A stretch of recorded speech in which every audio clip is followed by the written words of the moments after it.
Oh, okay. My stream deck just wasn't working. I was like, why? I pressed unmute mic and the mic was still muted. Let me load up my stream deck. Boop. Hi, Oko. Hi, Ellie. Oko, you heard that the stream was starting? All right, will this work now? No. The stream deck is just not functioning for some reason. I don't know why. My buttons aren't doing anything. Hi, Pops. Oh, Oko wants to come up. I got you, buddy. Oko had a wonderful time on a walk today. He nearly caught some squirrels. Here, I'll move this to be the dog cam for now until we need the space. I had moved it because it was in the way. I guess I can maybe still leave it. But yeah, let me move my mic in here because we're gonna be sitting farther from it than usual because we're over on this side of the desk. But yeah, today we're gonna do some live deck building. We have a filming weekend coming up for Commanderathome, not this weekend, but the following weekend, and I wanted to, make sure I have some sweet new decks to play on the show. The evil squirrels be protecting you. So I actually saw a news thing. I don't know where it was when it was from, if it's even real, but it was like, aggressive squirrel attacks 5 people in a park, and it's like the dogs were right. They were right. Uh I've probably kind of been watching for a while. It's back since the Sander Vendor draft streams. Oh man. Ancient times. I think I'm building a teamer commander. Got any favorites? I enjoyed my Balloona deck. I actually took it apart. It every like 3 color commander deck that I have that I don't play with like frequency, I take apart because it's using so many lands I need for other decks. Greetings from Ukraine. So speaking of that armor, this armor is from Arm Street in Ukraine. Supporting the Ukrainian economy, I guess. But the company Arm Street actually also makes stuff for the Ukrainian war effort. So because they are metalsmiths and such. I've taken many decks apart. Basically any Ellie, what? Are you jealous of Oko on my lap and you're not getting the attention?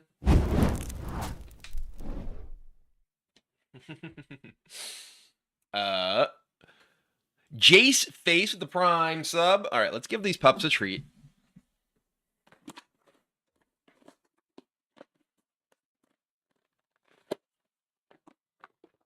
All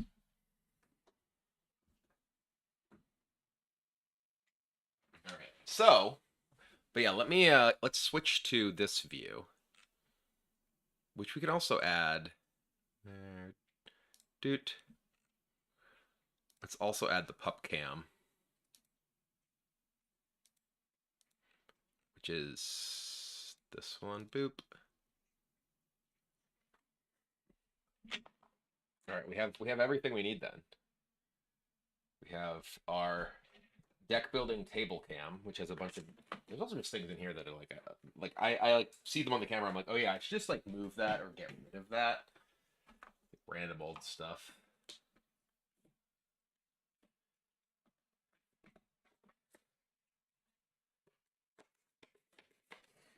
But yeah. Oh, does armor reconnected for no apparent reason. Hi, Oko. So that was a very brief F. Yeah, I don't know what's going on there.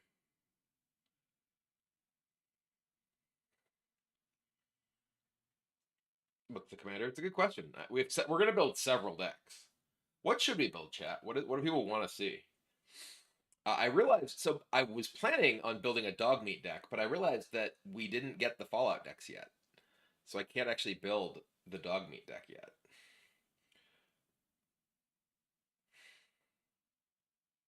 Feldegriff. What about Feldegriff? don't even know what some of these things people are naming are. Olivia has a Liliana deck. I'm not going to make a Liliana deck. Magic the Gathering. Ragged Ragged is, I think, just too much like my Rurik Thar deck. It'd just be kind of the same thing. I have kind of wanted to build a Beamtown Bullies deck. I have kind of. I am definitely. So I am building a Sophia deck. Let me actually grab the stuff that I'm working on right now, which was the entirely the plan of this. But here, let's go grab the decks that I'm currently working on. You pups can stay.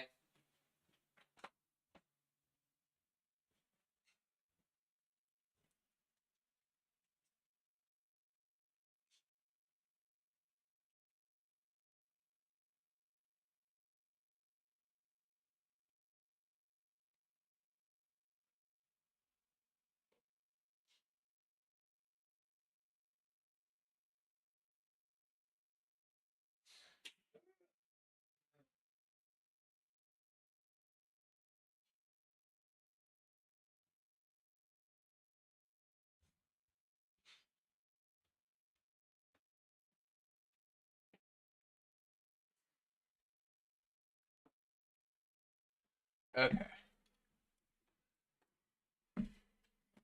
Oh, Ellie, you're out of here. Come on, come back. I don't know where Oko went. I do in fact know how banding works. So the banding works is that a band, it works two different ways depending whether you're attacking or defending. The only like qualifications for whether you're attacking or defending are how many creatures can be in the band. If you're attacking, you can have no more than one creature without banding in the attacking band. If you're blocking, you can have any number of creatures block and be part of a blocking band. I've never played Pokemon now. All right, so this is the Sophia deck that I'm building here. Let's lay out the Sophia deck. I guess I need to, here, let's shrink this a bit or move it. So there's no dogs in it right now anyway. So this is the Sophia deck that I'm building. How does your armor fit? It fits well. I haven't tried on, oh, it's still showing on Hearthstone. I changed it. Oops.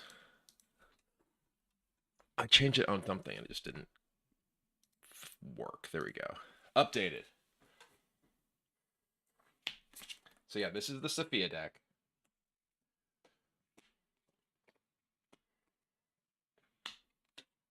Some of these are question marks, but they're what we're currently planning on playing in it.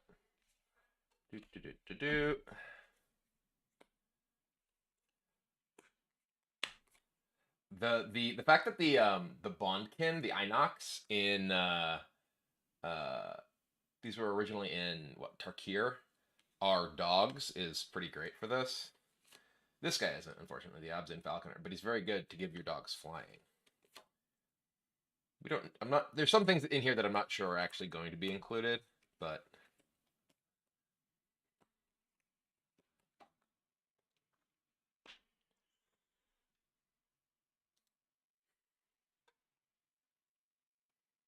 this is just kind of things that I have pulled that I am currently planning on playing, or at least attempting to include.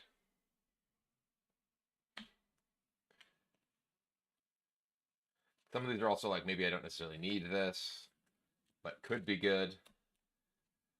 Like Thought Monitor, Junk Winder, Kappa Cannonia. These are all like, these are good because my deck makes a bunch of artifacts and tokens, but it's not clear that they're necessarily good enough. This one, I don't know. I necessarily want this is in the pre-con, but I'm unconvinced that I necessarily want it. This one's sick.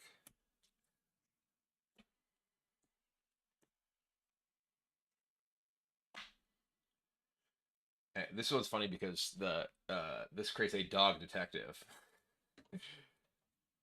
so your dog can't be blocked.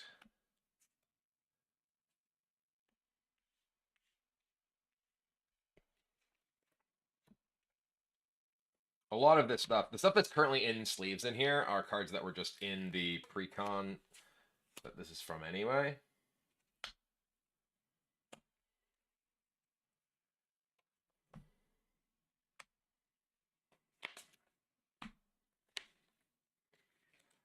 I'm not convinced that I want this, but it's very good with a lot of the thing. Like this plus like this or Props Eidetic Memory seem hilarious. Especially with something like this.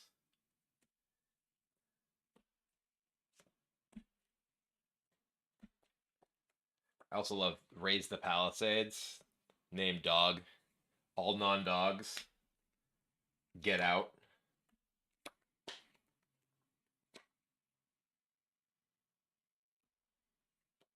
And these are just some dogs that I currently have included. So I need a...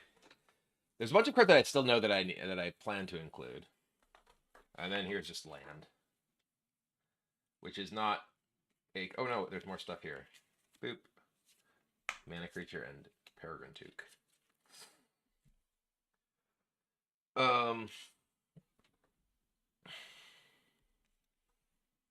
But yeah. The basic gist of this deck is get out dogs, hit your opponent with dogs with Sophia. There's currently not a Yoshimaru, and there's currently not a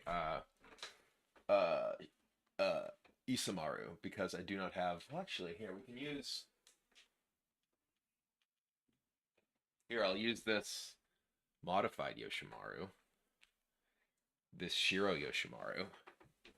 I also have this Shiro Spiriting Companion I can use.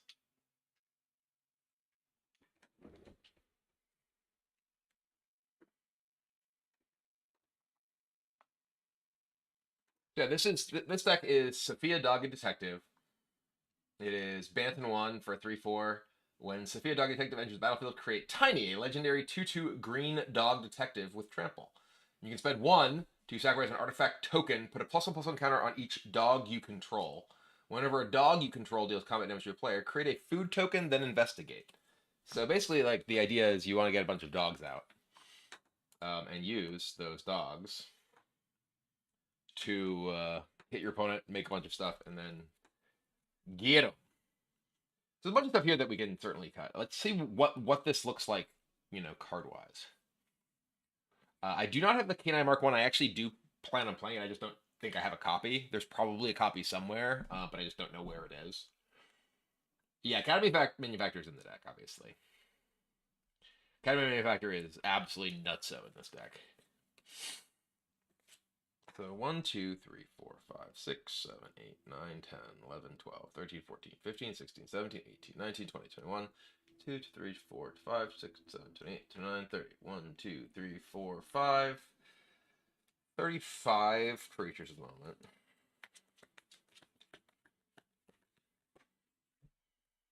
7, 12, 13, 14, 15, 16, 17, 18, 19, 20, 21, 22, 23, 24, 25, 26, 27, 28, 29. So this is currently like a deck that would basically be full. Have too many cards in it. There's still some things that I intend to cut, but and there's more things that I definitely need in the deck. Do you prefer Artifact Ramp or Land Ramp in green decks? I think Land Ramp is generally better. This deck is specifically playing Artifact Ramp because of Artifact synergies. But it really depends. Like creature mana is the most efficient, but creature mana also dies to wraths. Whereas Land Ramp and Artifact Ramp, you know, Land Ramp is the most consistent. But you know, again, like if you have like synergies with like things with affinity or stuff like that, then you know ultimately have more incentive to play Artifact mana. But like for instance, this deck is playing 4 1-cost mana creatures just because those are really good. I do not think you want Inexorable Tide. No, I don't think you're looking for like proliferate stuff. It's like okay, but I think it's like pretty conditional, situational. Wonder if WotC would have a Commander World Championship. I hope they do not. I believe that like leaning into I think that like competitive Commander CEDH is cool. Like if people want to play like high-powered Commander, great, more power to them, pun intended. But I think that the the implications of having high level tournament like commander are problematic on a number of levels. Um, I don't think that like Magic fundamentally scales very well to like multiplayer, like with in a competitive environment. How has efficient? I mean, I don't know how any of these cards have been. I have not played a game where making the deck, so.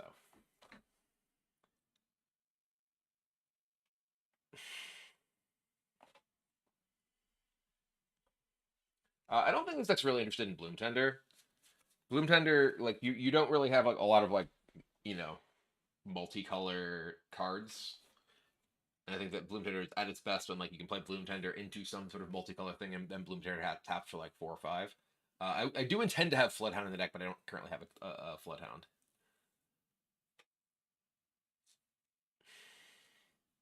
I don't want Smothering Tithe. Smothering Tithe is obviously very powerful, but I do not like playing Smothering Tithe outside of things that specifically have treasure themes. Chaos Gregar with the 41 months. Welcome back.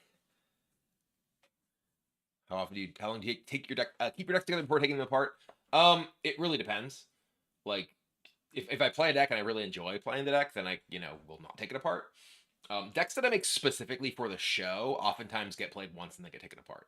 Um, and I mentioned this earlier, but specifically decks that are like 3 colors get taken apart more quickly unless I really, really enjoy playing them because they are using lands I need for other decks.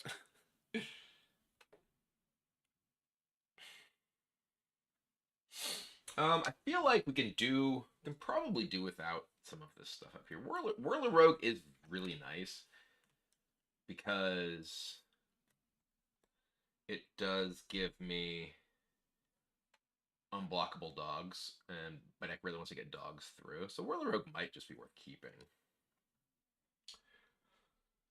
The Tezzret's probably not worth it. The Tezzret's nice because mostly because of the passive effect of first activated ability of an artifact costs 2 less to activate, which is really really powerful with just stacking clues for free. And be able like, but in 1v in like 1v1, in 1v1, planeswalkers tend to be much better because there's only one opponent who can attack them. Whereas in Commander, planeswalkers are substantially worse. Yeah, my decks are a lot of my decks are just on Olivia's account because Olivia has an app on her phone that can scan cards much more efficiently than I can. So my decks end up being scanned on her Moxfield account, and the decks do not get updated on those accounts all that frequently.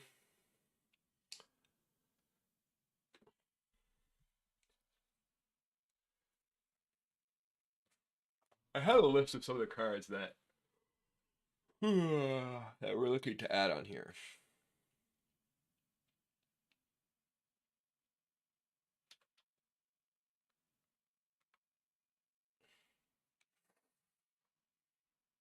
The commander is Sophia, Dogged Detective. Let me find the list that I had of things that I was looking at adding.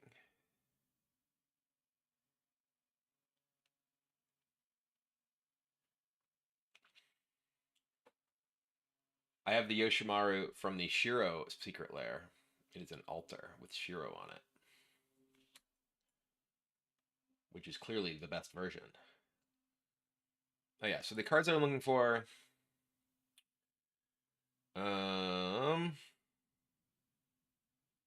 Floodhound, Canine Mark 1, and Isamaru.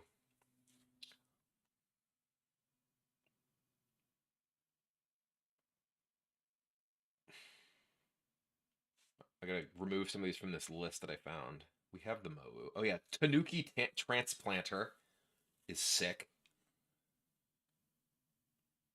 That's one that I definitely defined. What does Samwise do for the deck? Samwise just gives you a food every time you play a creature. And I mean, notably, like the deck just uses the deck has a lot of creatures and uses artifact tokens very well because of Sophia and other sorts of synergies.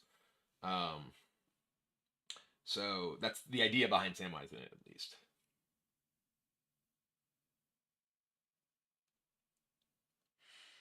Noxara with the 42 months. Welcome back. What is Supply Runners?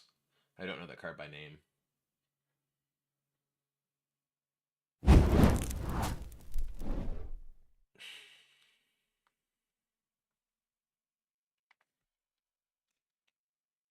hate that Prime doesn't auto renew. I mean, that's the whole. That's how they get you, right? Their whole plan.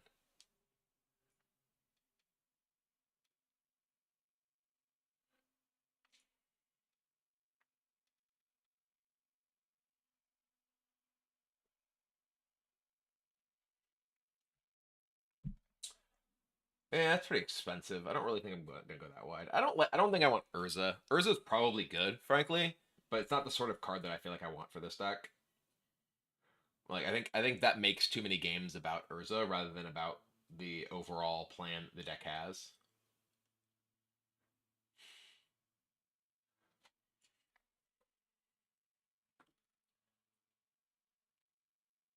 I don't know what you're talking about with the Nethroi XX integer rule trick or whatever. Wave goodbye. What's that from? Let me look that one up.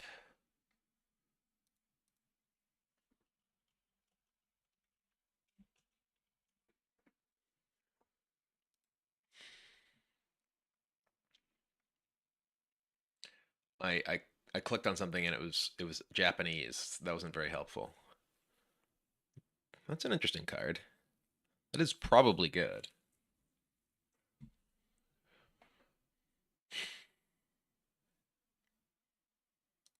All right, we'll get that. We'll get that on the list of things that I probably want to get.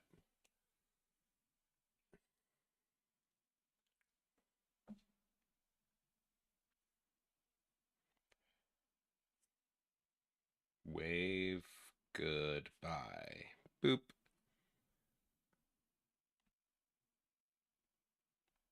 Oh, where did you go? Why is this thing? I should probably have this on my computer rather than on my phone. This list, but Kai's Girl is probably more powerful than I'm interested in including for this deck. Oh sure, yeah. I mean that's just you know like that's been the case with like Revelark, right? But X checks in all zones. It's only things, right? Like, isn't it just things that like Knight of the Reliquary is a 2/2 in all zones, but an XX checks the X in all zones. Is my understanding of how it works.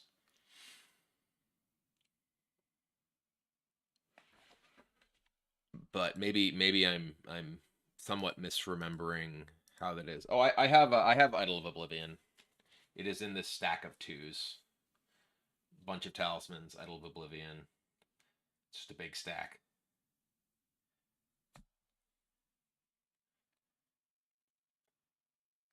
I like the fact that I'm playing Dispatch as a removal spell. It's kind of sweet. Um, yeah, we probably this deck probably doesn't care about, or probably isn't worth playing like Tezzeret. The Transcendent Message might be a bit much. I think we almost certainly just don't want this. Maybe it's good though. This is one of the clue cards. Artifact you control are clues in addition to their other types. Whenever you sacrifice a clue, target creature can't be blocked. And so this, the Senator Peacock, you can use. It's not whenever you sacrifice a clue to its own ability. It's just whenever you sacrifice a clue. Period. So if you sacrifice a clue with Sophia, then you trigger Peacock and can get them. I have Hardened Scales. I think Hardened Scales is worth it. Like your commander has an ability that puts plus one counters on a creature that it makes. We do have the Tangle Trove Kelp that can turn your clues into creatures to kill people. I feel like these are probably things. I mean, maybe we want this. I feel like Kappa Cannoneers might be just like an obviously like powerful card, but maybe not something that's like sufficiently synergistic with what we have going on for us to want to play it.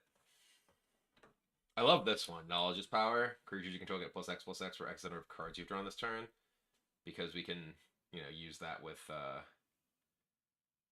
our dogs and just make our dogs enormous. Draw a bunch of cards. I don't know what Rise and Shine does off the top of my head. Yeah, Academy Manufacturer is in the deck. It's right here.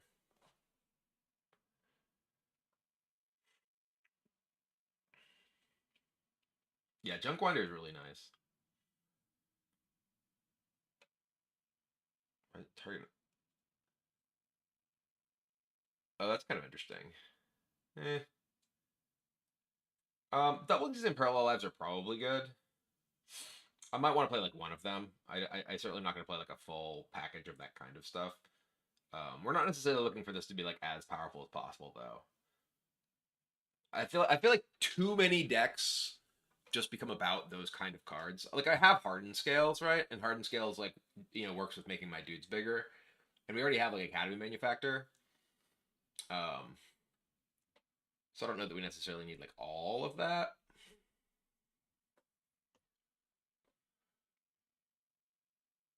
I feel like the things like a lot of the things that take advantage of the tokens and try and kill me with the the clue slash food tokens are like fine, but kind of pull you in a different direction than the rest of the stuff the deck's interested in doing.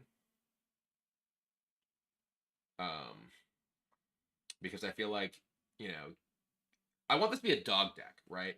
I don't want this to be a deck that's like doing all these things to win the game outside of the dogs. It's mostly I'm building this because it's a dog deck, right? So I want to focus on the dogs being what I win with.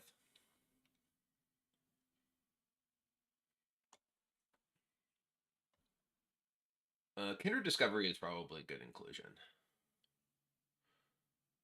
I'm sure we have some of those sitting around. 500 Year Diary was something that I had considered. I'm not a huge fan of the Doctor Who cards that like just have people who look like they exist in our world on them.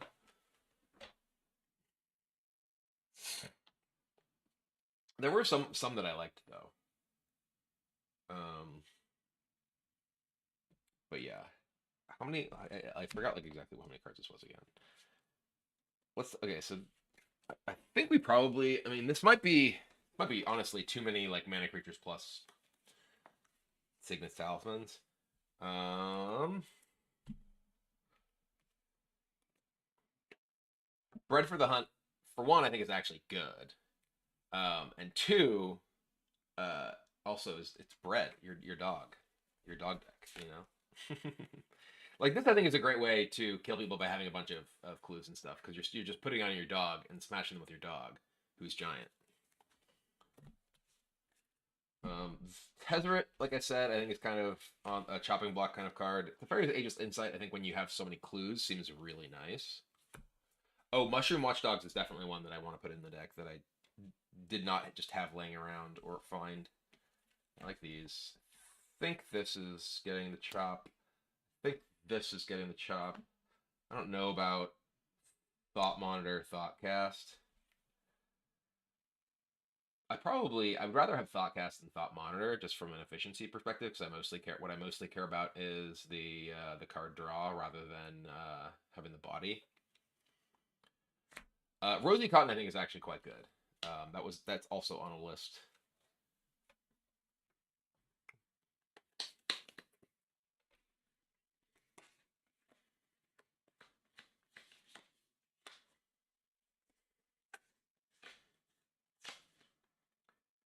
I don't know about this one. I feel like this is definitely like on the edge. Absent Falcon I like because my dogs get flying. Dahira seems like it's good because it just your token stabbing for mana is so powerful when you're making a bunch of them. Whirler Rogue, Benny Brex is I think pretty obviously good. Although like I don't have ways to make tokens on opponents' turns to make it as good. Whirler Rogue, Twin Caster is basically a Parallel Lives. This one's just good. This one's just good. This one's actually I think kind of interesting. Because you can untap all lands you control. If you do, you can't cast spells your next turn. This one is a little bit awkward if you want to like protect your guys, but it also like gives it also investigates draws cards with the parlay. Maybe this isn't good actually because like right now I have both Flawless Maneuver and Fierce Guardianship in my deck, which I think makes this a lot worse. Kellen, I think like as like ramp slash a way to take advantage of your dudes is pretty exciting, but is also like kind of On the cusp card.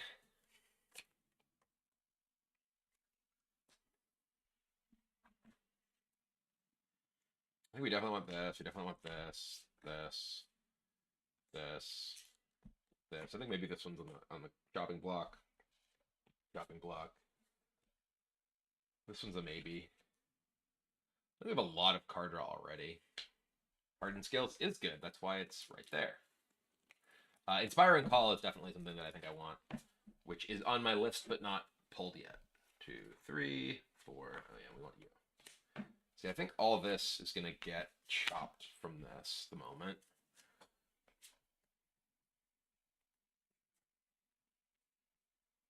$11, $12, $13, $14, $15, $16, $17, $18, $19, $20.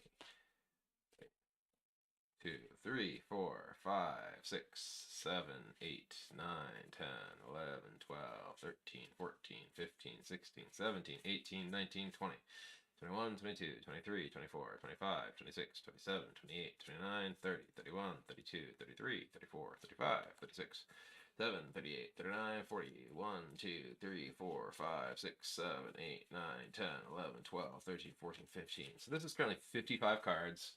The deck probably wants about 25 or 35 lands, so it's got room for about like 10 more cards. With the amount of mana rocks and mana creatures in it. So yeah, there's like Inspiring Call is a definite.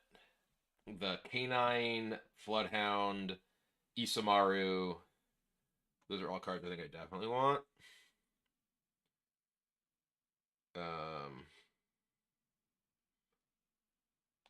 Tanuki Transplanter. Oh, Iron Mastiff. That's one that's sick. I think we have basically every mana rock and like 4 1-drop mana creatures. 1, 2, 3, 4, 5, 6, 7. Or yeah, we have 6 mana rocks, right? I guess we don't have every one. We have 2 signets, 3 talismans, arcane signet. Yeah.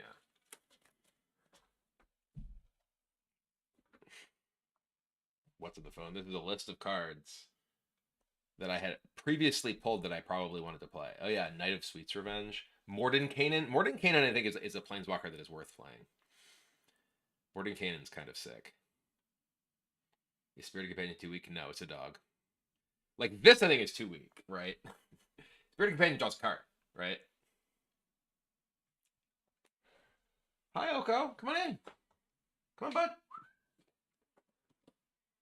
Come on. Oko's just sitting there staring at me. Here, I can turn the dog cam toward Oko, and you can see him just staring at me from the door. Come on, bud. Come here. Hello, buddy. Come on. You want to come here? Hi, Ellie. Come on in. Come on over. Come on. There you go. Good pups. Good girl. Good boy.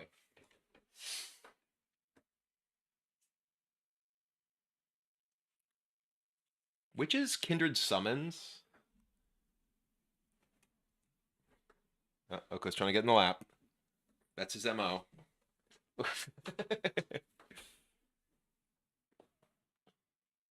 Hi.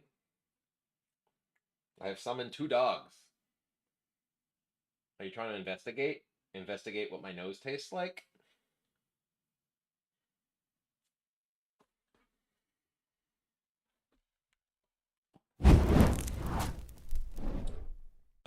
Hey, Jonathan. Hey, Jonathan. How you doing? Jonathan Y Music. I'm assuming that's Jonathan Young, who is a buddy of mine. For those who are not aware, Jonathan is a musician who makes all kinds of cool songs and lots of like fantasy covers and things like that. Very, very cool stuff. What's Pledge of Unity?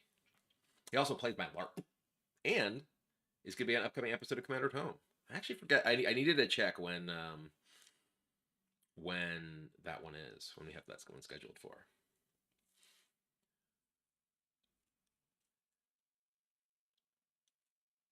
I can't believe I was already subbed. Well, you are a first-time chatter, according to this, so. Ellie's growling at me because she's jealous. Oko's on my lap. Hi, girl.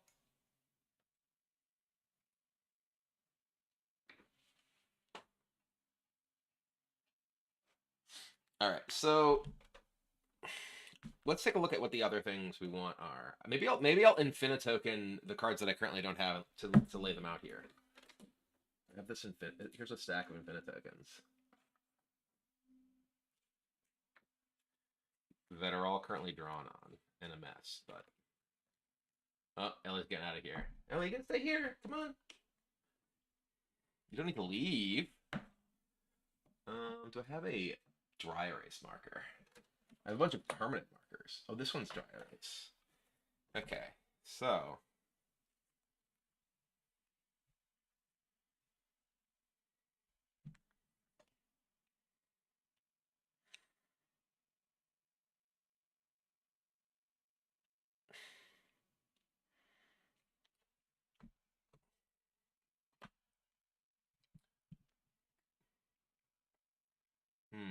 let's look at this list of cards that I have here.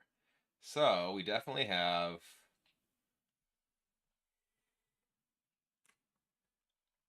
Knight of Sweet's Revenge. That's one we 100% want. Oh yeah, Crovid Haunch is funny. It makes dogs. I don't know if that's very good enough. Herald of Secret Streams is on my list of things that I might want. I think it does seem good. Iron Mastiff.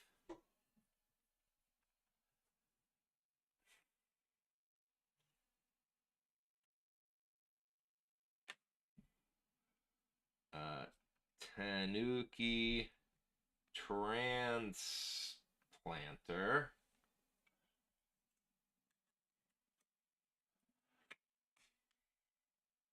What other stuff do we have here? What's this one? Some of these are for the other deck that I was building.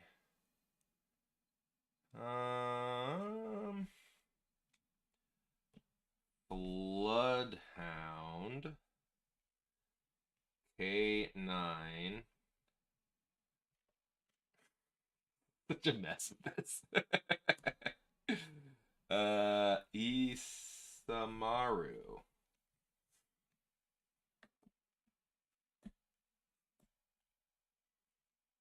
Oh my god, this one's clean.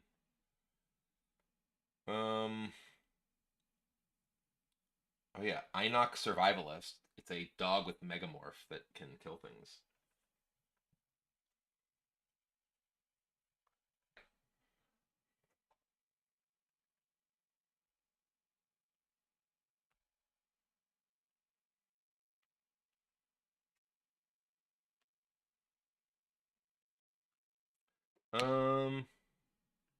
What was this one? Eh. It's one of the clue cards. The Lavinia foiled the conspiracy. Whenever you capture second card, spell each turn, investigate. Add 2 colors. Use only on opponent's turns. That one's maybe interesting. I don't think it's good enough though. It's not a dog. I do think Herald of Secret Streams is good.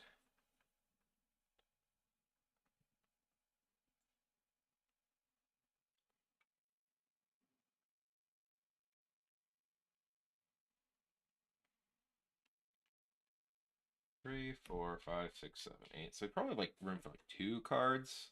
I didn't put the Wave Goodbye in here. Do we want? I think we do want Mordenkainen because it's funny. Rosie Cotton's definitely good.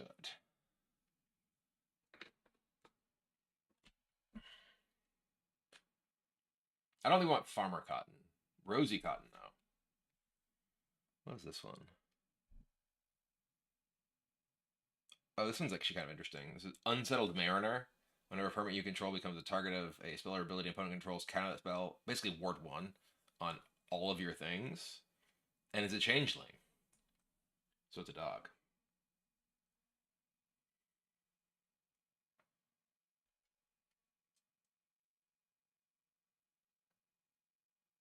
Oh yeah, Inspiring Call for sure.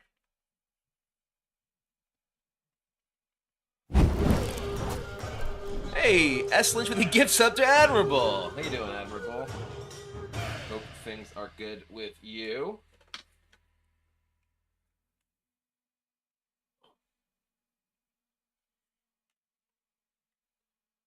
So this is And this currently does not have a Rosy Cotton. I think Rosy Cotton seems very good in this, but Broker's Ascendancy doesn't seem that good to me. Like I'm not exactly a +1/+1 counter deck. Um, I think if I were like more focused on specifically stuff with +1/+1 counters and like proliferate or something, that Broker's Ascendancy could be really good.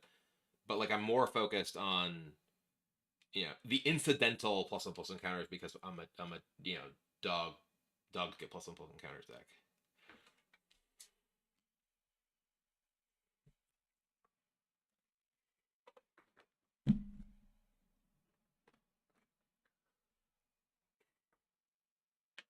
I have Gilded Goose.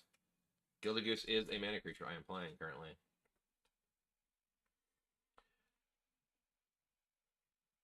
The goose is indeed loose. You know your Yogbox video is broken as heck. What do you mean? I do not know that.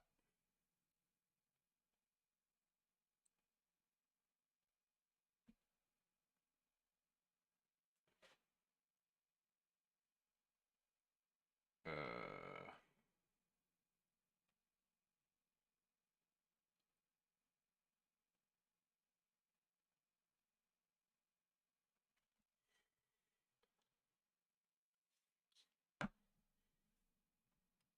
I'm going to take that down now.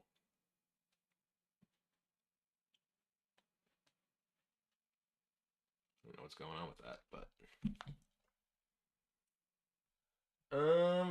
what do you think, Oko? Trying to send it messages hot. It's okay. I don't know if we were actually gonna play it, but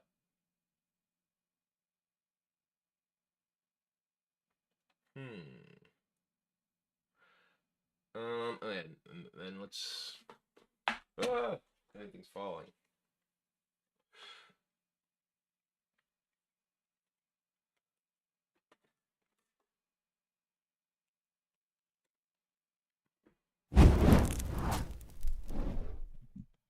Here, Rosie Cotton. I think this is about where we're at. Kuramore, thanks for the 36 months. Realize my stuff fell off managing the month to month. If you seems like a sweet commander, yeah. I am stoked to play a dog commander. Alright, I think if I could read this. Oh, nice feature. These are all gonna okay, this is what we need for this deck. And then lands. 1, 2, 3, 4, 5, 6, 7, 8, 9, 10, 11, 12, 13, 14, 15, 16. And there's a bunch, of things we could add. This pile has Breeding Pool, it has Hallowed Fountain, it has Temple Garden, we've got a couple of fetches. We've got the Battle Bond lands, we've got a couple pathways. Hinterland Harbor. This currently doesn't have a Glacial Fortress. I don't have Animal Sanctuary in this deck yet. I don't know that it wants it. It's 3 color. The deck is 3 colors, so colorless lands are a pretty high cost.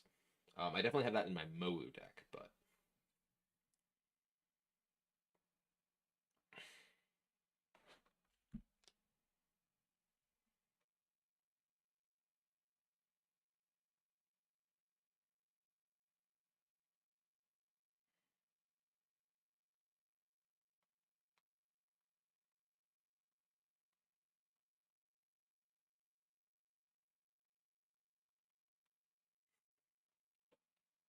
I am messaging the editor about the Mage video.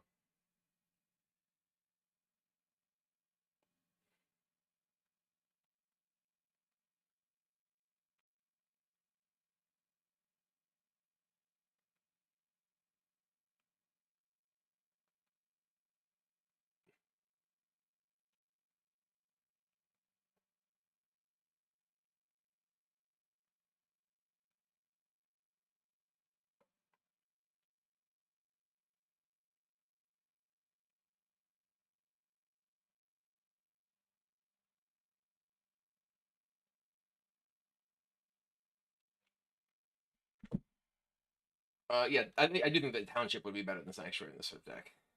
So this basically did come from the Deep Clusi Precon. I've actually um, done a few decks that are like basically like, hey, I'm taking a Precon and modifying it.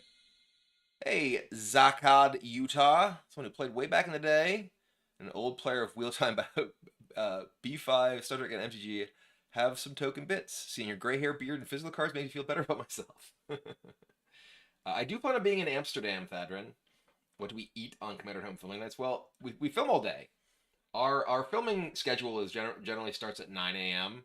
is when we start our first game, and we usually film 4 games each day on Friday or on Saturday and Sunday when we film, because we spend Friday we bring in the director and director of photography, and set up the dining room area into an actual filming location rather than being a place where we build decks and sort cards, and then film all day Saturday, film all day Sunday, and then break it down on Sunday night.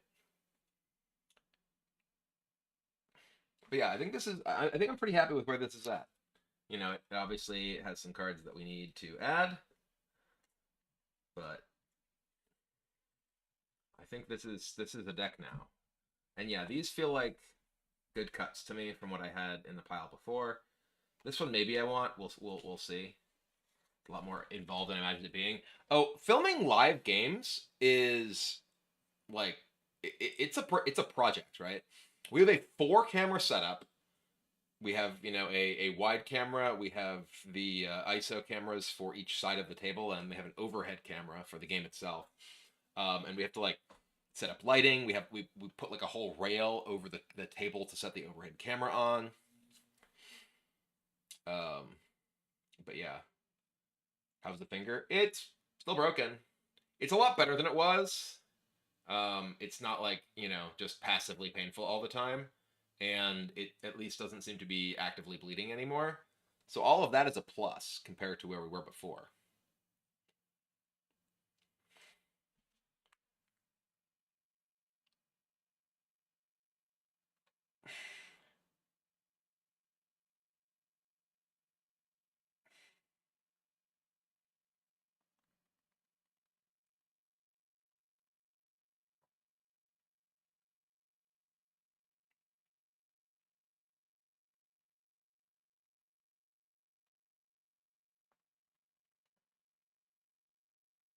All right, the editor is working on getting the that video fixed.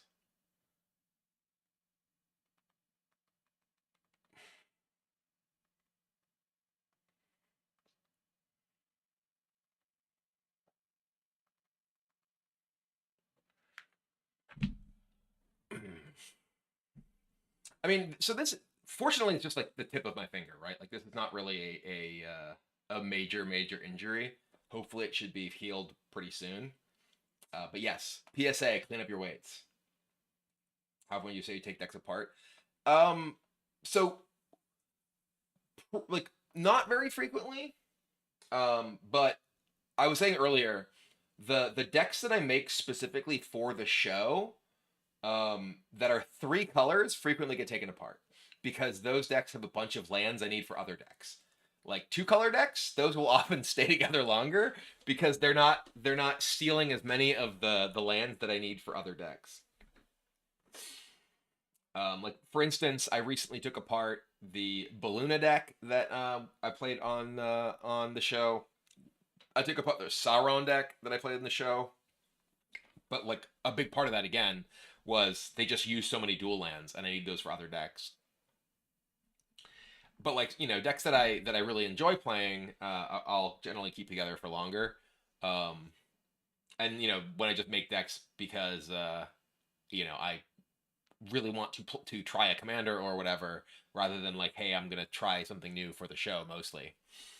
Which isn't to say that I don't enjoy playing those other decks, but they're like they don't stand out as like, hey, this is a deck that I am building for me. Who's gonna play besides you and Olivia? That's a secret for now. Deck ordering can't bring myself to unbuild. Listen, I get it. I mean, I have a lot of decks, right? I started playing Commander in the summer of 2021, and for about like 6 months, I had like my one deck, and now I have like 20. I have scaled pretty rapidly. I do have a Rourke Thar deck that is, I think it's 65 creatures or 63 creatures. It's 60. It's over 60 creatures. It has like 60 creatures, two planeswalkers, a Soul Ring, and a Primal Surge, and then lands, and that's it. That's my Rourke Thar deck. I will almost certainly add the Nuka-Cola vending machine to Samwise. Samwise is one of my favorite decks, but it's so fiddly, right? Like Samwise is the sort of deck that I basically just like I really like playing it, but like it requires me to have piles and piles of dice and tokens everywhere. And like it's a deck that I don't bring with me when I'm just kind of like going to like a more casual thing because I don't have to carry all that much stuff.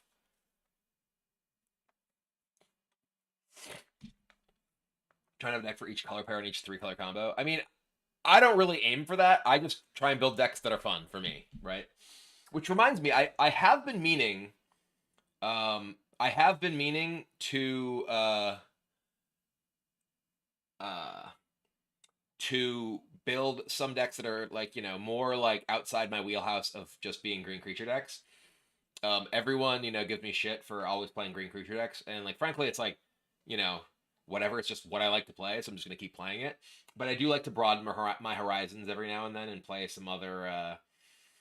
uh, some other stuff. Is there any color you're less fond of? Things that aren't green. It's funny because green is now viewed, at least in like Commander, as like arguably the best color, at least in casual Commander. In CEDH, it's not, but like it is the sort of most popular color for I think a lot of people in more casual levels of Commander because like getting to ramp and play big things quickly is fun for people. But I have played green decks in like competitive play since like the dawn of time, right? Like I was playing, green creatures and attacking with them back when people were saying that was terrible, and then I was winning. So they were like, What's going on?" Um, but yeah.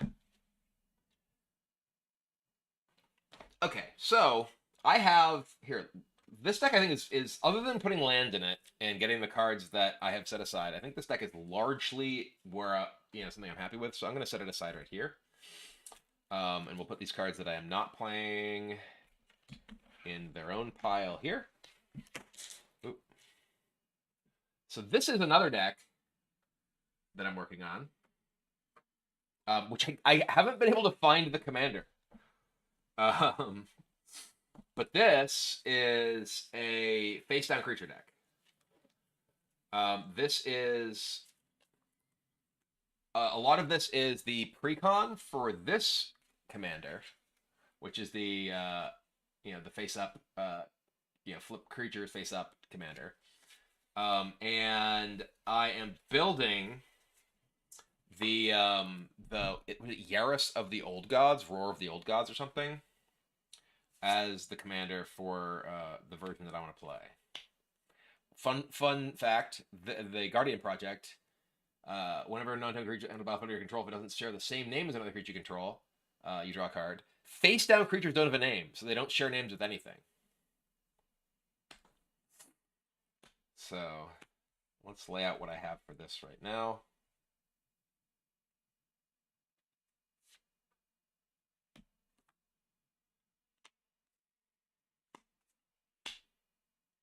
What really this should be is just a pile of things at 3, because the intention is to play them all face down. But I'll put them in their actual...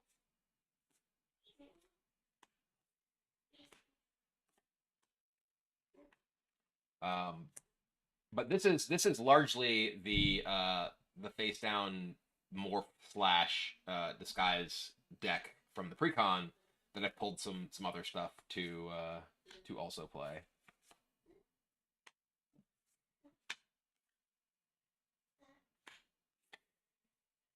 But yeah, one of the interesting things, um, there's lots of like things that can make creatures cost less mana, that can make your face down things basically free, which is really nice. And then there's the the gigantic morphs from the Dawn of Time. I really should just have these in the 3 pile, but and I played so many of these back in the day. I played Megamorph green white at the was it the M13, M12? I don't remember what Pro Tour. And it was the best performing deck in the tournament, but my draft record was bad, so I unfortunately did not make top 8. I was like, I don't even remember if I made top 16 at that tournament. It is funny putting these in these piles because they do not go there.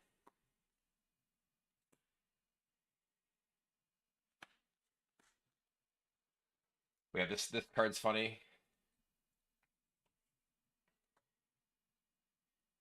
This is destroy all creatures with power greater than the target creature. It's like, okay, I will target one of my morphs.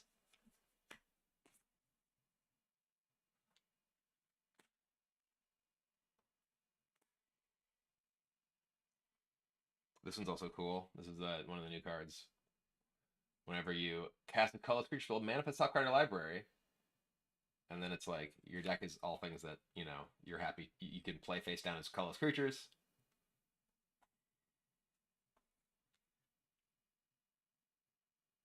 Wait, is that guy Gruul? Oh, I guess he is Gruul, huh?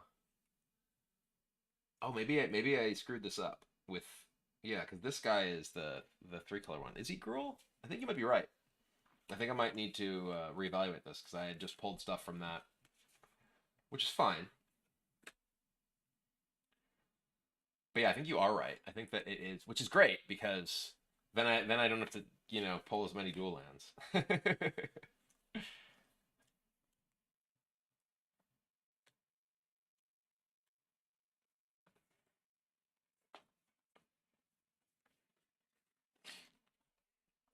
I think you are right. I think he is just green red.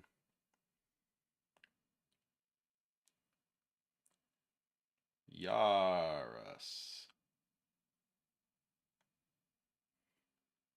Okay, he's Gruul. Okay, well, that makes that does mean I can't play this, which is kind of annoying. All right, well, we are simplifying things. There actually isn't even that many cards in the deck, so it's like literally this many cards are white. And the entire pile of cards I had pulled out. All right, no problem. It does mean no, there's no signets or anything. Yeah. Um, but yeah, so I have a pile of or a list of things for this. I need more things for this now, certainly, because. But yeah, one of the so Yaris. Yaris is this card. Other creatures you control have haste. Whenever a face down creature you control dies, return it to the battlefield face down under his control, and then turn it face up. Whenever one more face down creatures you control deal combat damage to a player, draw a card. So one of the things that's sick about this is with sacrifice effects like Goblin Bombardment, you can basically flip all your morphs for free. Because if you have things that make them cheaper, you could potentially use like Goblin Bombardment plus like Dream Chisel plus Obscuring Aether or whatever to just play a bunch of 0-cost things. If you have something like a Guardian Project, you're drawing a card for every one of them, and then you can Goblin Bombardment, sacking your face down things to flip them face up, and get like the enormous things that you have morphed. Yeah, Pyrotechnic Performer is definitely a card that's going to be in here. I just didn't have one laying around that I could find at least. But that's a basic sort of like engine of this, is that you're looking to, reduce the cost of those things and potentially, like I might want to play like Ashnod's Altar or something too, to be able to sacrifice them for mana. I don't think I want food chain. Food chain I think is like a bit more than I'm looking for. Yeah, like my perspective on like combos, you know, I think there's a knock at the door. Maybe it could be delivery. One sec, I'll be right back.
All right, I'm back. Ellie, come on in. But yeah, as I was saying, I the way I put it is that I like you know things that are big. I don't like things that are infinite. Things that are infinite are boring because they just make things end.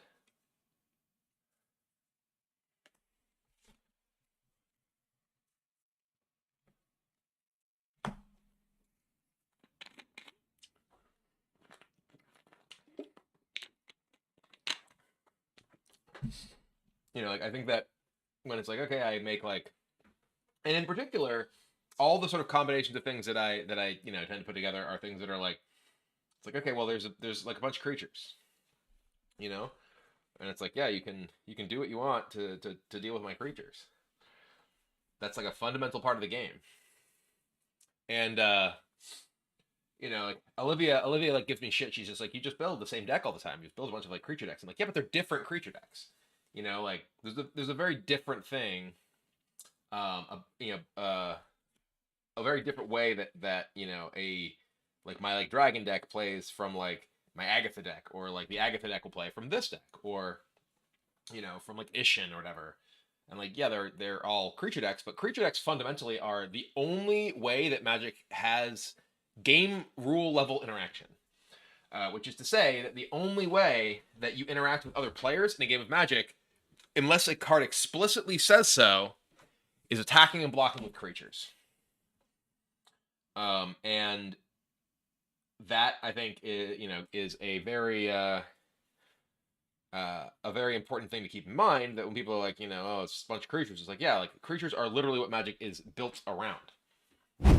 It is the way that the game functions is that you play creatures, and the only unless your card says interact with the you know opponent's card, The only thing that does it is attacking and blocking. Azure Shock with the 66 months. Welcome back.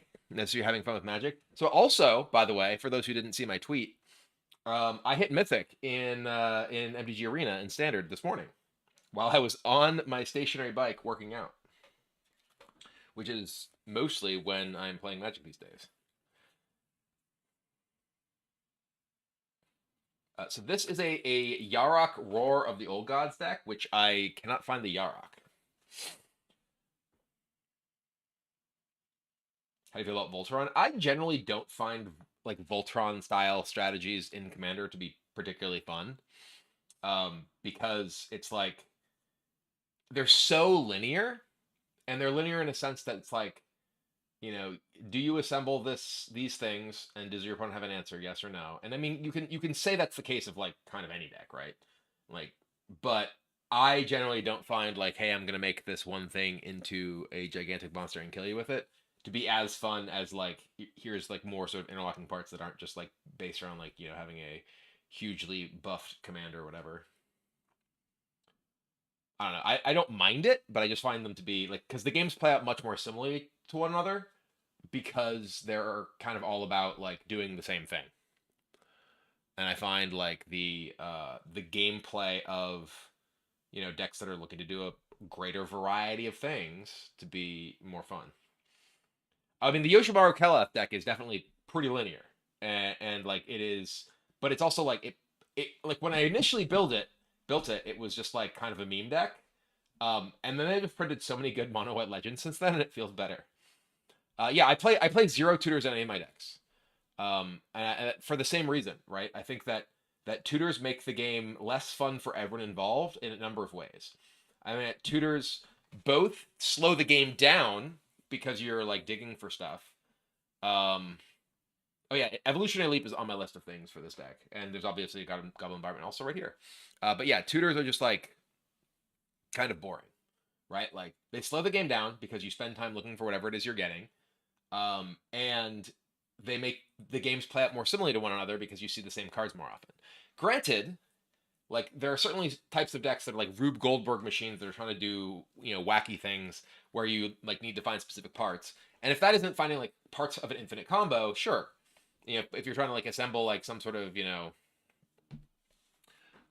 some sort of like multi-part combination of things, great, go for it, you know.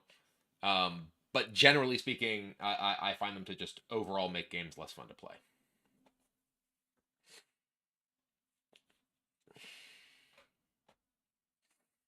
One, 2, 3, 4, 5, 6, 7, 8, 9, 10, 11, 12, 13, 14, 15, 16, 17. 18, 19. 18, 19, 20, 21, 22, 23, 24, 25. Did I count this yet? I don't know. Oh god, I screwed up.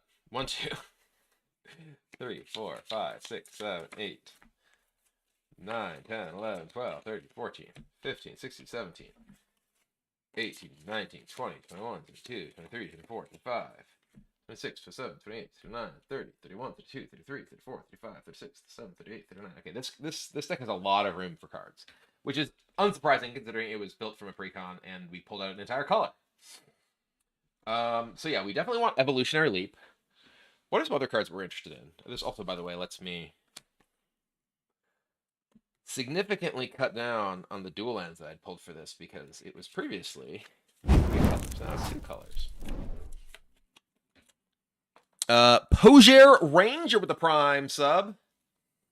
Voja is, I think, a deck that I am not terribly excited about building because I do think that it feels pretty linear and kind of like it feels like the sort of thing that is just going to be I play some elves into a Voja and attack with Voja and all my things are huge. And did you kill it? Yes, no? Okay, if yes, I lose. If no, I win. Which just doesn't seem that fun to me. Bard of Eloquence and Thomas Feotza. Feotza? Either way, thanks for the Prime subs. Welcome back.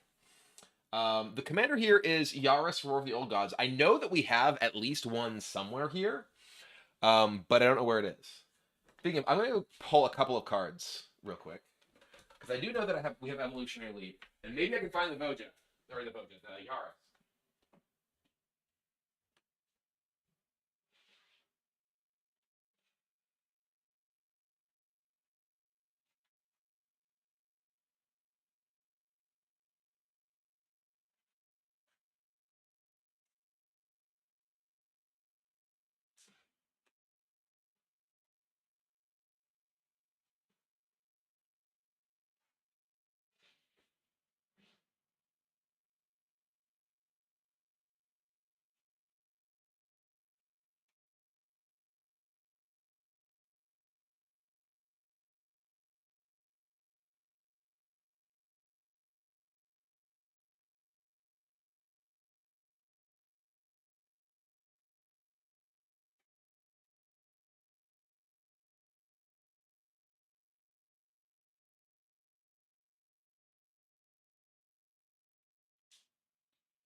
Well, I somehow did not find Evolutionary Leap where I thought I was going to find it.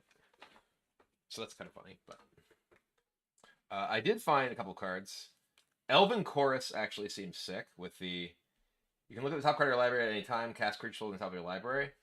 So you can just like morph / disguise things, and they all have haste with the commander, and they all tap for mana. So if you have things that reduce the cost of your creatures, this just lets you like keep playing things off the top of your deck, which seems sick.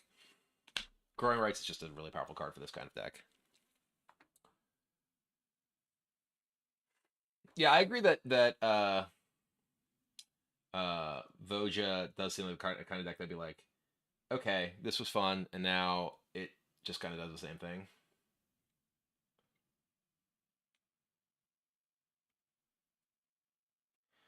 Stumbled upon a 12-year-old article from Channel Fireball. All he was talking about was most feared opponents, and you were there with it. Most feared feature was trickiness to play against. Haha.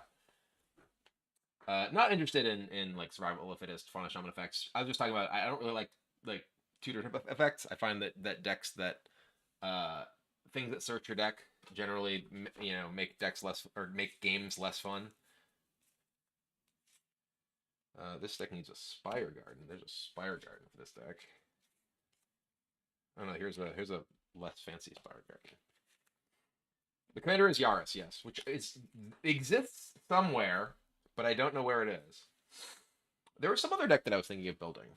Oh yeah, I wanted to build Dogmeat, but we didn't get the Fallout precons, which I thought we had somewhere.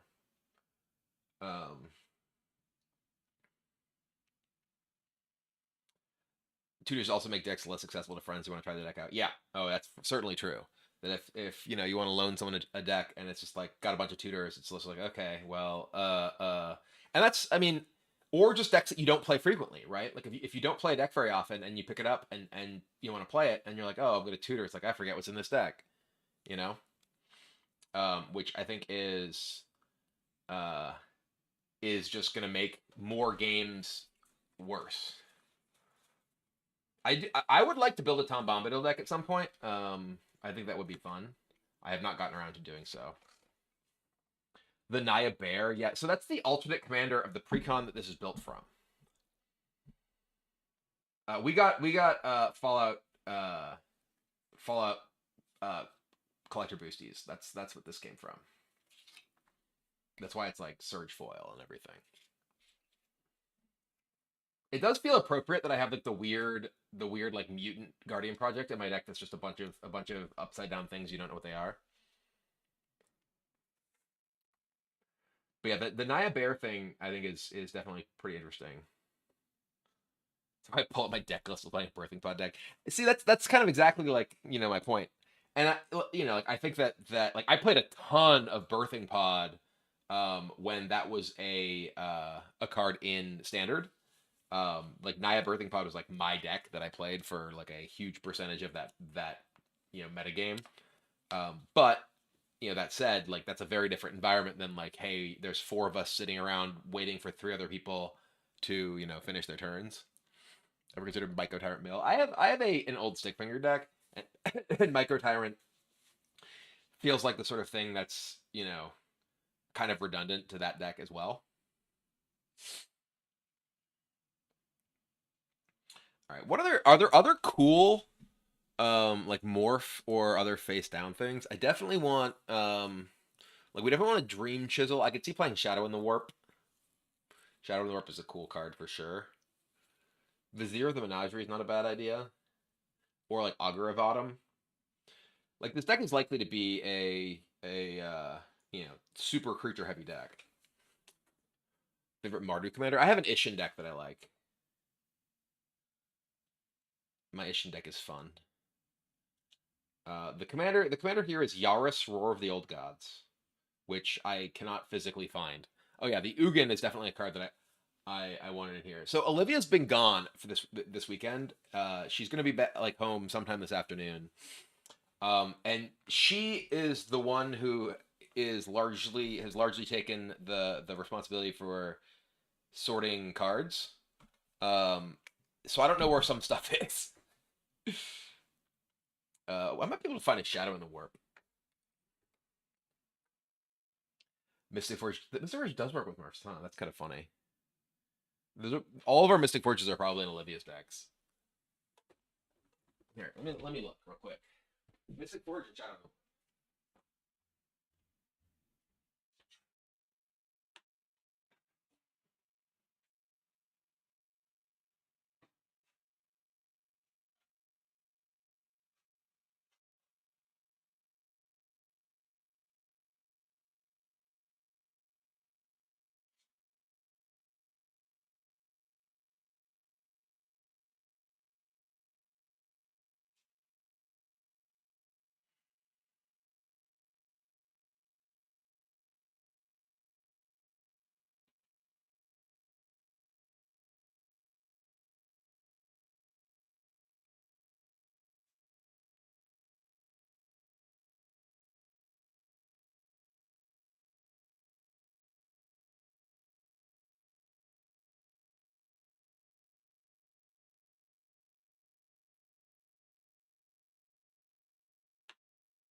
Well, I failed to find a Shadow in the Warp. I don't even know that we have any of those laying around because they're from the 40k precons. I did find a Rhythm of the Wild, which I think I want. I still don't know. Histrodon is definitely on my list of things that I want.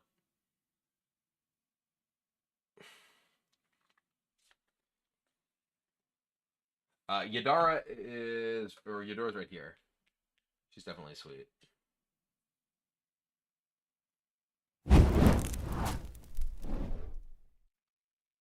Hey, Foxhole! Had an unused Prime. Well, thank you. I appreciate it.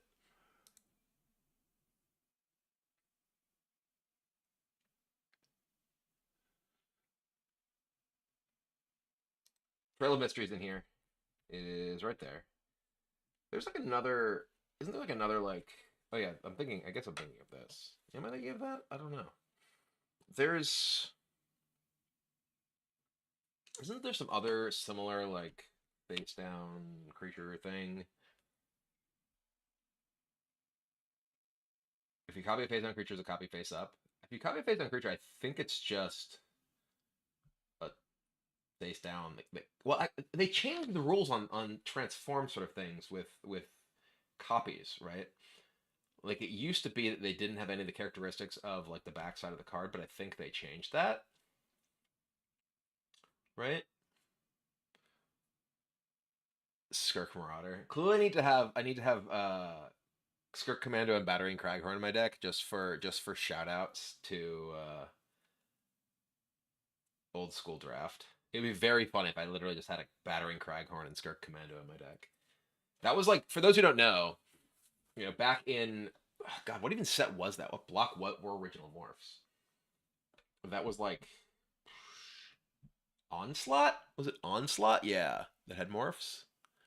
Onslaught Legion. No, it was Onslaught. Yeah, yeah, it was.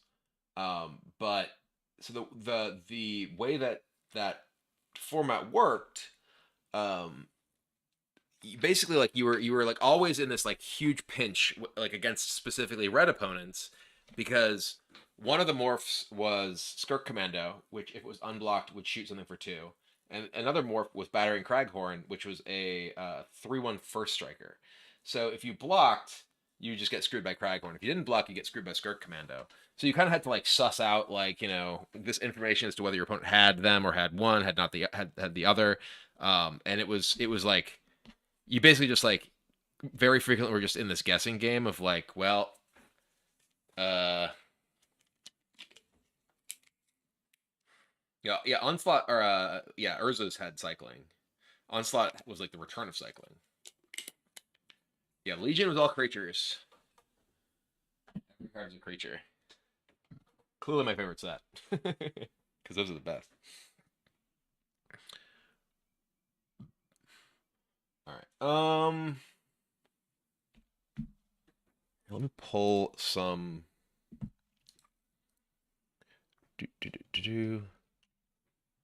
We're going to add some cards to a list here. Oh yeah, this has a bunch of the things that I had intended to add for this. Can cut this. Can cut this. Um.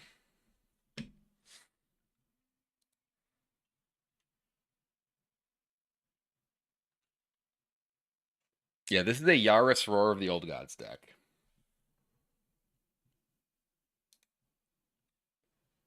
Which we have a Yaris Roar of the Old Gods somewhere. I just don't know where it is.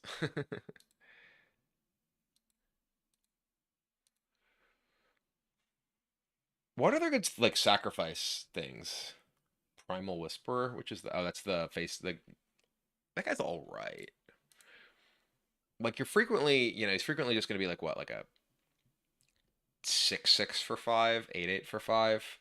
Doesn't actually seem that good to me, honestly.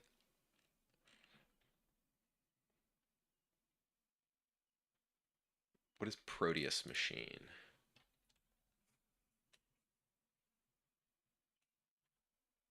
Proteus Machine. Morph 0. I don't really see that as being good. I don't really have things that care about creature types.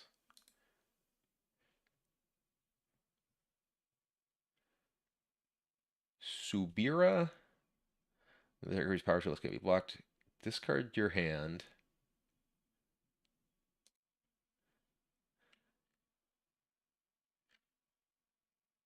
Oh, this is every creature with disguise or morph or manifest. Oh, okay, huh?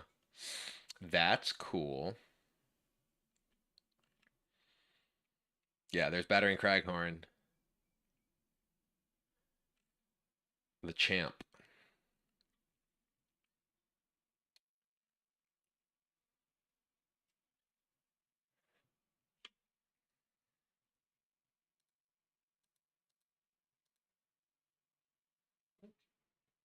Hi, buddy.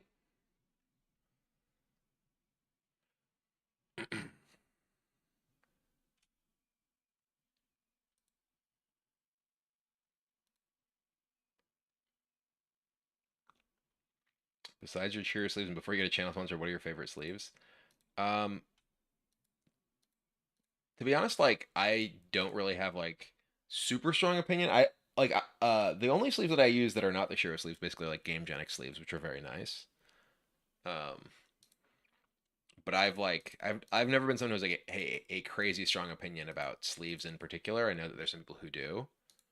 Um, but yeah, where did this list? Okay. Uh,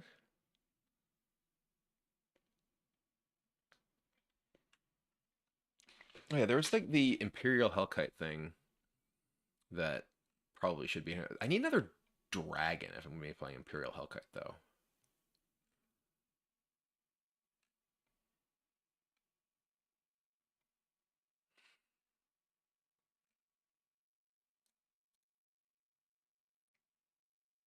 Something that needs Phyrexian Dreadnought. I mean, you don't really have that many ways to like manifest slash morph things that are not themselves morphs.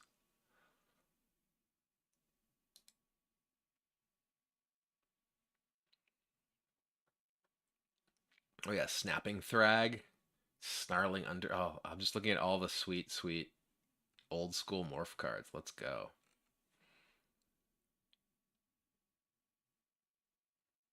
Tribal Force Mage, hell yeah.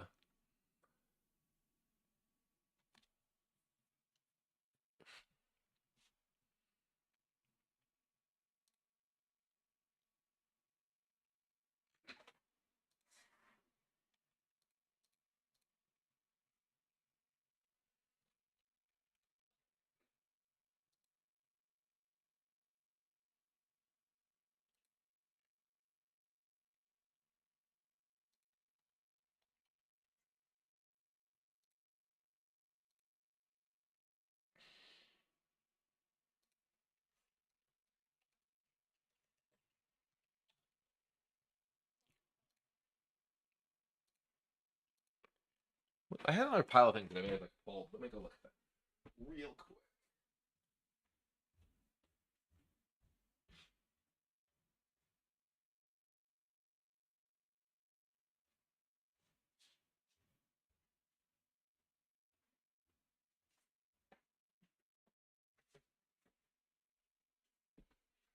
This is definitely going in here. Probably the deck. I feel like if we're going to be playing the Imperial Hellkite, is there another dragon that this deck wants to play?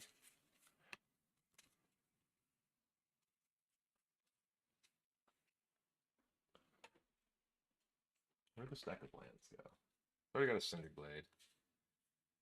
Definitely wants a Game Trail. Oh, definitely wants this.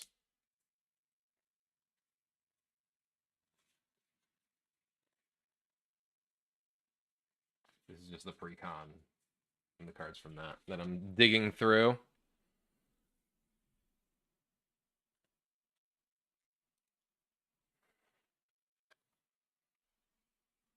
Ancient Copper Dragon is definitely a powerful one, that's for sure. I don't think I have an extra Ancient Copper Dragon laying around.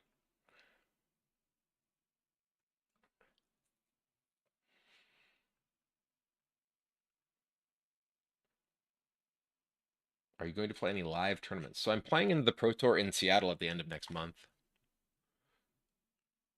Do you have an infinite number of Shiro sleeves? No, I have a large number, but not infinite.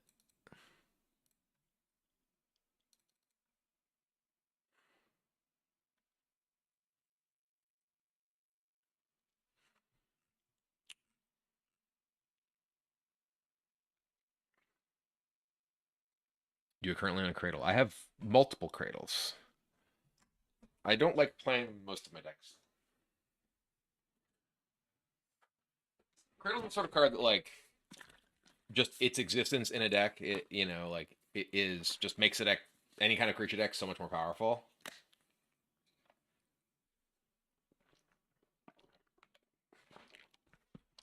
Fix the decks just got all mixed together, maybe.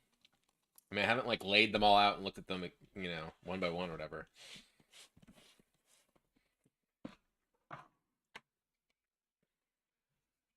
This is a Yaris Roar of the Old Gods deck.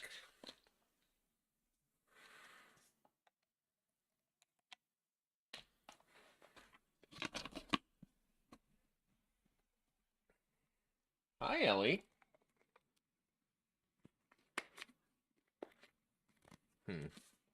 This deck needs a bunch more stiff. Xenagos definitely is a good choice. Yeah, I should probably put a Xenagos in here. Especially with like how big some of my things are, like Croatian Cloudscaper and stuff. Yeah, let's go get a Xenagos. I definitely have Xenagos laying around.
Mr. Micken with the 17 months, welcome back.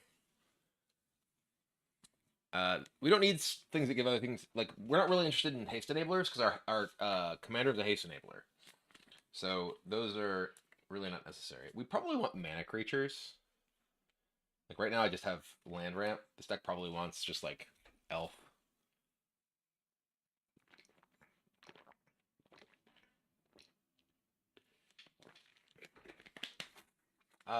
I don't think this deck was interested in Domery.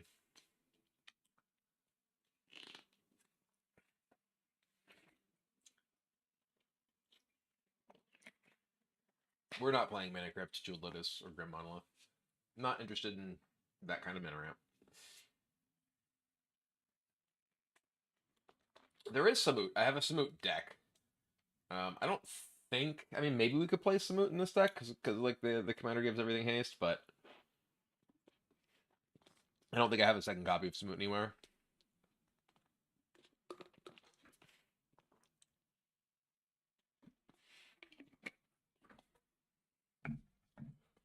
Maybe it's just me, your audio's a little low. I was just turned away from the microphone, I think.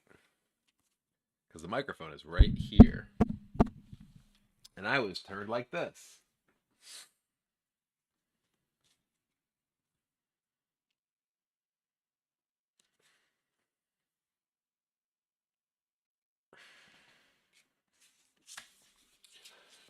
I actually think Scourge of the Throne actually makes a lot of sense in this deck with Imperial Hellkite and the commander giving everything haste.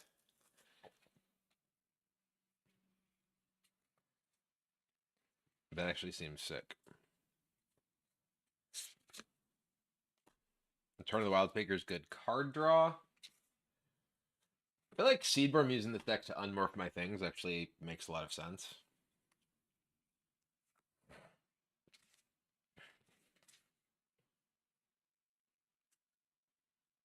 I am playing in the upcoming Pro Tour in Seattle, the end of April. As an interaction between Guardian Projects and morphs face down creatures, it works because they draw a card unless they share a name with another creature, and face down creatures do not have names; they are nameless.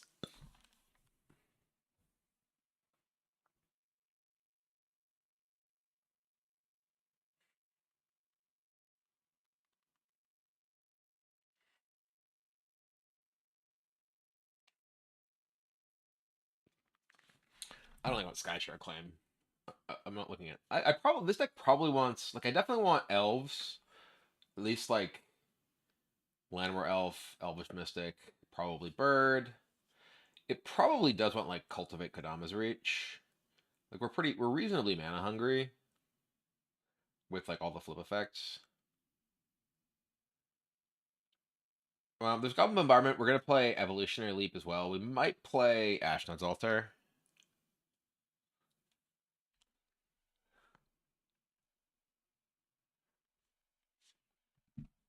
Traverse the Outlands, maybe. How does Conjure Closet work with morph cards? They would come in face up.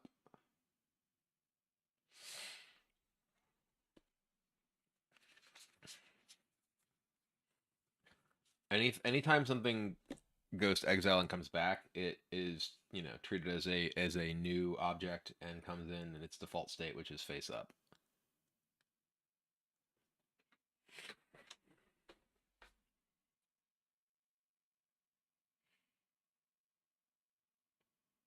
Expose the culprit. You can face down all your things. That's so strange. Stop going to foil Elvish Mystics when they were printed in 2015. I don't like foils, but I would prefer to play with all non-foils in all of my decks because I can tell foils from non-foils by feeling them, or at least used to be able to. Like this one, let's see.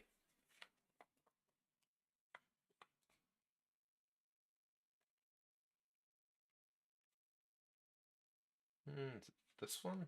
Nope. Well, there were two foils in the stack. It's been too long and I can't use this hand. I mean, like, so for one with Commander, it's less relevant because like who the fuck cares if you're cheating? You know, if you really need to win and you're gonna stack your deck, that's a personal problem that you need to deal with your therapist. But also, like, you know, you're if you have everything foiled, whether you're inconstructed or you know playing competitively, that's fine because they're not marked because everything's foil. Yeah, wild call is on the list of stuff that I want to try, but I don't know that I have any. I might. There's actually a good chance I do. Let me look at this box.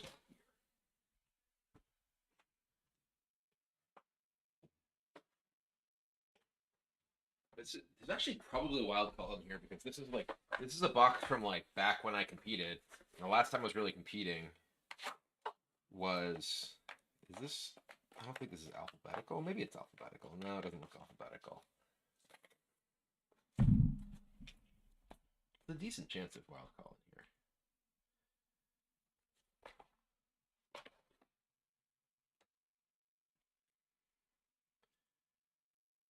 Yeah, a lot of this stuff is old stuff from Innistrad into uh, Tarkir era.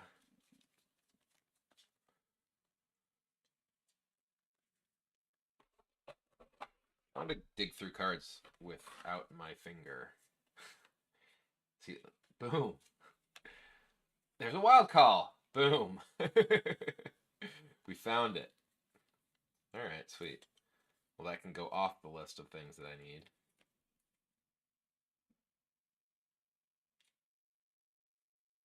Is there anything else? I mean, there's a decent chance that there'd be things that are, you know. Does it have a rampant growth? Doesn't have a rampant growth. Boom.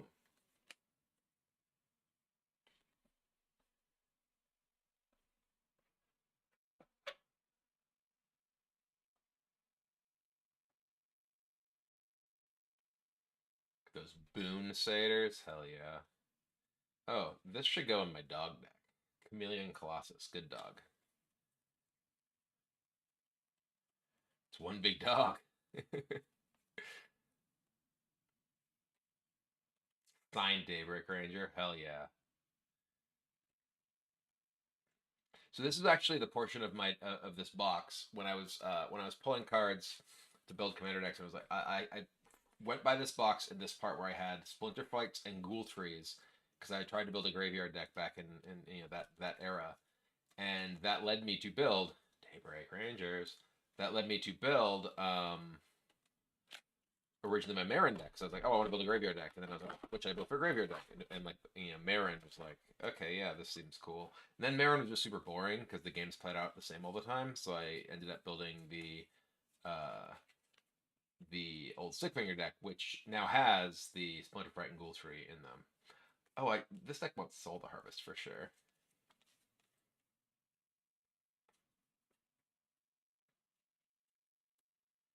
Marin is super powerful, but just super boring. So fun fact about this card, I had picked this up back in the day when I was when I was like very first time, I was like, maybe I'll build a commander deck. Back when no one called it commander, it was just EDH. And I was like, I'll build a, Progenitus deck.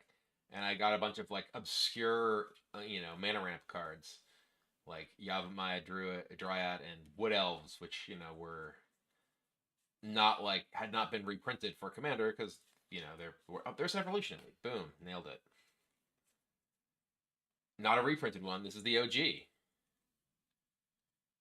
Considering building Tessic Judas Hellhound. Is that the? That's not the like your dogs have unleashed one, is it?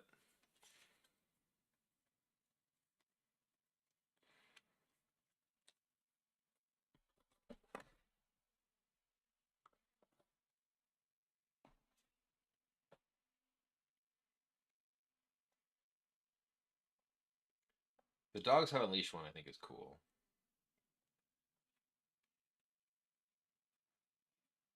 Oh no. Okay, this is the OG, not the reprint. We're gonna play the OG just because.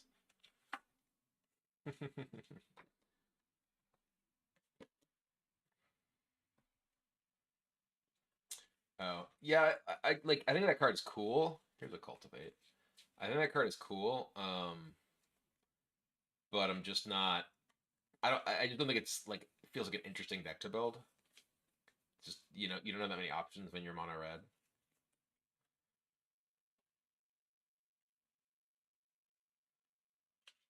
What day did your finger stop bleeding? To be honest, I'm not entirely sure because it's just been. I mean, there was still a little bit of blood on my dressing when I changed it on Saturday. But it didn't look like it was gonna bleed again. I'm not changing the dressing like every day. I'm changing it like every other day.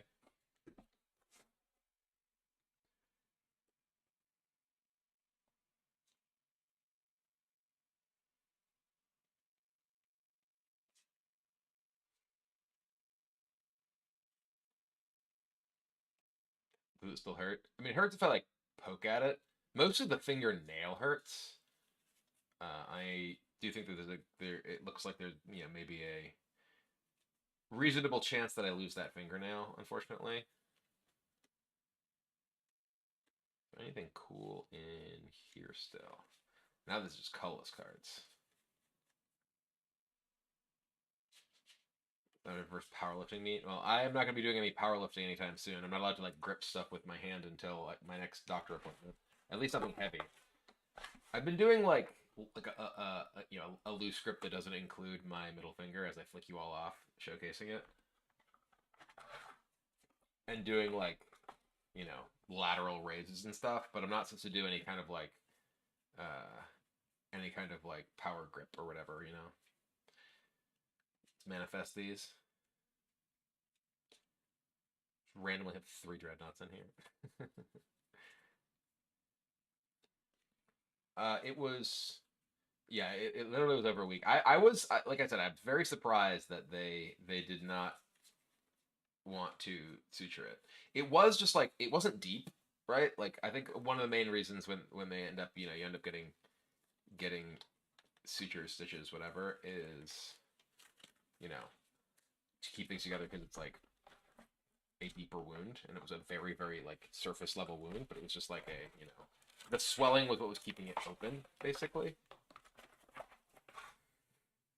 I am not a doctor, but the doctors said they didn't think it needed to be sutured, and I specifically asked. So what the? I just have a dream chisel right here. What is this dream chisel doing in this pile? Look what you find. Just dig through your random pile of stuff and find a dream chisel. Hell yeah.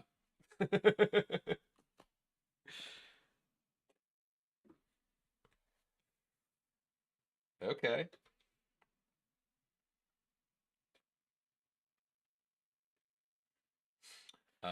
I don't know what Kirk Alarmist does off the top of my head.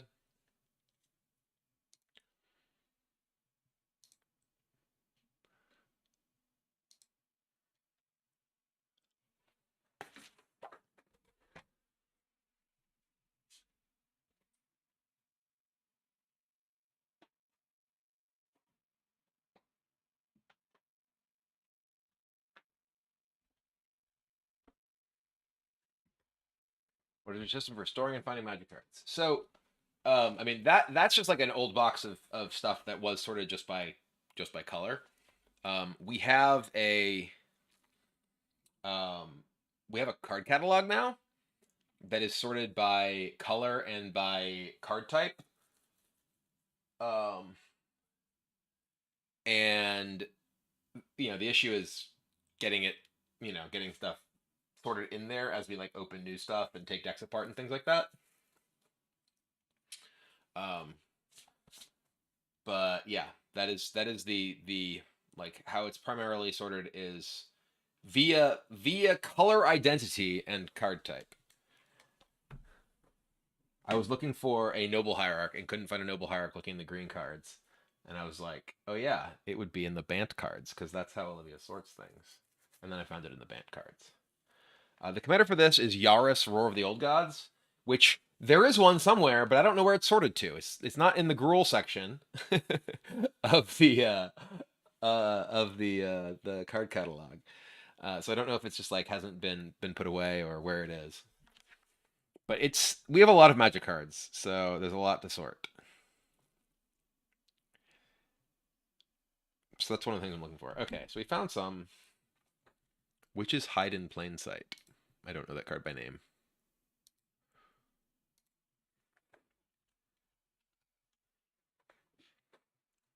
Let's click it on this. Oh, I have that. Yeah, that's right here.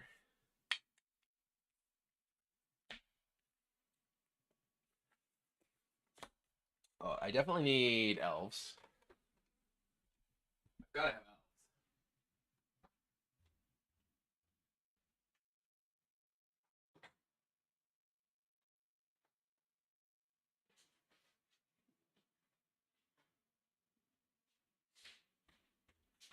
So this is.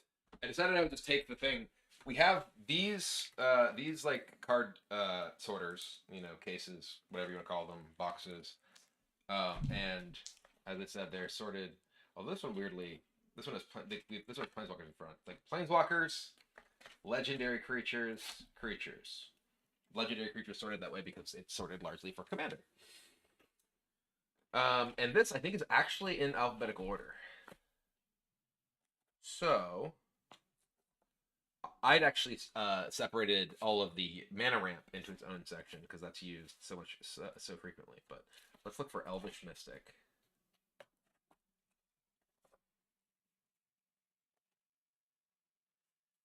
Boom, Elvish Mystic. Found it. Now Llanowar Elf.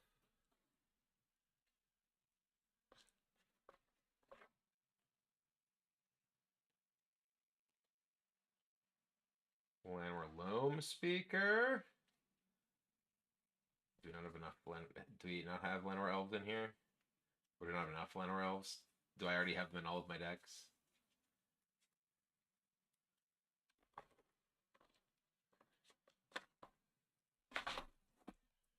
What about Birds of Paradise? Bird.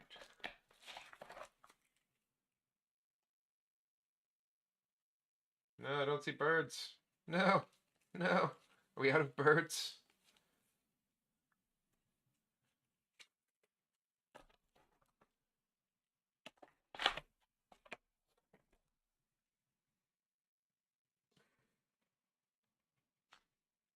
Arbor Elf, maybe? Arboreal. Oh, Agravatum. That was a name I did want too. Oh, the sorting is a nightmare. There's so much sorting. It is a always ongoing process because we just get more cards. Oh, Llanowar just at the front. Okay. I mean, sure.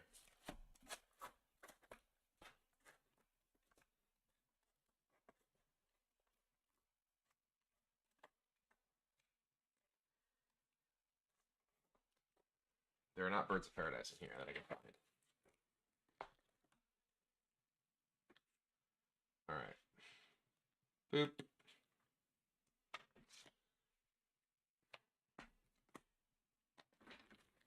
But yeah, this goes into one of the drawers of the catalog.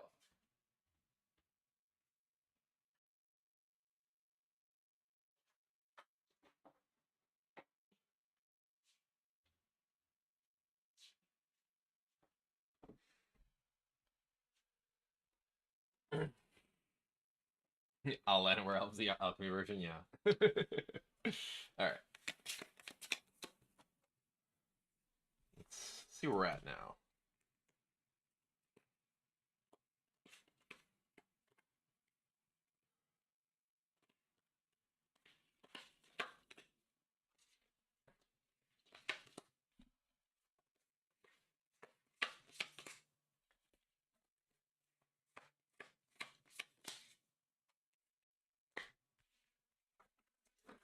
Four, 35, 36, 37, 38, 39, 40, 41, 42, 43, 44, 45, 46, 47, 48, 49, 50, 1, 2, 3, 4, 5, 6, 7, 57 cards.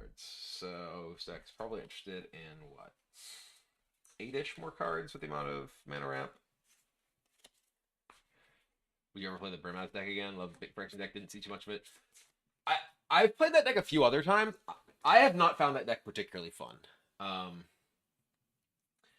It just feels clunky to me, and like the things that it does don't really feel super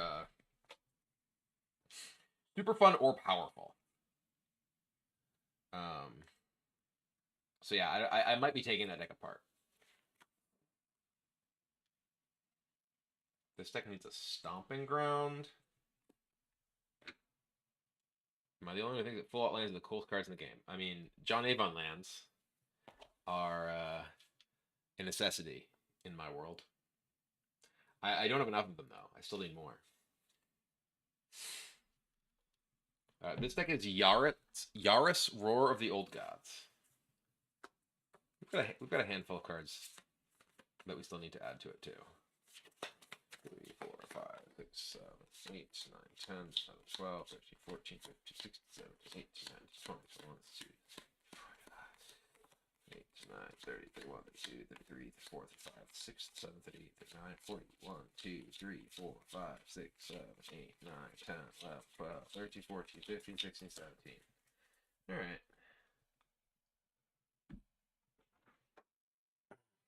Yeah, Agatha's super fun. Agatha's one of my favorite decks right now.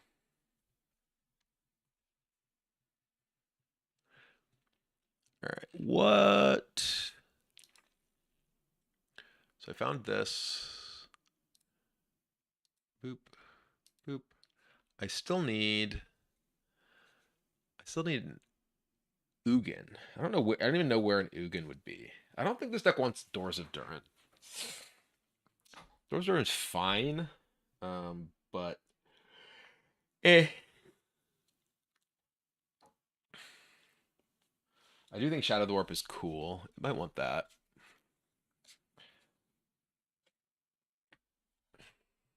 I do not have the Aftermath Smoot in here. I only have one Aftermath Smoot, and it's in my Aftermath Smoot deck.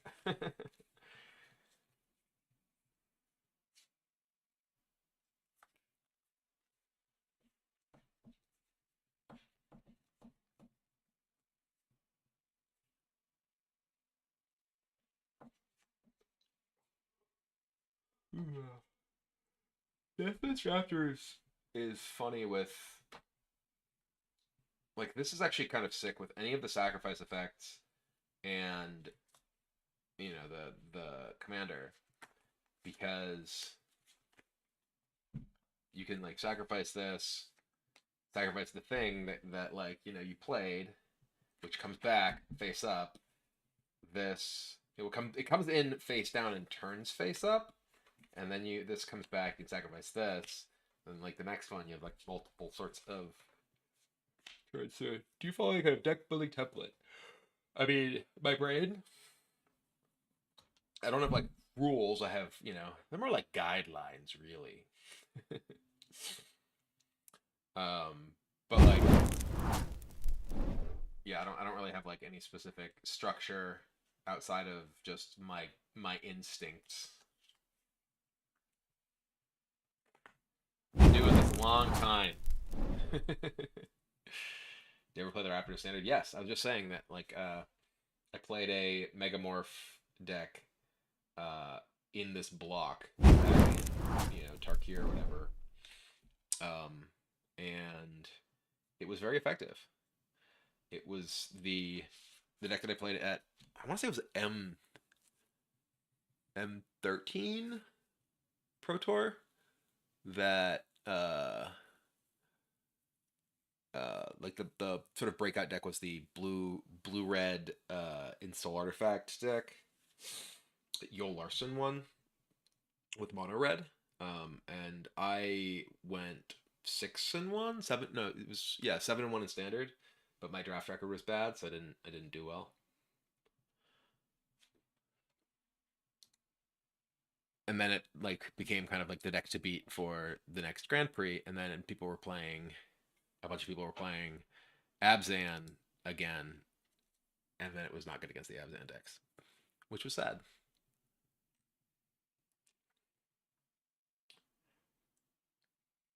All right, what other decks should we? What other deck should we build? I feel like these decks are like largely done. There's just like a handful of things that like cards that I don't have and need. Put them together. Boom. So these are two mostly done decks that just need their mana finished and some new cards. And Browsing Switch, I turned to a channel covering the Pro Tour. It said Kibler, and I was like, how did the haircut make him so young again? And I saw it was a rerun from years ago. I do want to make a Dog Run Master deck, but I think we're specifically going to do a Dog Run Master episode, like an episode that we play with people with those decks, with like playing the commanders of them, and we're not doing it for this particular episode of the show, this filming weekend. That'll take some doing. Do you also build decks for other people in the show? No. We do sometimes, like we've like for instance, Sean Day 9 didn't have his own commander deck, so he played one of mine. And that will happen sometimes when people are like not terribly invested in commander, but we want to have them on. Sometimes we'll play like precons with people who primarily have precons. We are not using any software to inventory our stuff, but we've considered doing that to get more of like an actual accounting of what we have. I don't know what Perry the Pulverizer is. Oh, there was one that I wanted to make that I was thinking of making for our last filming. It's the Jeskai artifact guy. From Ixalan. It's like the gnome guy or whatever.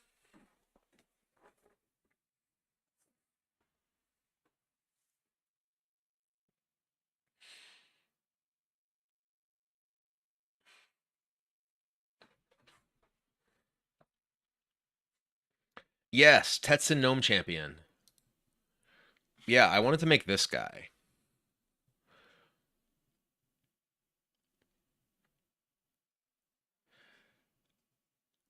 Because that guy's funny. It's also like, a deck that like uh is not just a green creature deck for eliminating mad at me. All right.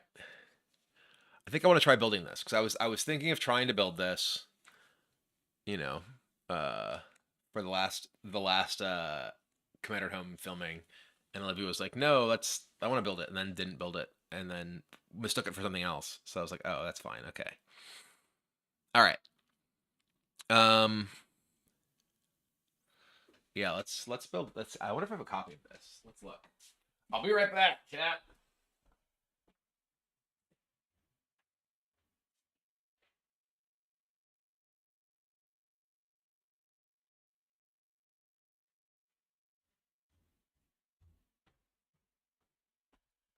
This is our 3-color stuff drawer. Let me find Just Guy.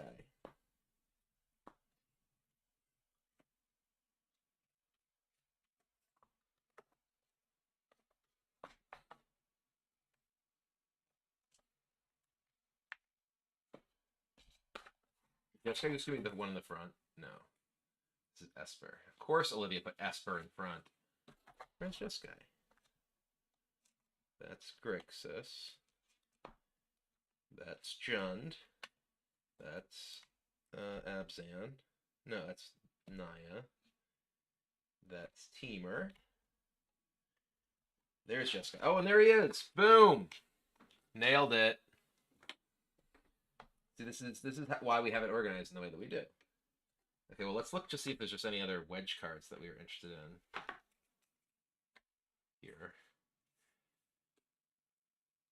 Maybe a Rakavolt? No. I don't think we want any of these.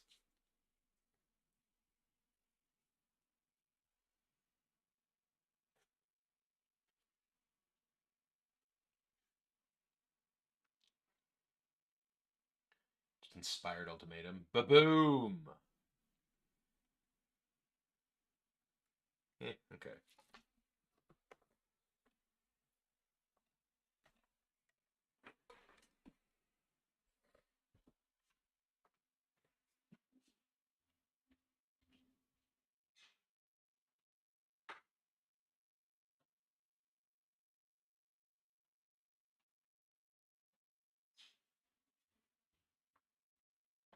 So this really wants double-faced artifacts.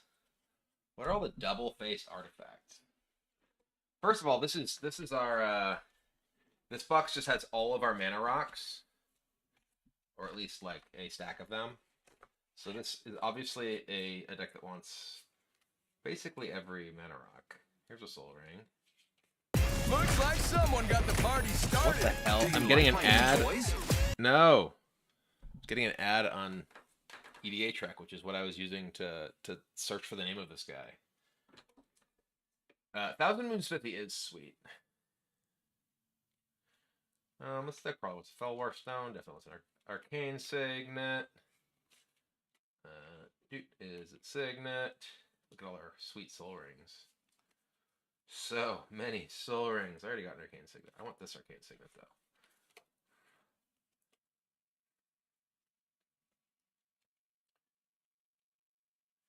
So many of these. Oh my god. Fancy Gilded Lotus. Does this deck want a Gilded Lotus? Probably not.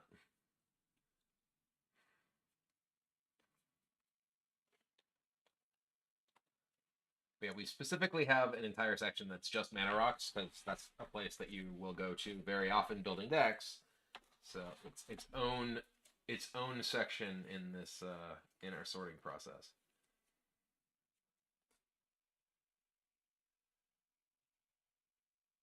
Boros Signet.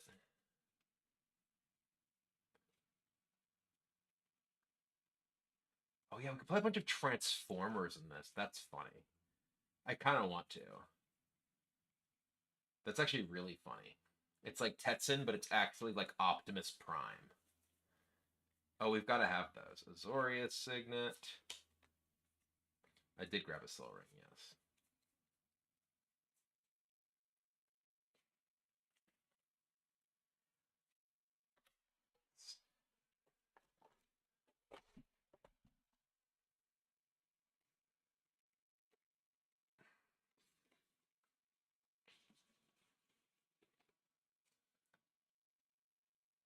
What does this one do? And choose a card type shared among two exile cards to craft it. Next spell you play of the chosen type can you cast without paying its mana cost. It's weird. Is this good?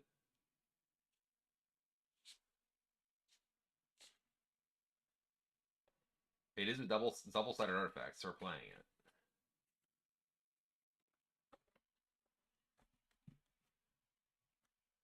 Oh yeah, Chrome Host Seed Shark does incubate. Okay, that's actually sick. What are okay? Just basically, I need like double-sided artifacts. What's like double? Oh, treasure map, double-sided artifact. Boom, nailed it. I'm just gonna search by looking at the back of these cards. That's a sleeve.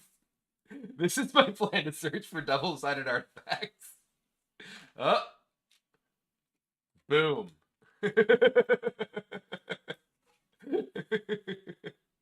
I'm just looking at the back of the cards. Yeah, you can scryfall for double-sided artifact, or you can just look at the back of the cards. Oh, we already have that one. More treasure coves. Oh, this one. Nailed it.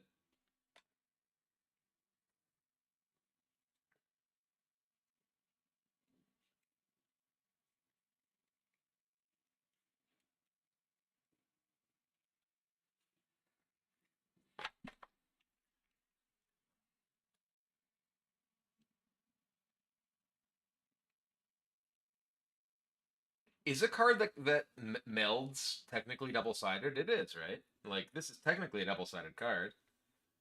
Because this is just like another double-faced artifact. Is this not a double-faced card, even though it melds? Like, I'd still need the Urza, right? To meld it, but it still counts as a double-sided card. I don't think this one's worth it, because I'm going to be low on instants and sorceries, so I don't think I want Primal Amulet. We might just play Urza anyway.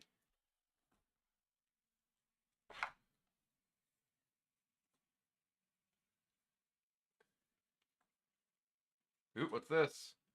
Chalice of Life / Chalice of Death. Eh, that one's probably too bad.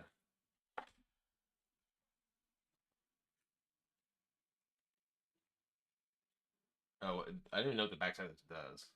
Oh, it transforms. Oh, sure. Okay. Oh, maybe that is good then. It just transforms. Is it whenever it attacks or it transforms or attacks? Okay, maybe I do play Chalice of Life because I can just flip it. I think maybe I do. We're gonna do it. Chalice of Life. Get in there. Yeah, it does. Urza would definitely hang out with gnomes. All right, we're gonna go put the entire drawer back. See, this is how it's labeled. You can see mana rocks, colorless artifacts.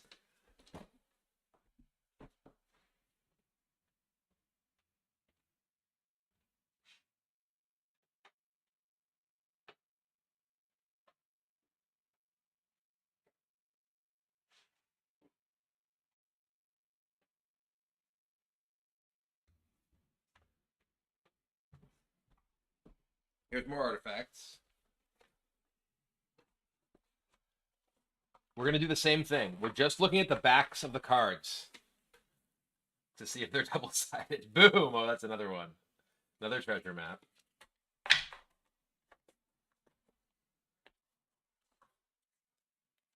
Oh. Throne of the Grim Captain. But this can just get transformed. It gives mill. I mean, this turns into something insanely powerful, so I think this is worth it. Okay, we're playing this. I'm not going to be able to transform it otherwise. But also it mills, which like enables this. It's a black card? What? Am I not technically allowed to play this?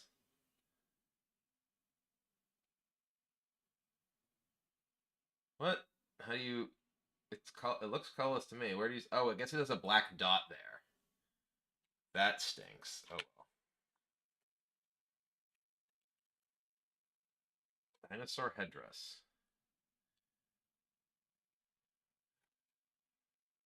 Eh. I mean... Okay. It's still a cheap thing that triggers this.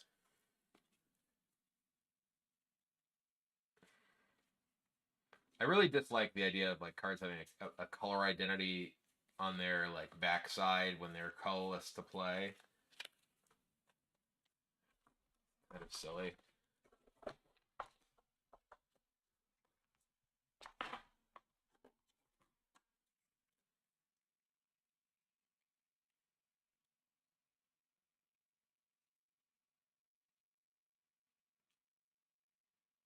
Oh, I already have one of these.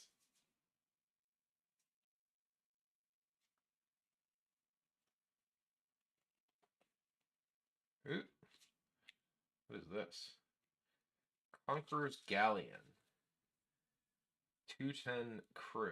It attacks crew 4. Attacks trying to develop transform. And what is the backside? It's a land that can. Okay. Sure.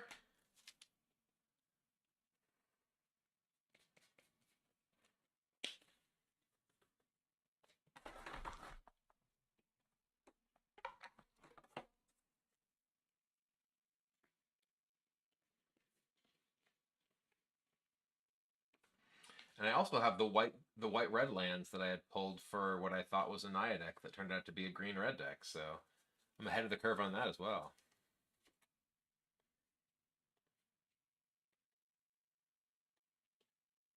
Ooh. Oh, but this is like black color identity in the back, right? Yeah, it's black red in the back. It also has unearthed red, so it's red anyway. So I cannot play that.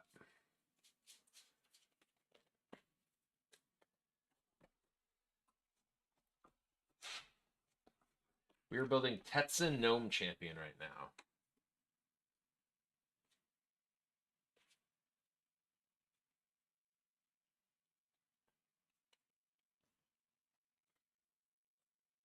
Okay. Well, we did not find more double-sided things. Sunfall getting incubator tokens doesn't really help because we lose our commander to it.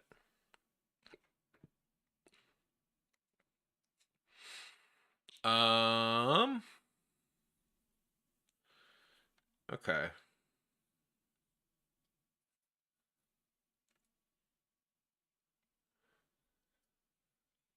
Yeah, Azur's Gateway is excellent, that's for sure. Thousand Moon Smithy, Brass Tunnel Grinder, Unstable Glyph Bridge.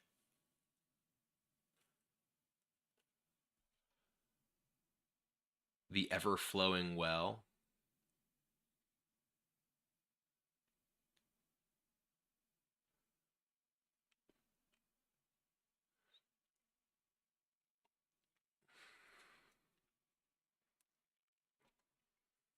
Thousand Moon Smithy is nuts. I had Thousand Moon Smithy in a constructed deck for a while.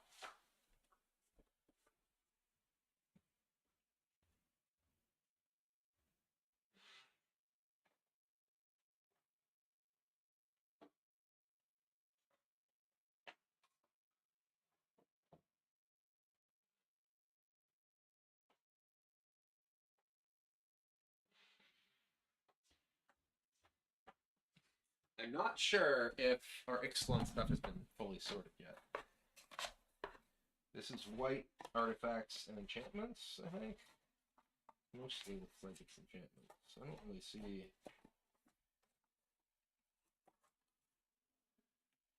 It looks like it's all enchantments.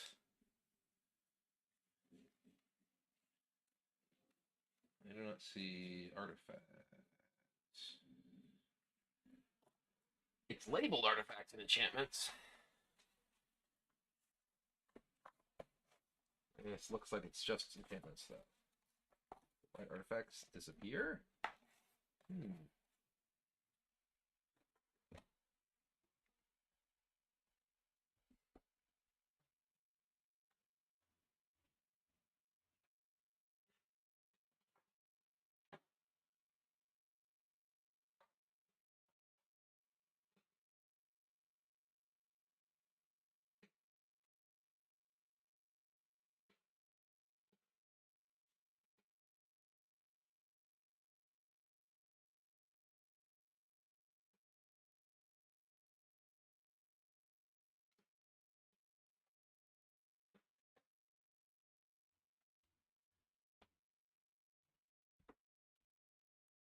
Found this ever flowing well. I know I had a Brass's Tunnel Grinder. There were definitely Thousand Moon Smithy, but that might be in one of Olivia's decks.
Okay, I did find these.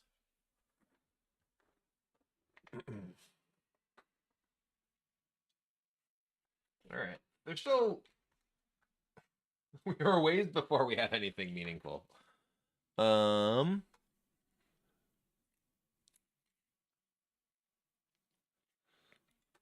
there are many, many, many more cards that we need to find for this.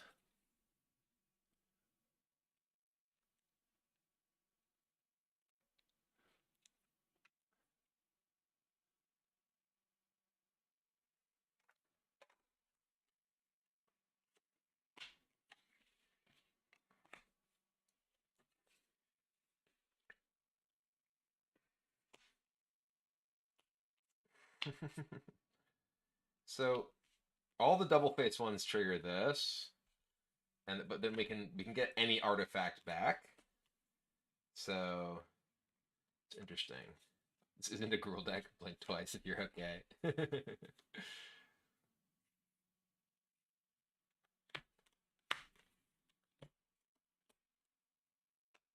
We definitely want an actual Urza to be able to meld with this, I think.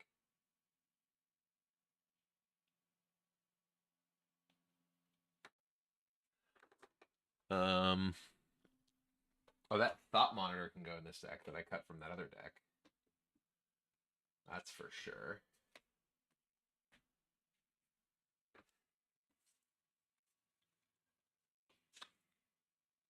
Where'd that end up? Yeah, Kappa Cannoneer, Thought Monitor. These can definitely both go into this deck. Maybe this deck wants Tezzeret.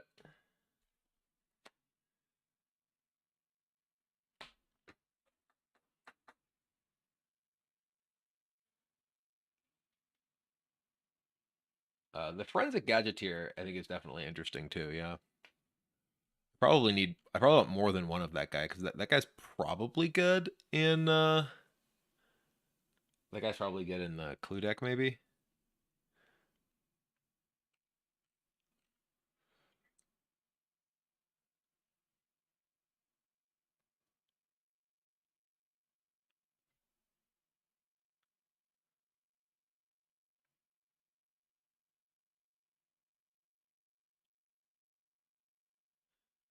Hmm.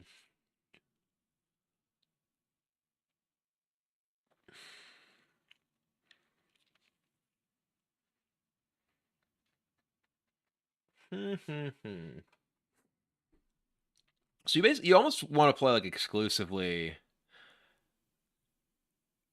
artifact cards because like as many like things that are artifacts as possible. I want to play Optimus Prime in this deck. Do we have Optimus Prime? It's just very funny that it works with this. I don't know if I have an Optimus Prime anywhere though.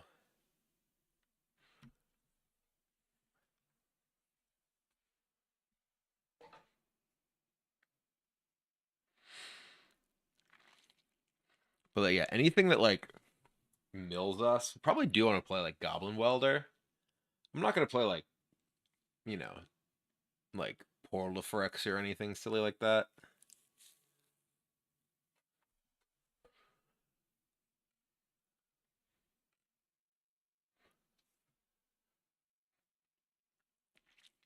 Slicer is funny. They just keep giving it to people and they keep hitting each other with it. I don't know about Mesmeric Orb.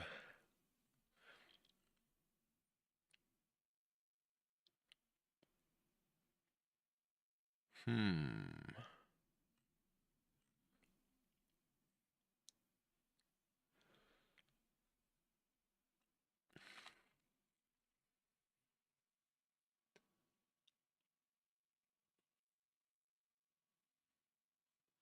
Oh, this deck also wants a Thoughtcast, obviously.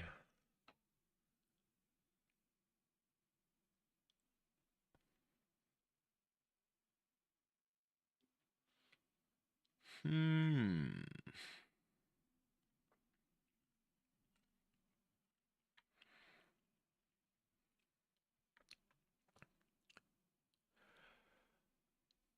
You basically just want every single double-faced artifact, I think. There's just so many of them that like are just random, random draft chaff.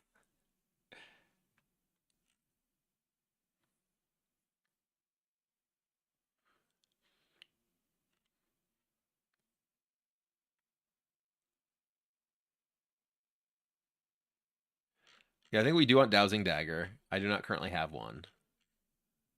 Or Dowsing Device, or whatever it is.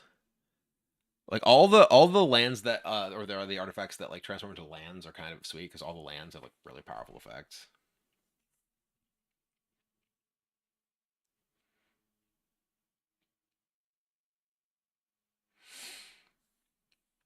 There are several other transformers. I do think just playing transformers is very funny. All right, so I'm just gonna add some things that I definitely need.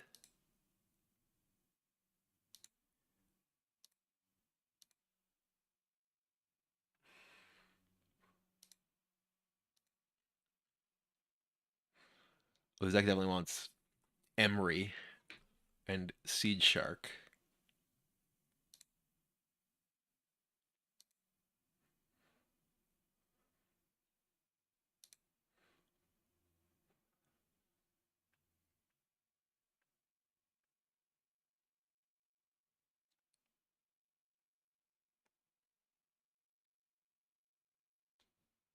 Jetfire? I don't know what Jetfire is.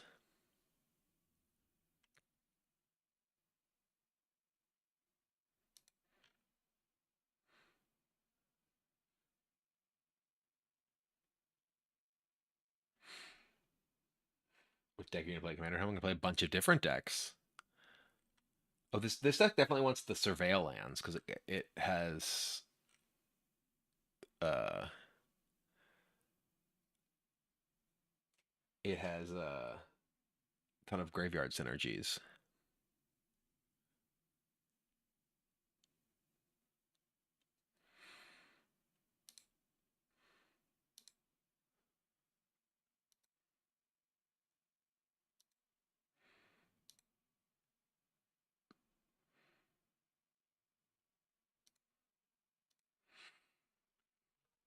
I think I basically want every transformer.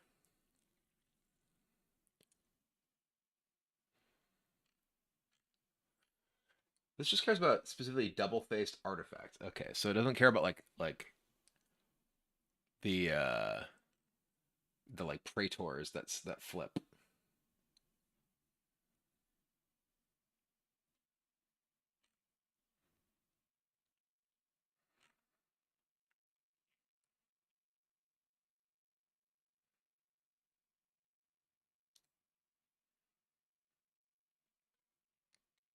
I'm looking at like the various like uh transformers. Prowl. Whenever it's exile up to one of their tapped creature or vehicle, as long as that card remains exiled, its owner may play it. Whenever a player plays a card exiled, you draw a card and convert this. And then it becomes a 2/3. Whenever another creature or vehicle enters the battlefield under control, put a +++ encounter. This is the second time this resolved. Convert this. Okay.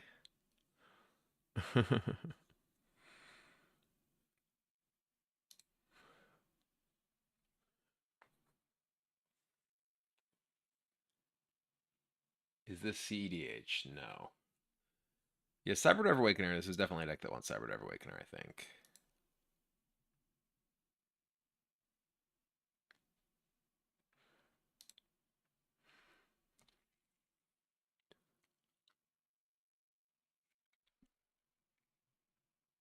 Jetfire. Jetfire does sound kind of sweet.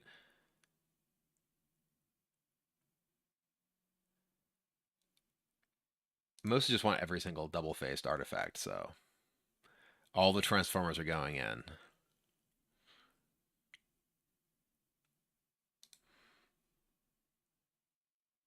We're building this guy, Tetsun.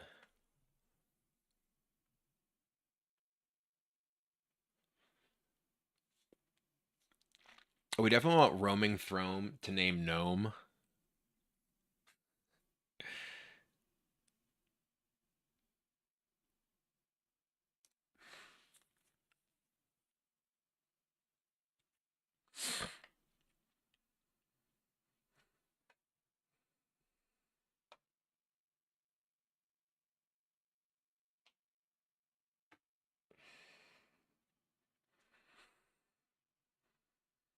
Progenitor Exarch is funny because you make a bunch of incubator tokens.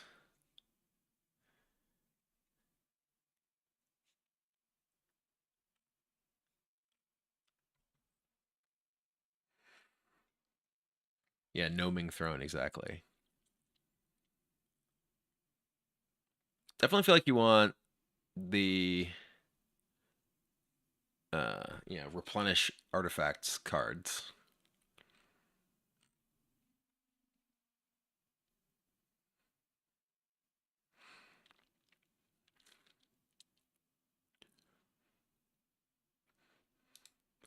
Definitely want Thematic Compass, Dowsing Dagger, Saw Blades, Iceberg. I already have this. Every single double-faced double-faced artifact.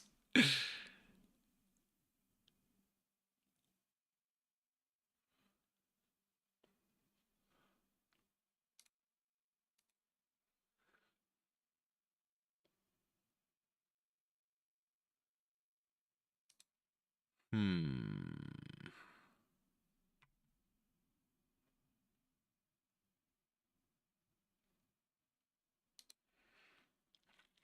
Well, replenish is enchantments.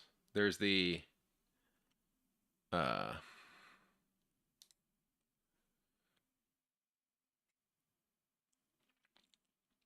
there's the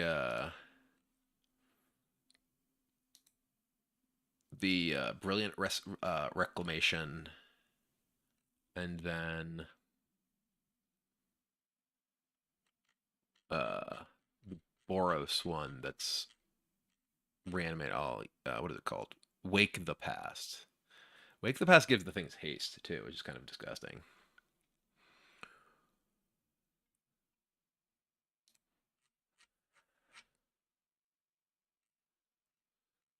This deck seems hilarious. It does not seem good, but it seems hilarious.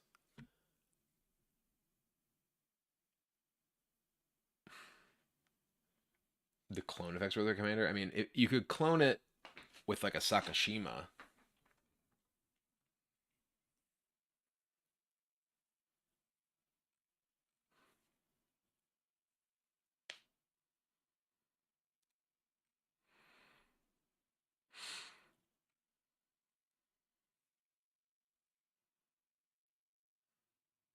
Yeah, or sculpting steel. True.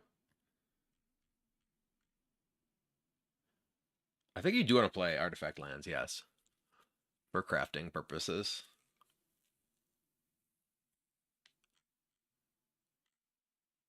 Well, sculpting steel only works in that it gives you a trigger. The problem is sculpting steel will be legendary.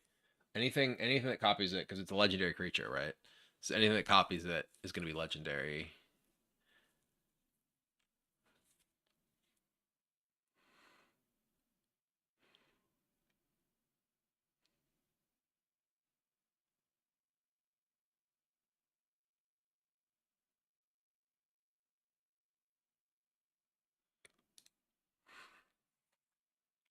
Yeah, Fabrication Foundry is definitely good. It's like a mana rock for basically every card I have.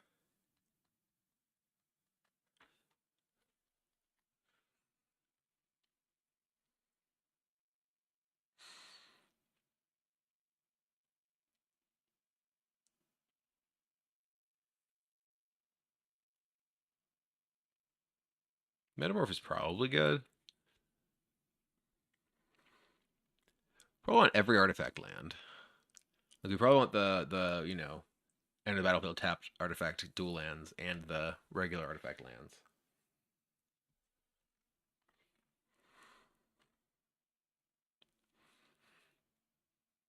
Yeah, Emery we definitely want. I think we probably have.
I couldn't find an Emery. I found a Tezzeret.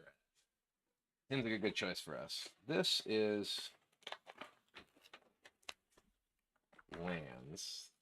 Hope I can find artifact lands in here. They should be in here, I imagine. Buyer of Industry seems good in this deck.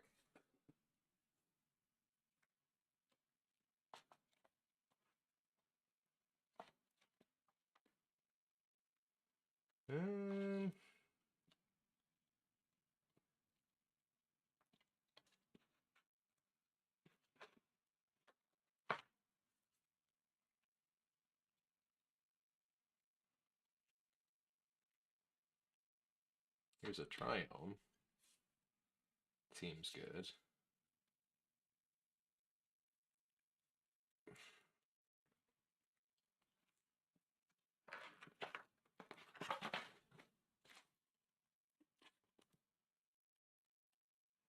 There's like utility lands. I don't know that there'll be artifact lands in here. Oh, there's, okay. Ancient Den. They are in here.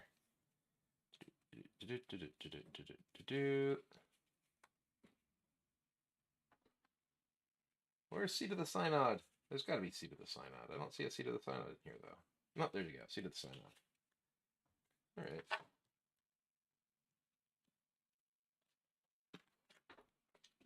And Great Furnace. Okay.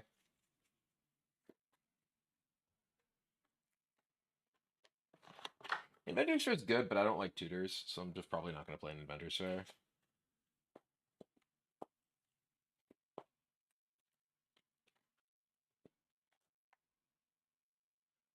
Similarly, I don't like. That's the same reason I don't Tezzeret the Seeker. I'm not interested because of the tutors. I don't want to be digging through my deck. Too slow. Slows down games.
Found artifact lands and other lands. Hooray!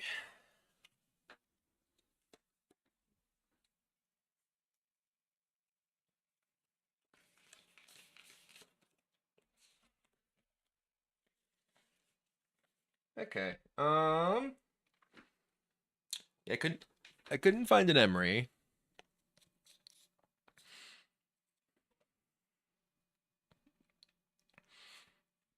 I have a spectator seating, which I didn't find in here. Boop. Boop boop. Arid Mesa. Nailed it.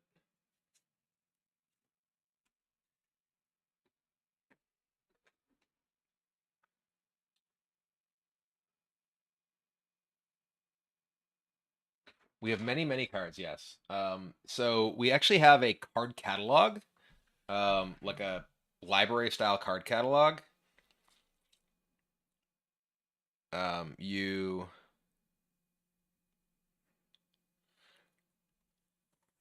uh you can find like pictures of it on my like Instagram from like December, January.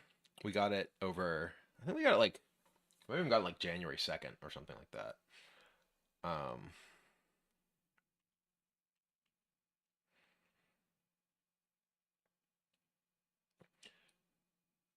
Hi Oko.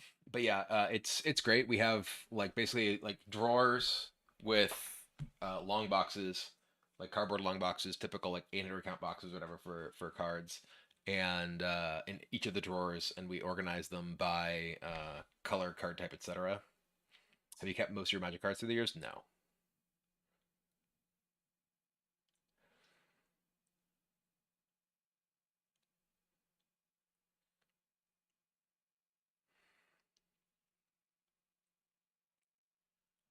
I have many, many, many cards that have gone through my hands.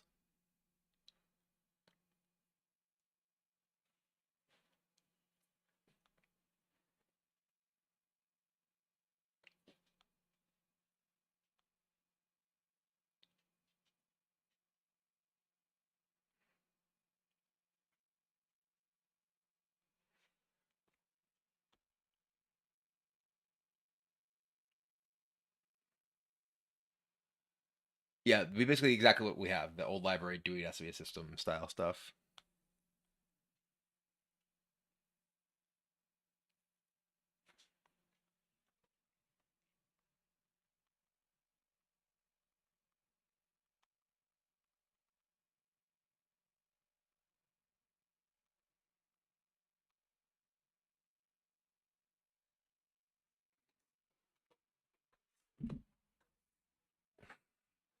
Are you at PAX this weekend? Nice.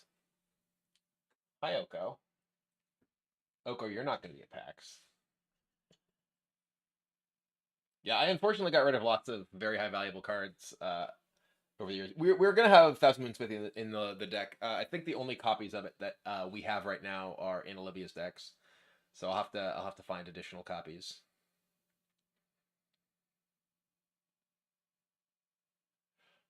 Hello, Oko.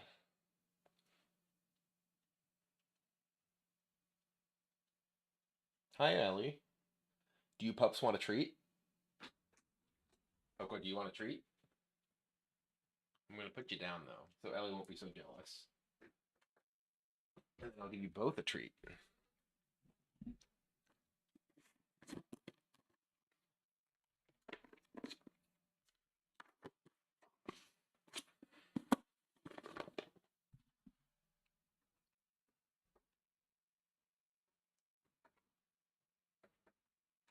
Yeah, I don't think stealing artifacts from Olivia's decks is the way to go about things.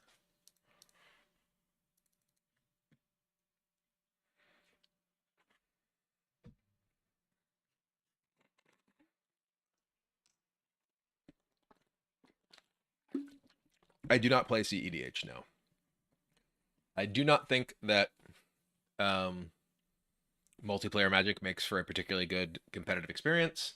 And if I want to compete, I will play in the Pro Tour.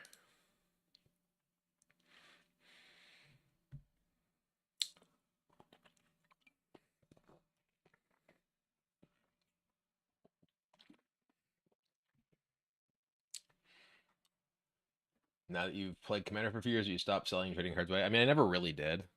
Like, other than when I was like broke. I never really got rid of cards. Like, but like I did that multiple times at various points in my life where like I unloaded a bunch of cards that would later be very very valuable. I also had periods where like I had like my a binder full of like all my most valuable stuff stolen at one point, which was obviously a bit unfortunate.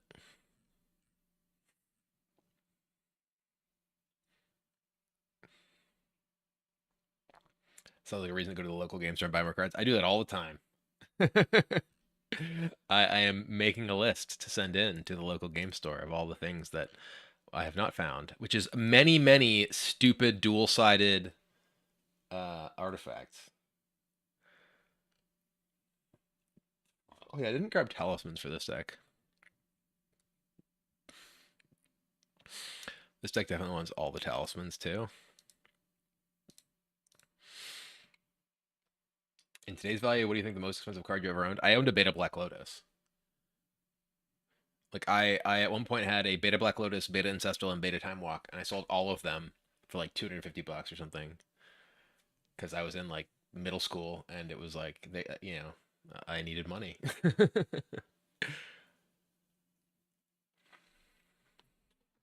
So I certainly wouldn't have held on to them and had them be like super high, super good condition or anything because I was a kid.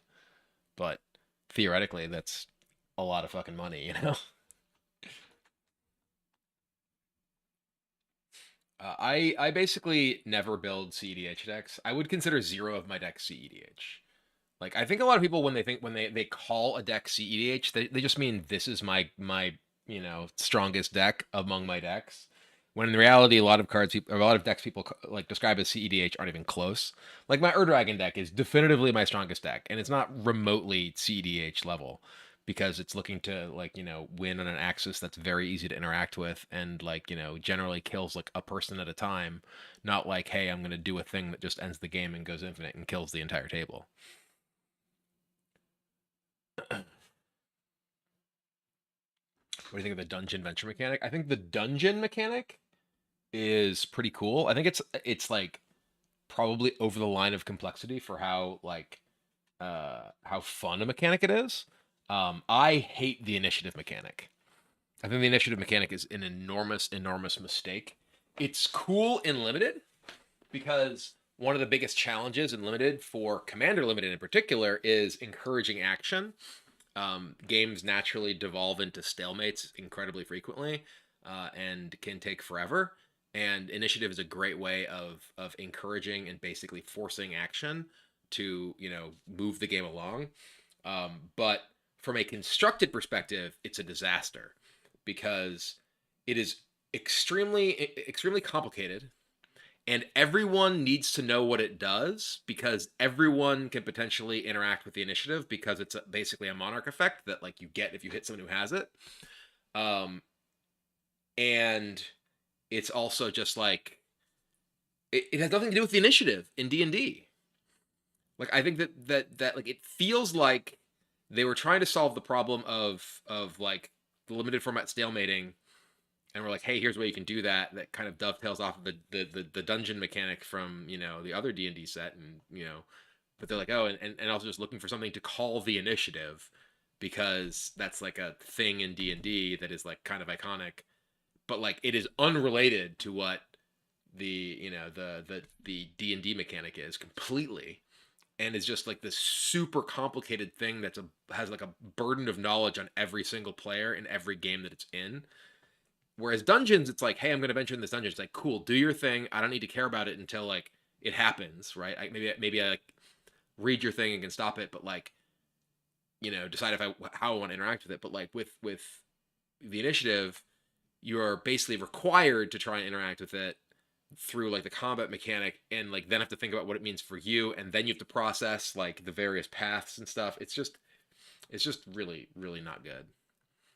Like I think overall the Commander Legends Baldur's Gate is a great set, and then again I think Initiative works great as a limited mechanic, but I think that it's terrible as a constructed mechanic and as a representation of what the Initiative means.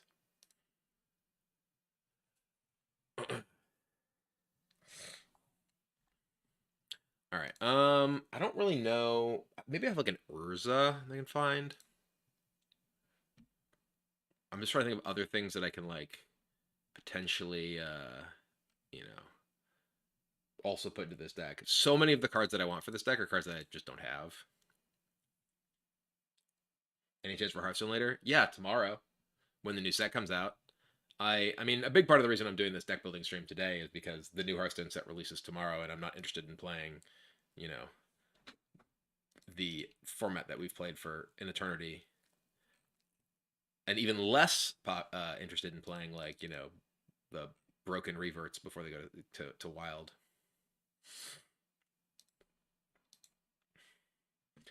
This is a Tetsun Gnome champion deck. This deck is double-sided artifact, everything.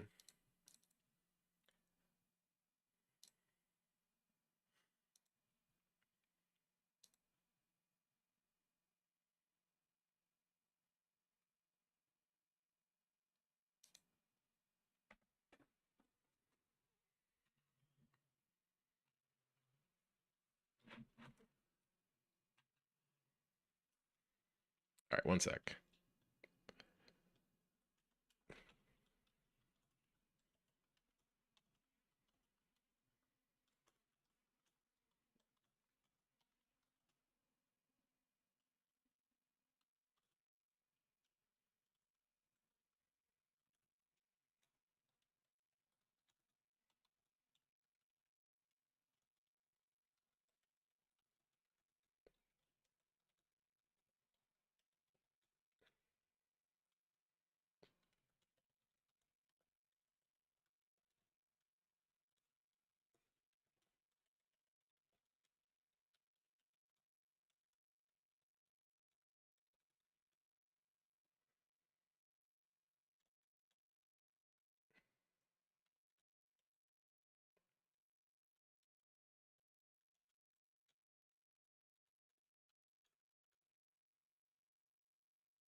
Oh hey, we got a tip.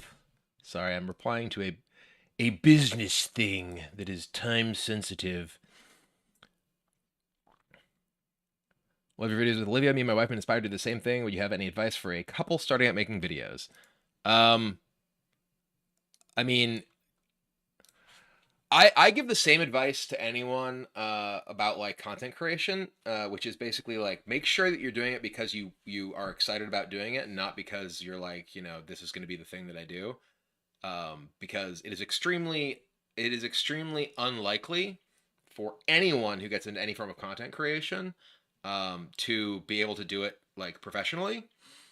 Um, and if you're just like, hey, I want to just do cool stuff, and like just you know be sure that you have the right sort of expectations, and that's legitimately what you want to do is just like make cool videos that you enjoy making, rather than like putting pressure on yourself to like hit certain viewer numbers, subscriber numbers, or whatever, because again, realistically, like you're not gonna be a pro YouTuber, not to like not to like be a downer or whatever, but it's just very very very unlikely. There's so many people who try to be content creators professionally, and it's just like any kind of entertainment field. There's a ton of competition, and uh, only like a small percentage end up being successful in being able to turn it into something they do for a living.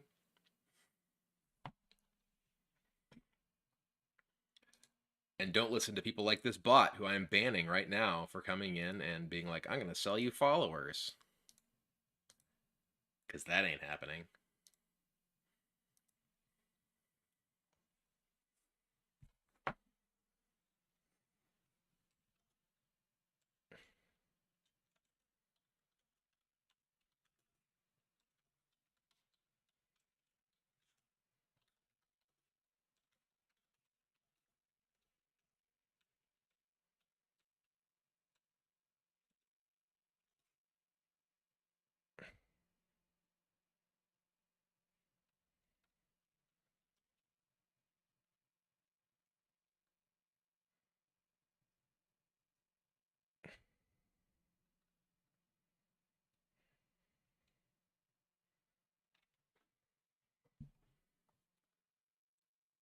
I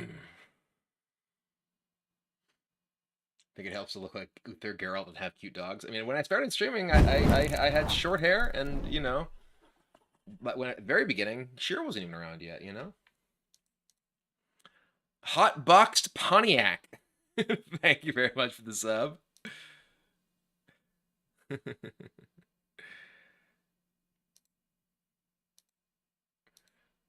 All right. Do you have any other decks we want to try building? Because this one really feels like I just need to like get this pile of double face things. Oh yeah, I did want the Dance of the Mance. I think that is a cool one too. Thanks for the advice. You are welcome.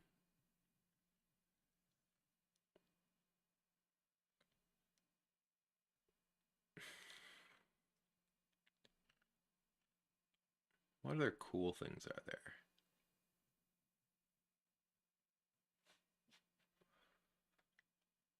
Oh, there's just Storm the Vault. Storm the Vault's probably good in this deck, huh?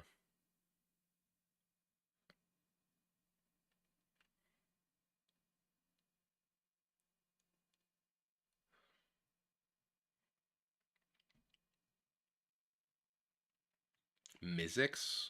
Which is Mizzix?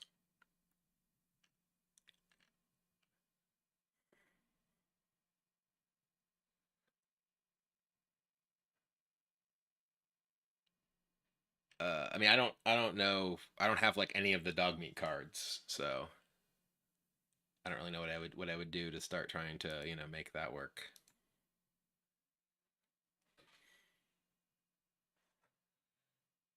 Hi, Oko.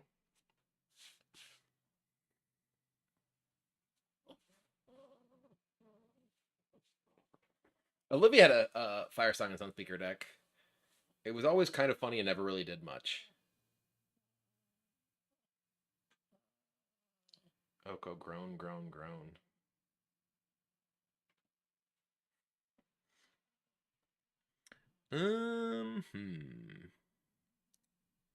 Any other cool cards to put into this?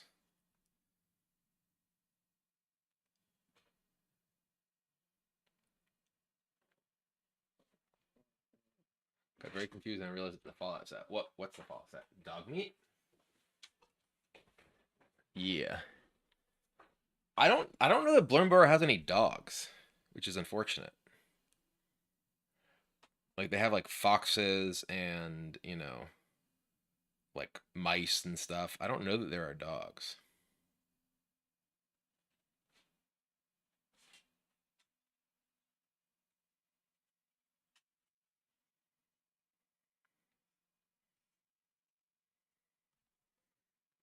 I have not built Hawkball, no. It does seem kind of neat. Sahili Sublime Artificer. Which Oh, that's something that can like copy artifacts. Why is that? What is the rules complication? I don't understand. How do you play double tide cards without constantly unsleeving them? I mean, you constantly unsleeve them. You can play them with like uh the other card like in a separate sleeve and just when you flip it, play like a second card basically. But the primary way that you people do it is, unsleeve and flip the card over.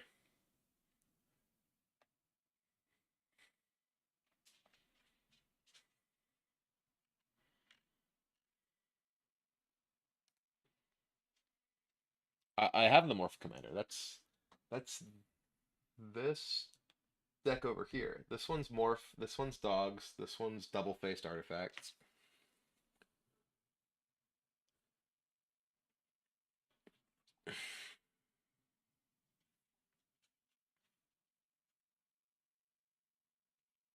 The checklist cards and proxies are a Oko. Oko really wants to be on the lap. Buddy, hi. Hello, Ko.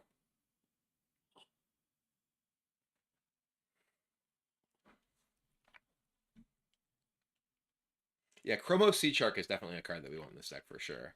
Chromo Sea Shark is actually hilarious because it like triggers Hetson so many times. Every time you play a non-artifact thing.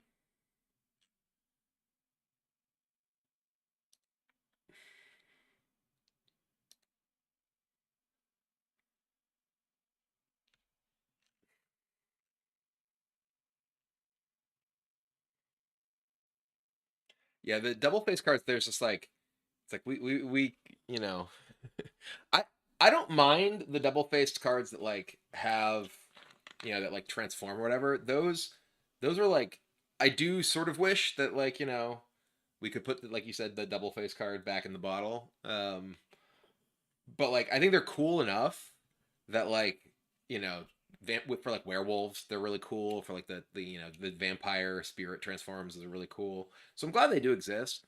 I do think they have gone overboard with them.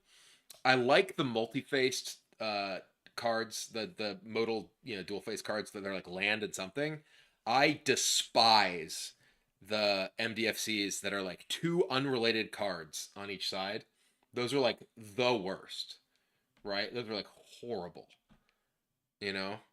Like I just think that like there's like a I don't know like Omen Keel and whatever the other thing on the back, which are like completely unrelated, maybe thematically related, like in the story, but mechanically they're nothing. Yeah, the Strixhaven Deans and like there's like one thing that's like I don't even remember. It's like one side is like a creature gets +8/+8 or something, and the other side is like make copies of things. It's like how are these related? Right? They're like just two different complicated cards that like you for whatever reason are on the same card, and you have to like remember you know I think the sagas that flip are pretty cool. I like the sagas that flip. I do think that like obviously Fable is busted, but like I think that broadly speaking the sagas that flip are cool. um but like the cards that are explicitly just like two completely unrelated cards on either side, yeah, the Kaldheim gods and the like Strixhaven Deans and like the random spells, those are just like you just shouldn't have done this, right?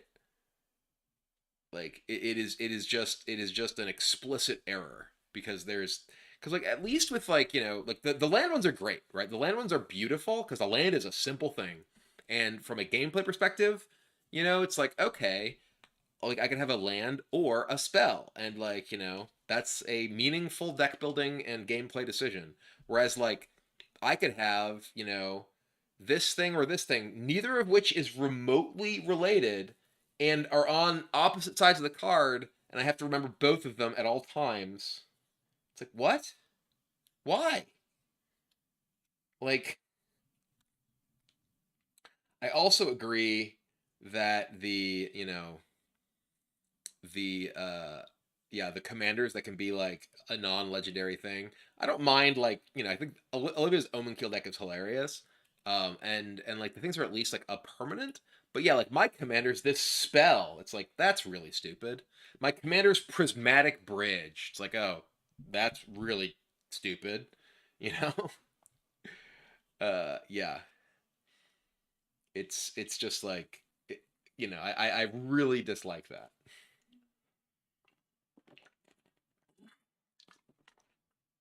Yeah, exactly. It's not power creep, it's complexity creep. And like that's a bigger issue than power creep, right? Like and frankly like it is also like to an extent, it is a thing that has to happen, right? Because Magic is a game that's been around for 30 years.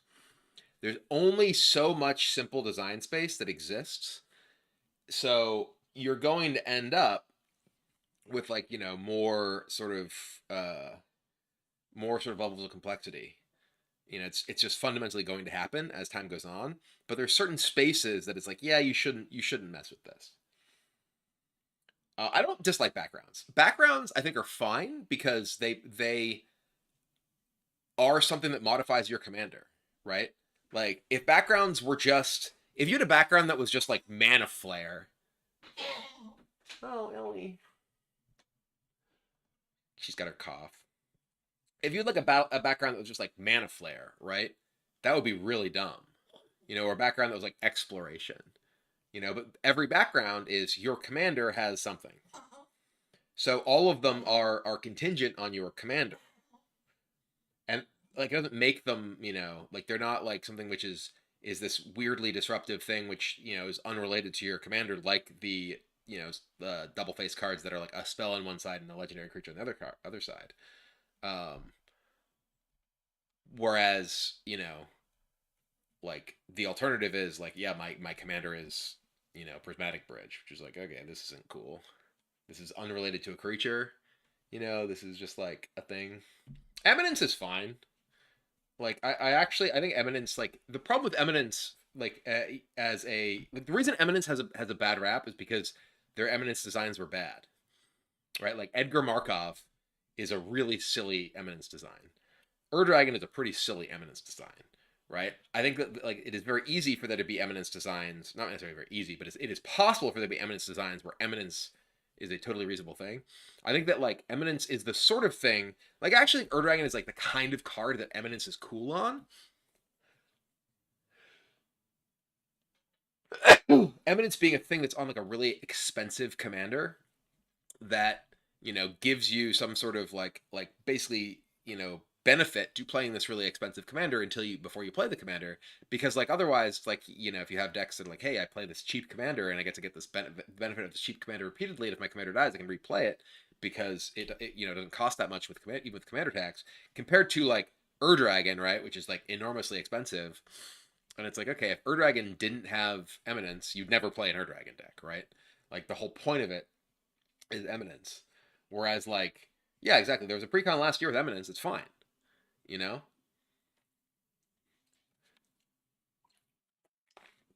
So I think it's just a matter of there's lots of mechanics, which are like, can't is the mechanic broken, or are the cards that they have made with the mechanic broken? And obviously, everything's a combination of the two of them. But like, for instance, like Storm is a mechanic that's real difficult to ever make in such a way that it's not broken. Because just fundamentally what it does, as long as you have cards that do basically anything that interacts with the game state, probably going to be pretty busted, right?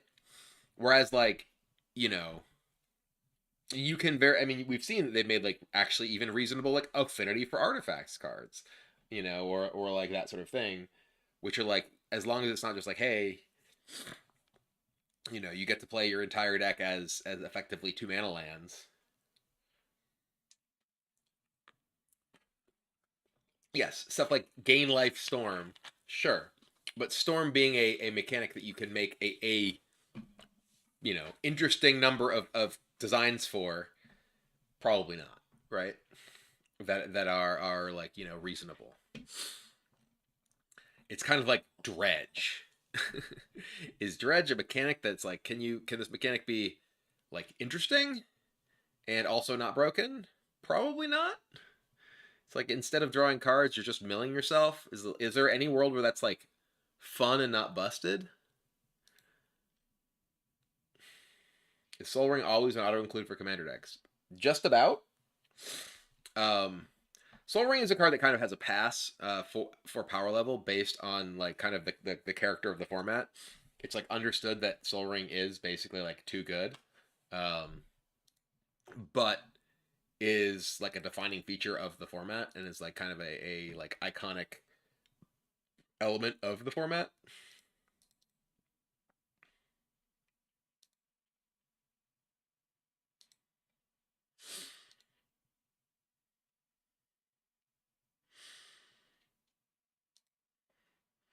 Yeah, there's a number of things that like, are like hey, this is cool and limited, and then it's like, wait, why did we do this for constructed?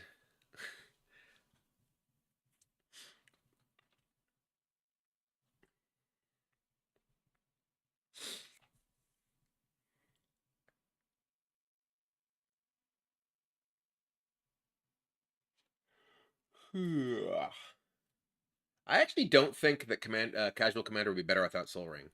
I think that Soul Ring is so one of the things that Soul Ring does, right? And Soul Ring, as long as Soul Ring is like the singular, like, super acceleration you have in your deck, you're not like a Mana Crypt and Soul Ring and Grim Monolith and, Mana Vault deck, is that it enables even like a deck that is like clunky and dopey to have games where it gets to do its thing in a powerful and explosive way. And I think that's fundamentally a good thing for the overall texture and character of the format. Um, that like, hey, you got to be the person who is doing powerful things quickly, even if your deck is otherwise bad, you know. Um, and the multiplayer nature of the format means that there is a kind of fundamental balancing axis for the player who got ahead with a Soul Ring. Um, being targeted by other players because it's like, hey, this person's doing powerful things quickly, we need to kill them.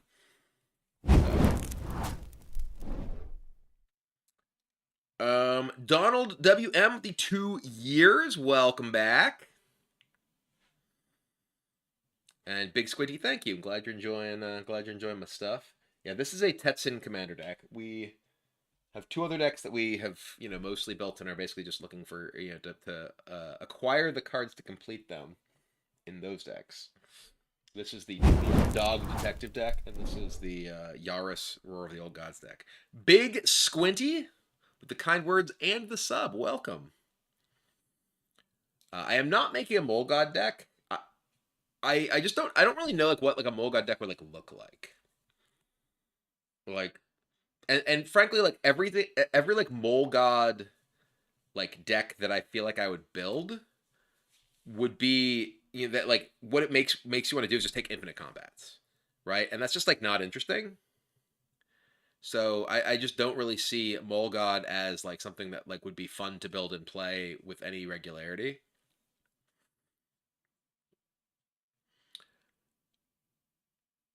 Do you sometimes proxy cards? Yes. Like I prefer not to proxy.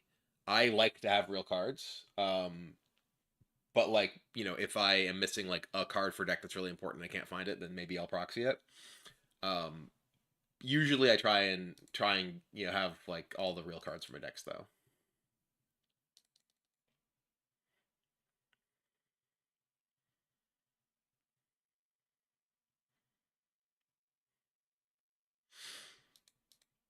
What if that's on Missy? Missy's kind of neat. I don't know. I don't really like the Doctor Who cards very much. Um, I like don't really want to play with like Doctor Who commanders because I don't really want them to just be in my face all the time.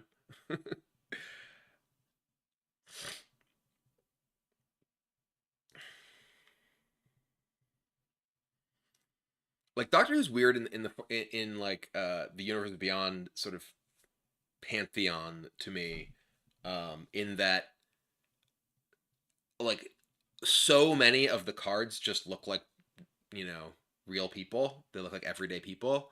They like are photorealistic pictures of actors, and like while I don't mind like the universe of beyond stuff, like I think Lord of the Rings is great.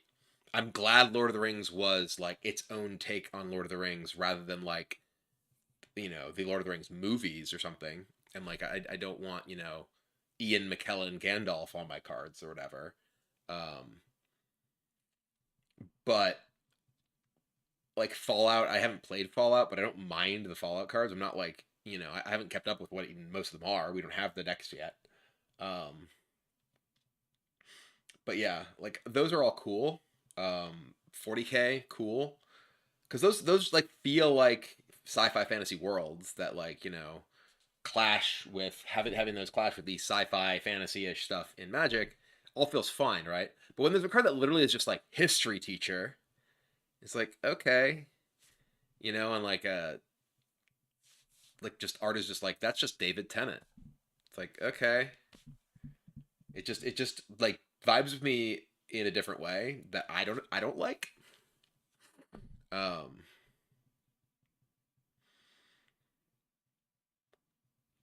yeah, Assassin's Creed is also a little bit weird. It's like, this is Assassin's Creed. It's like, I did see someone post something that was like, we've determined that Leonardo da Vinci can beat a space marine in a fight because he's 3/3 and the space marine tokens are 2/2. It's like, okay. Oh, there's no way that it's gonna be MCU versus Marvel. There's zero chance that they had like that they're getting the MCU versus like Marvel comic license. It's just baffling.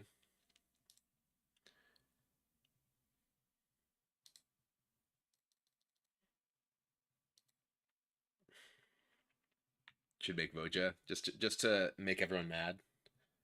We should make a 4 players playing Voja episode.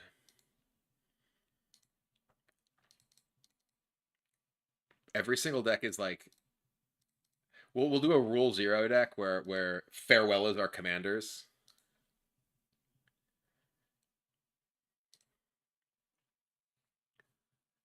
That should be the April Fool's episode. Low upside CJ. Thank you very much for the 43 months. Welcome back.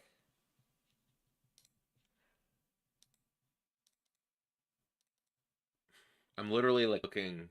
April 1st is 2 weeks from today, in fact. I don't have any good plans right now, so.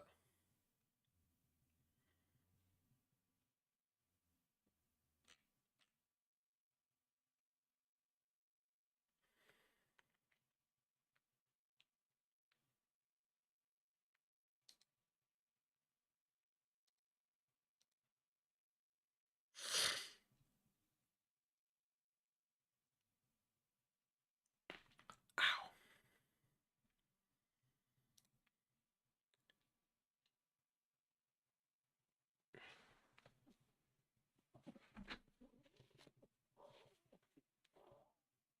Hi.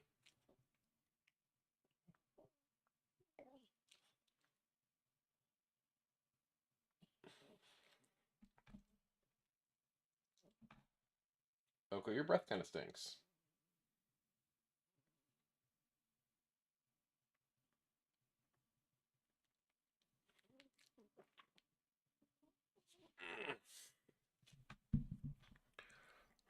I don't really have any other ideas for decks to make. Olivia should be home before too long. I know that she was working on. She wanted to work on some stuff.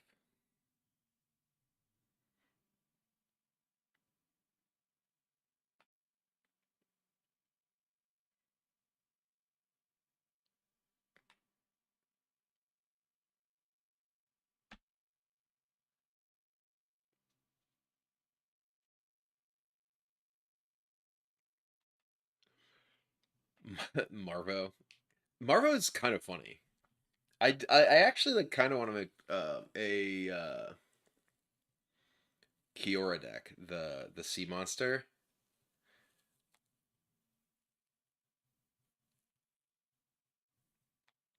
That would be very funny. I don't think what's a Kibler deck. Marvo? I could make a Marvo deck. Jodalist is all legendaries from all Magic Worlds. Okay, that's kind of funny.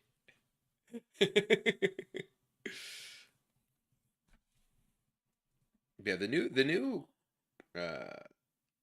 the new Kiora is pretty hilarious. Oh, 12th. Yeah, I don't want to make a Doctor Who deck.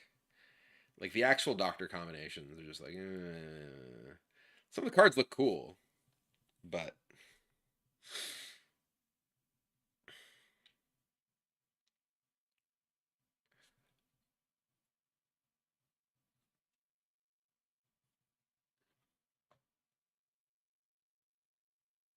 Sauron the Dark Lord, I'm making Sauron Lidless Eye, and I'm making Sauron the Necromancer. Make an MTGO secret lair like a soul ring that has 20% chance to randomly skip your turn.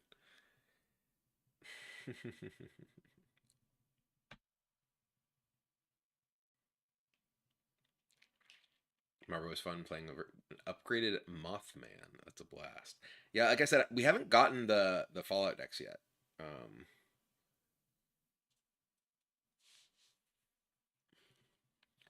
I definitely am interested in checking them out, but do not physically have any of those cards. And I want to at least, like, you know, look at the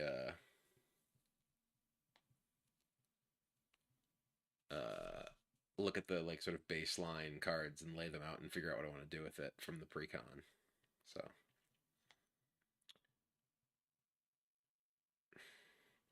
all right, I'm gonna take a quick break and run to the bathroom, and then we'll figure something else out. I will leave you with the pup cam. I'll be right back. Oh, that button doesn't work. Right. Stream Deck's not working for some reason. Anyway, be right back.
I'm back.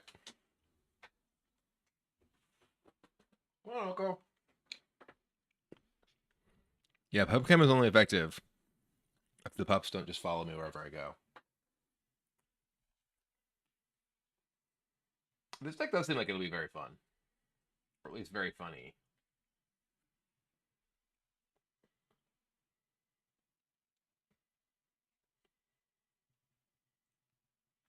Are there probably like ways to like make like power stones for this deck? What are good power stone cards?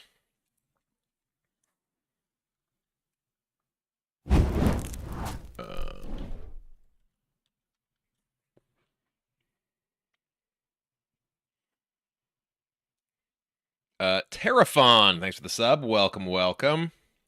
Yeah, that Karn that makes power stones. That guy's just gonna get attacked and killed though.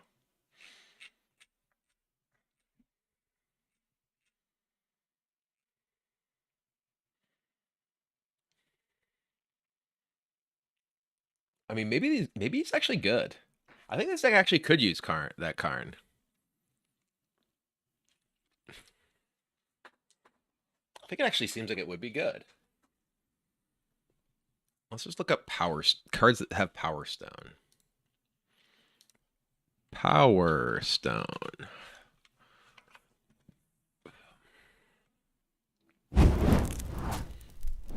There's a 5-cost guy that's just the beginning of your end step, make a Power Stone.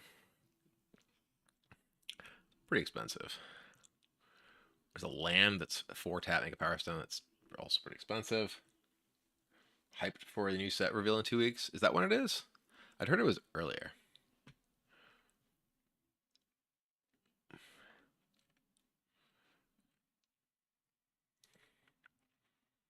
Hey, sorry about your face with the 19 months. You missed playing competitively at all. I am playing in the Pro Tour in like a month.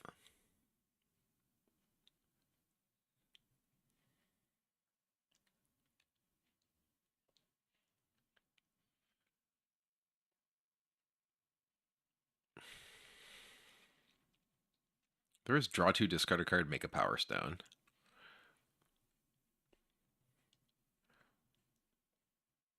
There's the Mana Rig. Whenever you cast a multicolor spell, create a Power Stone. What a weird card. Oh, this deck definitely wants Thran Spider. Do it? Do I want Thran Spider? Maybe I do want Thran. The Urza Lodestone Prodigy, like loot whenever you discard an artifact, make a Power Stone is kind of cool. That should probably be in this deck.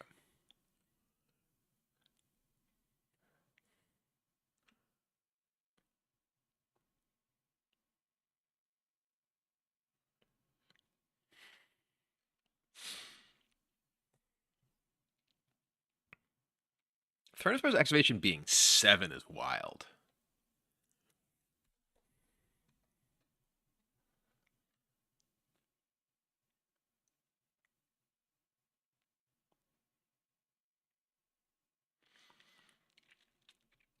There's Brothers War.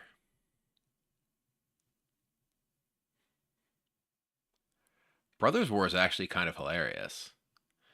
4-cost Saga, make 2 Power Stones, then choose 2 target players until your next turn. Each creature they control attacks the other player if possible, and then does X to any target, X to another target, or X to number of artifacts you control.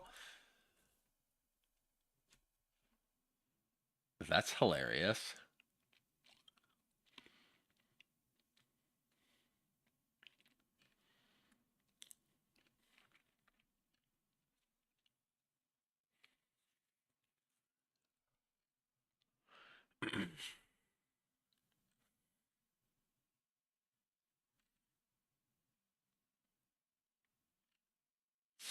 I think that just wants Karn, which is very funny.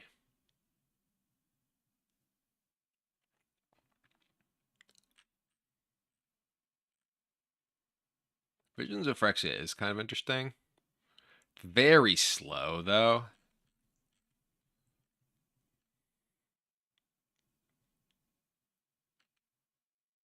We are building Tetsun Gnome Champion.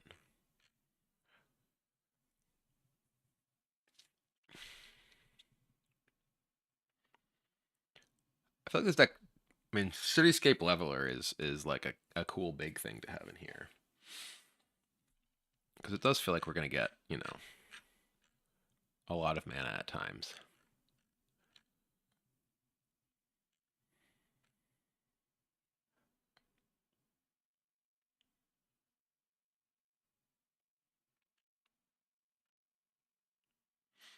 There's the green spell. Make 3 taps Power Stone. Gain 3 life for 5.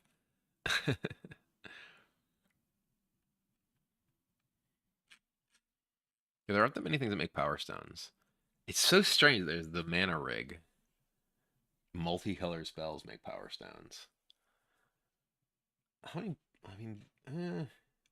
There is the Commander. That will always be a multicolor spell you can play to make Power Stones. It has the activation triple X. Look at the top X cards of your library. Put up to 2 of them in your hand, the rest in the bottom. What a strange card. I've never seen this before.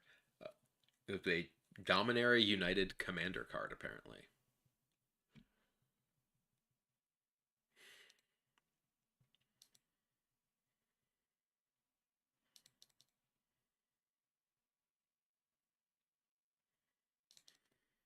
Hmm.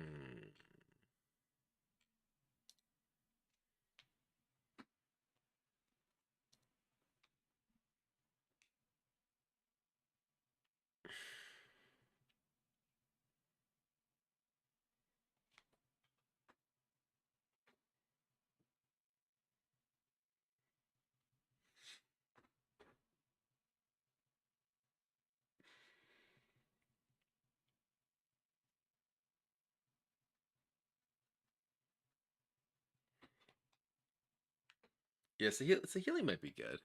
I don't really know that. Like, I don't really know that we need like the ability to craft, the tokens to craft craft things though, because she yeah. We're milling ourselves, and the stuff can craft in the graveyard too. I do think I'm gonna go. There's got to be a Karn somewhere.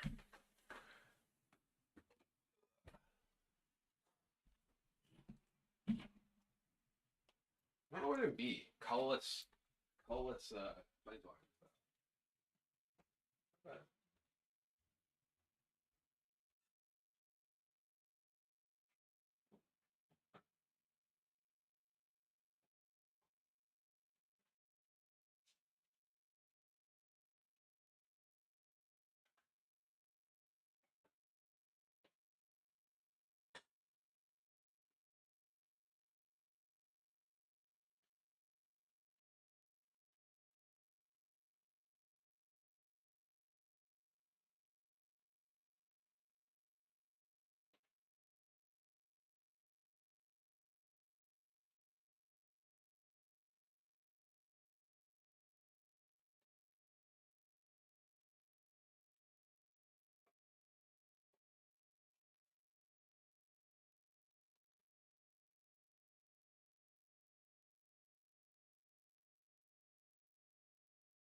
Okay. I found some stuff that I definitely wanted, including another double-faced guy.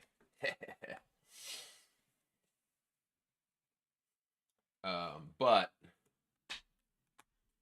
oops, this is not the thing I wanted. But I did not find a. I have not found a Karn Living Legacy. I'm sure there's one somewhere.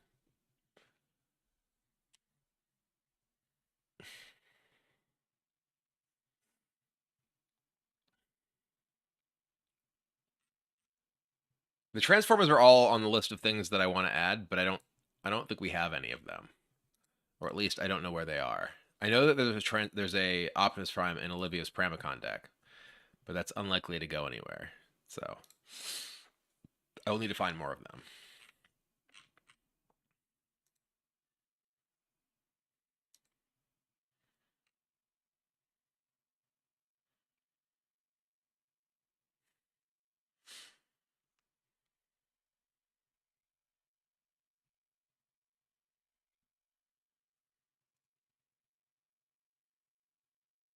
Yeah, Cyberdrive Awakener is definitely on the list of things that we're going to include.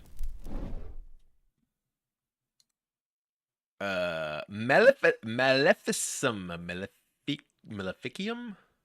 Either way, thanks for the Prime sub. Much appreciated. Let me grab the blue thing. That's definitely blue artifact stuff that will be included here. Excuse me.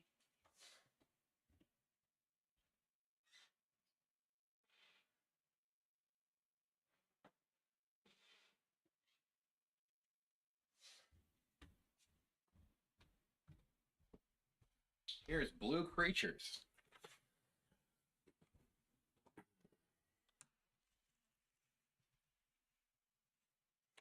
You can find stuff like Cyberdrive Awakener in here. Who knows? Maybe there's other things we want. Oop, Equipment Octopus.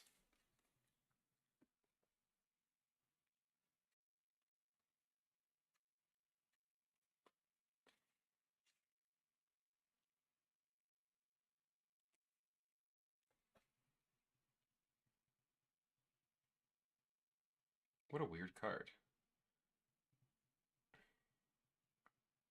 Beginning of the Monarch's end step, that player draws a card. I didn't even know this card existed. When your commander deals combat damage to a player, if there is no monarch, you become the monarch. Beginning of the Monarch's end step, that player does it. So it's not even like you don't even. If someone just like you become the monarch, then they just hit you, and then they draw extra cards. What a weird card.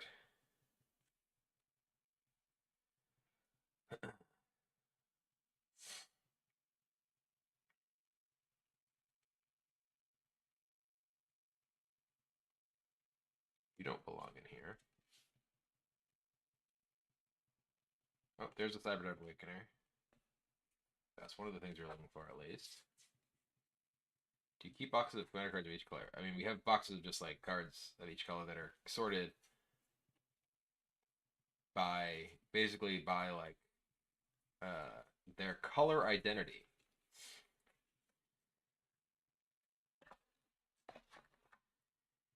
It's also so it's legendary separately because those are the ones that can be commanders.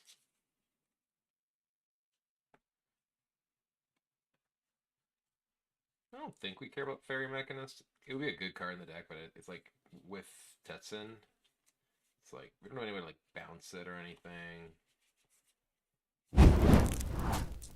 That is another Jedi of Hothly 44 months. How are we doing? I'm doing well. I hope you are doing well. So yeah, this is the makes a tap Power Stone at the end of your turn. Just doesn't seem efficient enough.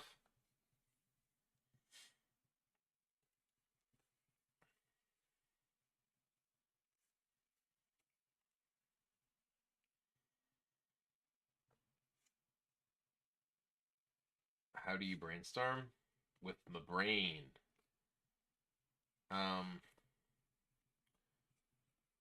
I mean, it really depends. Like, you know, like if I'm building commander decks, I'm mostly just like, hey, what would be cool? I will often like use Skyfall searches and stuff like that, or like EDHREX searches. But for like standard, if I'm trying to build decks, I'll often like just look through all of the cards and the colors of the decks that the colors that I'm looking at that are legal in standard. Probably do on Metamorph in here, just because it's a good card and can do cool stuff. In order of mana cost, like one of the things that I think people, especially in constructed formats, I think that people discount how important mana costs are, and like the difference between a 1-cost card and a 2-cost card is enormous, and the difference between a 2-cost card and a 3-cost card is enormous. So that's one of the reasons that I will always look at like stuff for competitive play in mana cost order, because it's like, hey, are there any things that I can, that I can find that are like impactful and bring my mana curve down as well.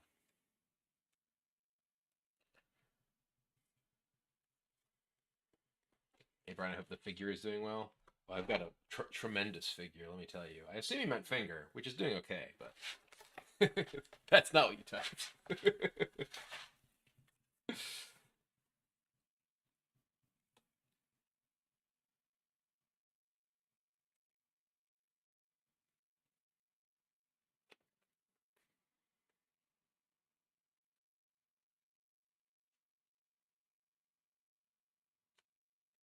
Hi, Oko. I see you down there. Don't you worry.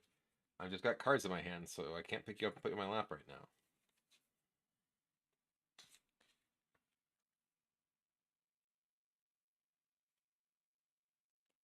Skipped over the MDFC land that is a copy. What card? Oh, like glass whatever mimic? Is this one you're talking about? Glass pool mimic?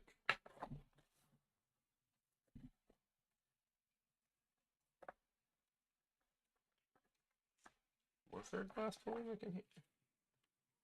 Oh, yeah. Good call. Good call.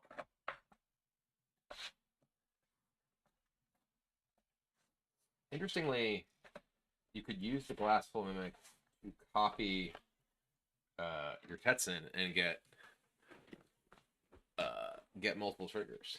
Haha. That is a good call. It's a neat idea. All right, buddy. What are we doing here, huh? I don't know that that's necessarily going to be able to copy that much, but who cares? It's a double-sided card or a double-sided card deck.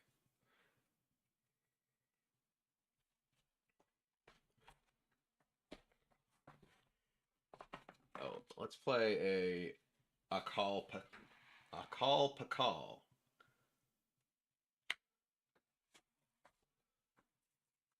She's definitely powerful here. This is the legendary creature section.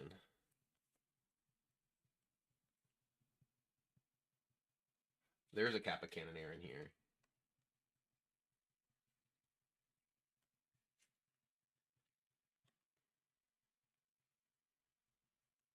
Oh, we found an Emery. Oh, I wasn't looking in legendary stuff. There's many Emerys in here. Okay, well that definitely goes into this. There's so many Emerys in here. Holy cow! Yeah, Emery's insane in this deck. It was okay. It was I was looking in the wrong spot.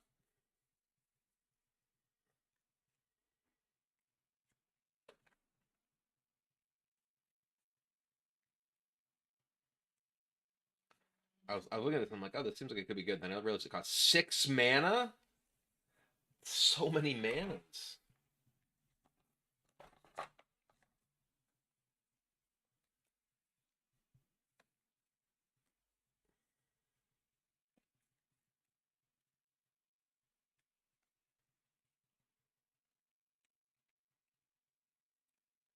Yeah, I mean the finger is doing better. It's not better, but it's better than it was. But thank you.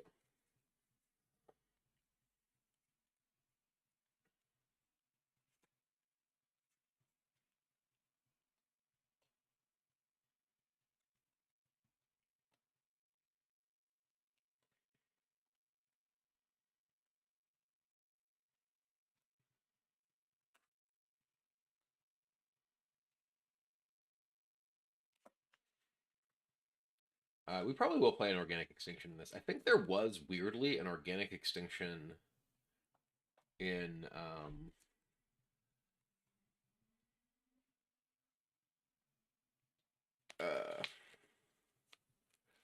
I think there was an organic extinction in one of the decks for some reason that I had a recon of.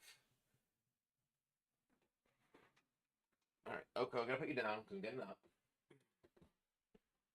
I'm gonna put this back, and I think there was an organic extinction, I want to say, like in the face down deck for whatever reason. Recon.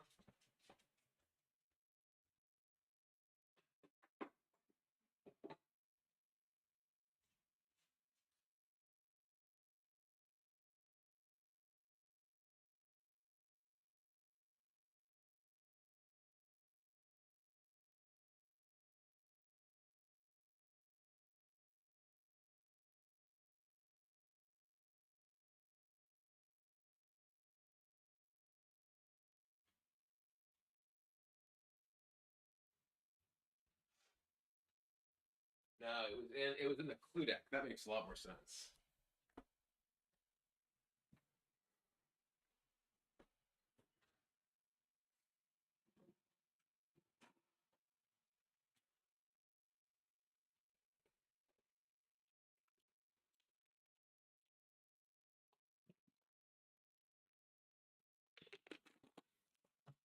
Yeah, that Joyra is definitely good. That's on my list of stuff. Maybe I have one of those. Let me look.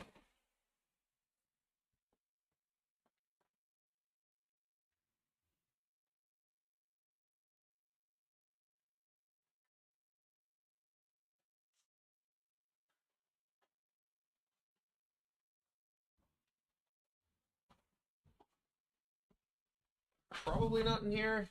This is a very small is it pile.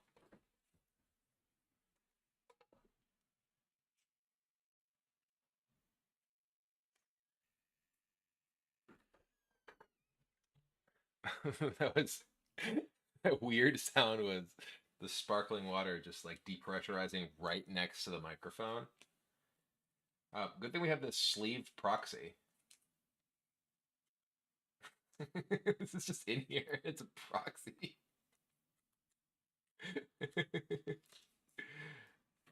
That's so funny. It somehow got sorted into here.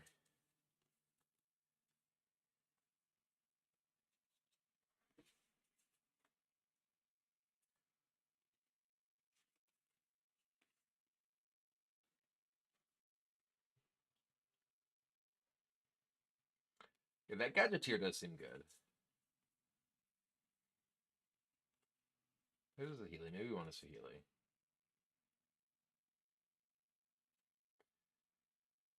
Any tips for upgrading the Draconic Precon Commander deck? I don't know which one you're talking about. Wrong Joyra. This is not this Joyra. Where's that Joyra?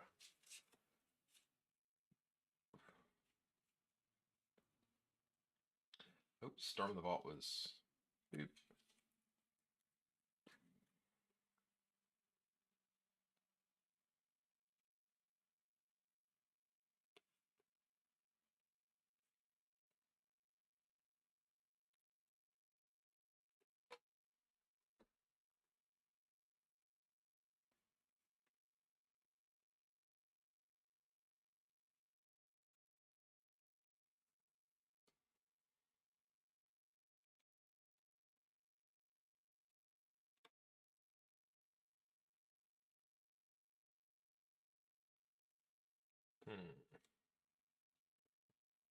Oh, Lutri.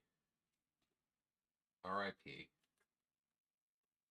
No, wrong Joyra again. Wrong Joyra again. What's the new Joyra? What's that other Joyra from?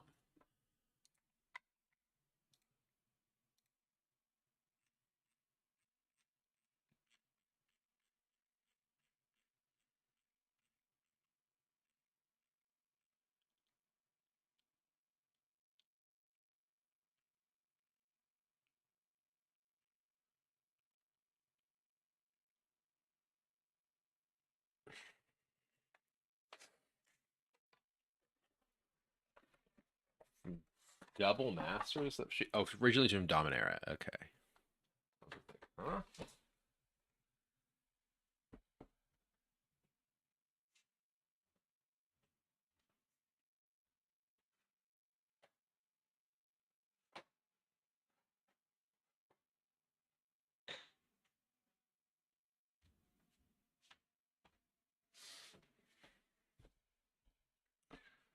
Okay, well, I found some of the things that I was looking for, at least.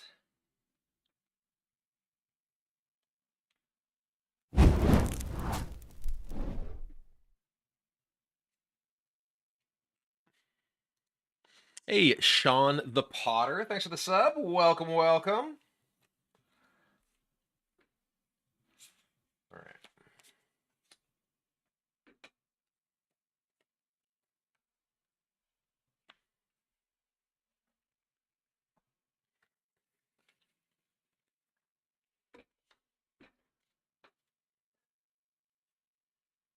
I was looking. I'm like, how many ways do I have to like make artifacts in other people's turns with with Akal? You unfortunately cannot. You can't craft at instant speed.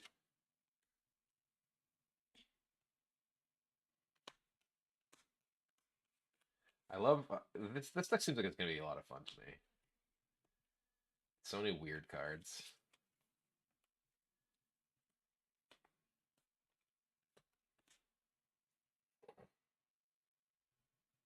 No, we don't need. I'm not gonna play like Vedalken Ori to combo with like a card that's not my commander.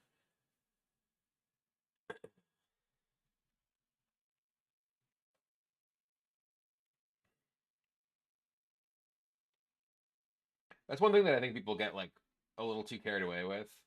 And again, like it's just like it's that's like what they like enjoy doing. It's fine. It's commander. Who cares? But a lot of people will be like, oh, if I have this card and this card, I can do this thing, and that thing isn't necessarily even that powerful. It's just kind of neat, and neither card is good in its own. Or like maybe like one of the cards is good, and one of the cards is awful by itself, and it's like maybe stick to just playing the cards that do things instead of cards that with another card like maybe let you draw a card.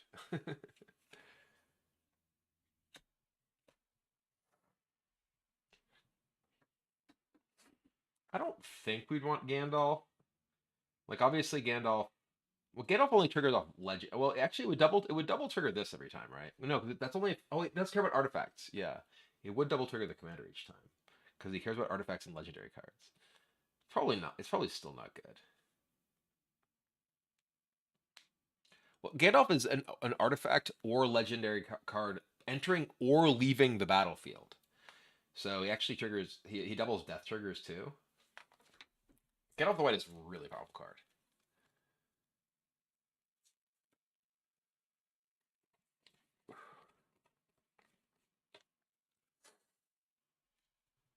He's saying EDH players get carried away with silly synergies. I mean, like I said, like it's fine if they do, because again, it's EDH. Who cares? But I think that people are like, well, if I have this, and then I have this, and then like, then this can do this, and it's like, okay, so you've combined for what exactly?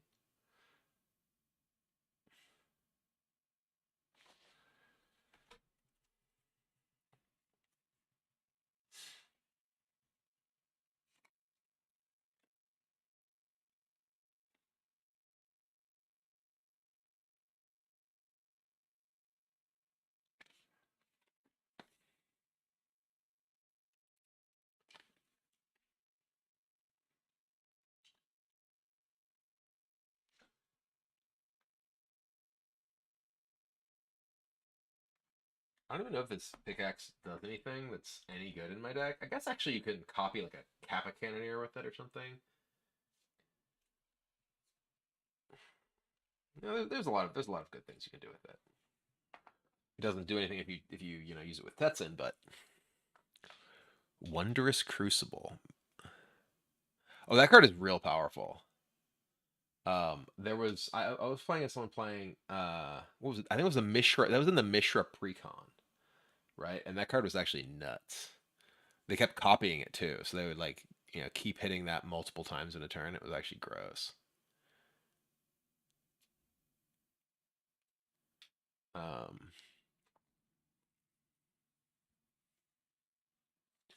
Oh, what's the thing that like discovers each turn? The artifact. Your spells can't be countered.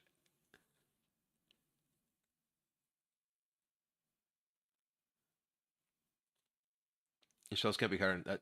Shamil, yeah. I don't know that we have any of those. We probably do, but I don't know where they are. I didn't see them when I was going through the artifacts. Probably wants one of those too.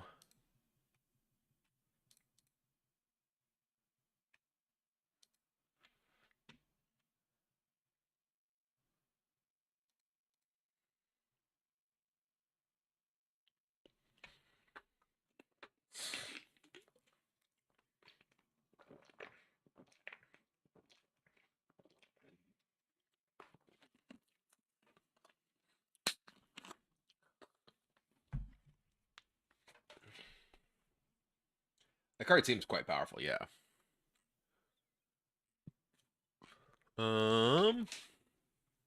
Called Shamil. Shamil, the Inner Sun. Yeah, that card's kind of sick.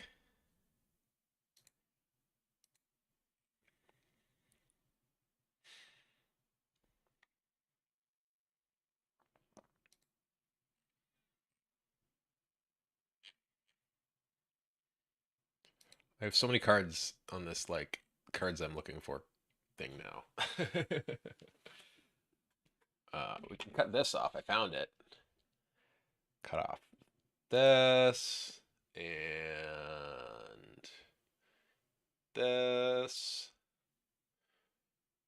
and this.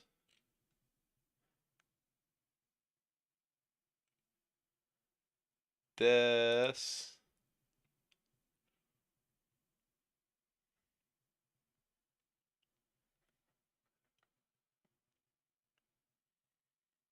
Are you planning to head to Amsterdam? Yes.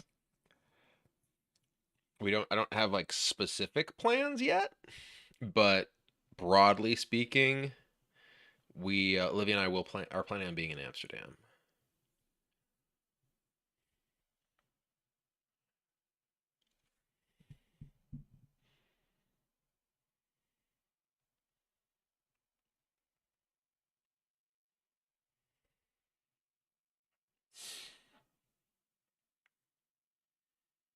No, this isn't really a copy deck. We're not specifically looking to like make copies of things or anything like that.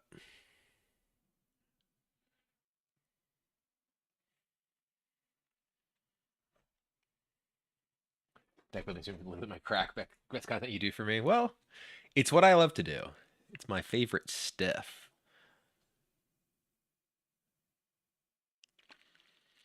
The Golden Gear Colossus. Yeah, this guy flipping into like 6/6 Vigilance Trample. When it attacks, any battlefield attacks, transform to one other like double face artifact, and make 2/1/1 gnomes.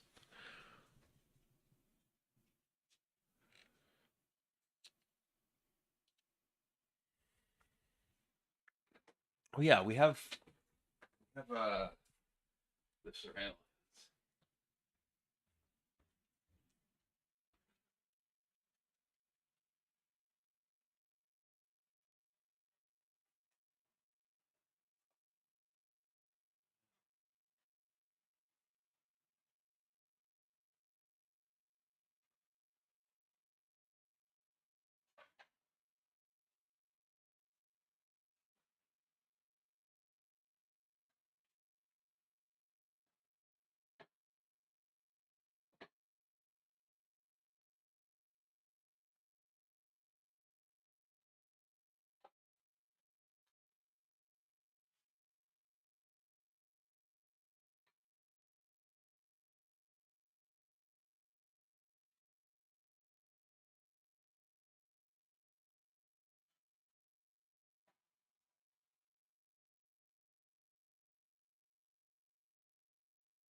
Okay, so I know we have a pile of the surveillance somewhere, and I can't find them.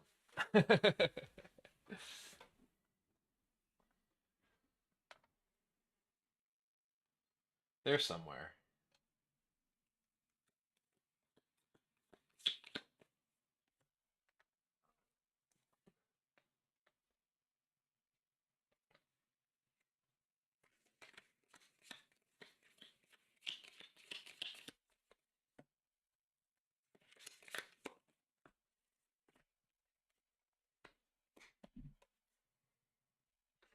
Still so much room in this deck because there's still so many cards I just don't have to put in. Oh yeah, the Urza. Flip Urza. Probably have that. Probably.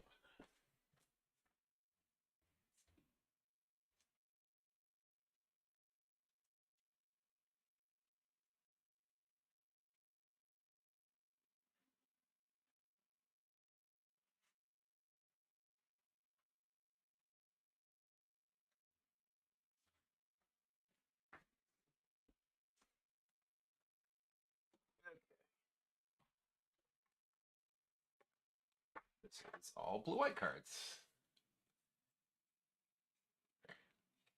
Oh, Dance the Mance. That's one of the things we're looking for.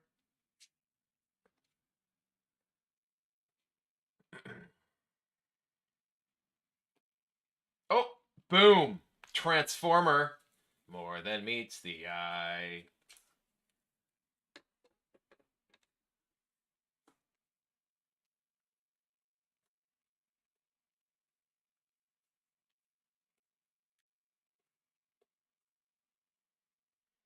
Does not seem like it's a good card. This card, you probably want this. Yeah. Buff artifact creatures, even though it's not the Urza that transforms.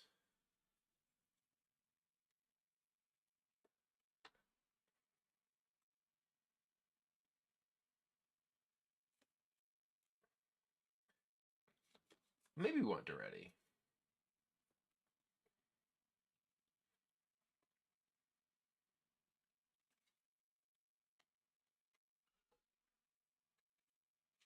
You shall acquire places of everything released. You just buy cards that you want need. I've never just gotten playsets of everything. That's just never been a thing that has been how I interact with Magic.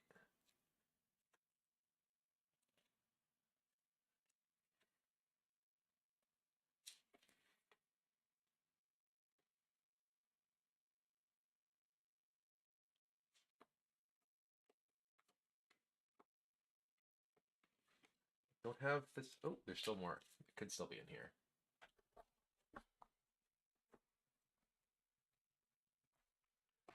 Oh, Goldbug is not a good card in the deck. That's for sure.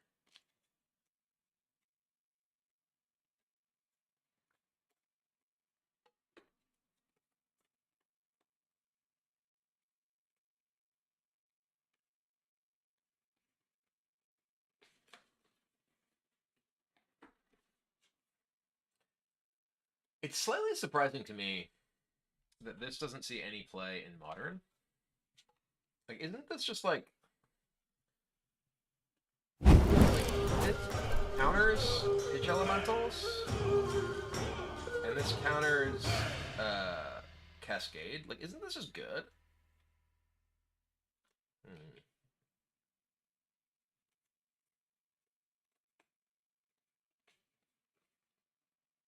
Yeah, Lavinia. Like when I first saw it, I was like, oh, like this isn't good because it's only a non-creature. It doesn't affect pitch elementals, but it counters anything that they don't spend mana for, which is a pitch elemental or a card that's being cascaded into. Both of which seem like quite good in current Modern. I pulled Dance the Mance. It's right there.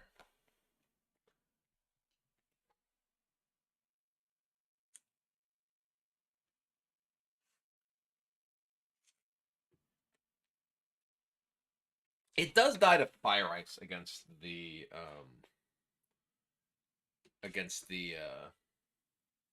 Cascade decks.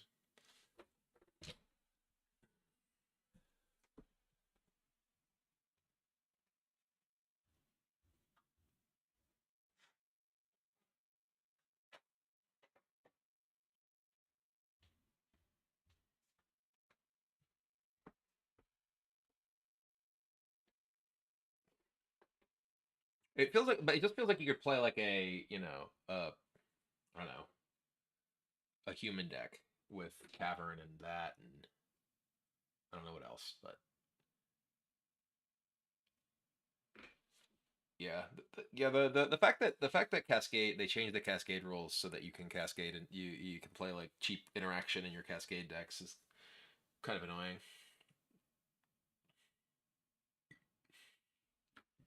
Which is the Enigma Jewel? I actually saw someone playing this in like standard. Hmm.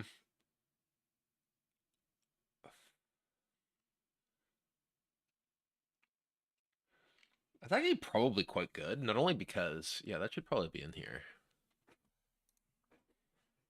Enigma Jewel. You have lots of activated abilities, and it's a double-sided artifact.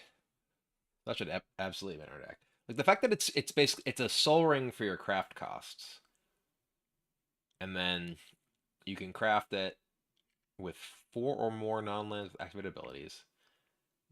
Each of the exile cards you craft, you may use each of those abilities once per turn.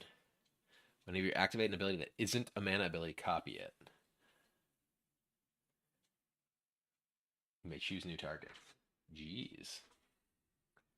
How did so like you could use the Enigma Jewel with like planeswalkers, and as long as you're using like 0 or plus abilities, that's actually kind of sick. Okay, that card's nice. That card's gonna be sweet in the deck.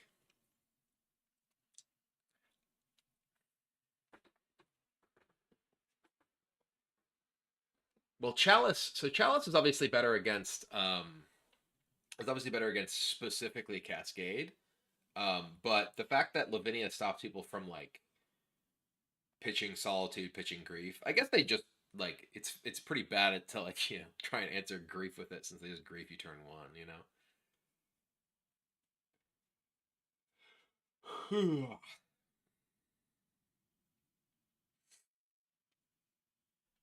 right. Yeah, there's definitely Doubting Dagger in the deck. I just don't physically have one. I have a whole list of cards that are in here that we do not currently have on the table because I do not have them or don't know where they are.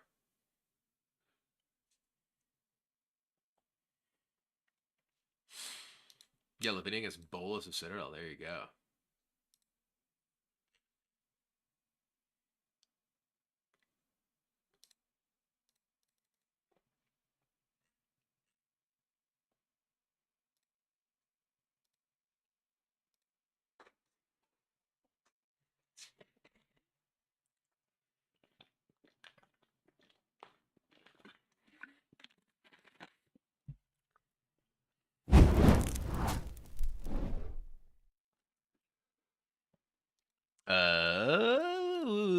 Year zero. Thank you very much for the Prime sub. Welcome, welcome to the Dragon Army. Though currently we are the Gnome Artifact Army.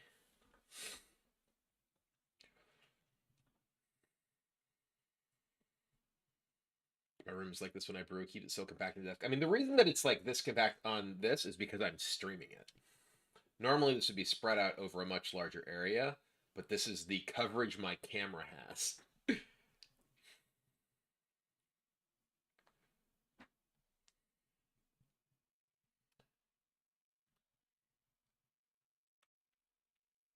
Hmm.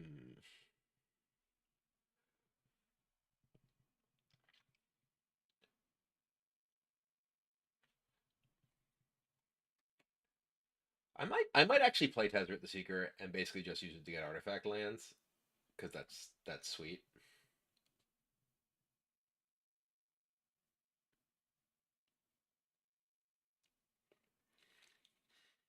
Yeah, I don't think we want Mycosynth. Everything's basically an artifact anyway. I don't think we get too much from that.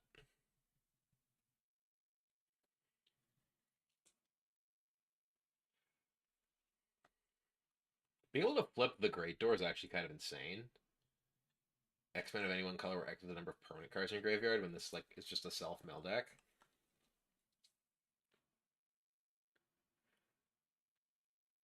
We could play Liquid Metal Torque instead of some other mana rock. Look, we don't really have things that like. I mean, like our deck is all artifacts, right? I'm not really worried about flipping Storm the Vault. Like almost everything in our entire deck is an artifact.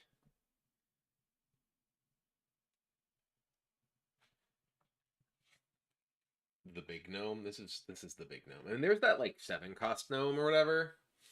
Oh, we're definitely looking to include Optimus Prime. I just don't have an extra copy of it. We're gonna have to get one. Unwinding clock plus 1 ring.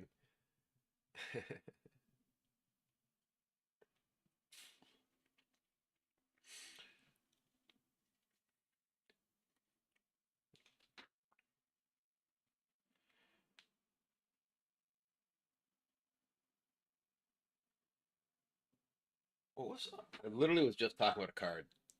Oh yeah, the Tezzeret. Let's go grab a Tezzeret. I'll go. I gotta keep putting you down because I keep getting up. I know this must be confusing you.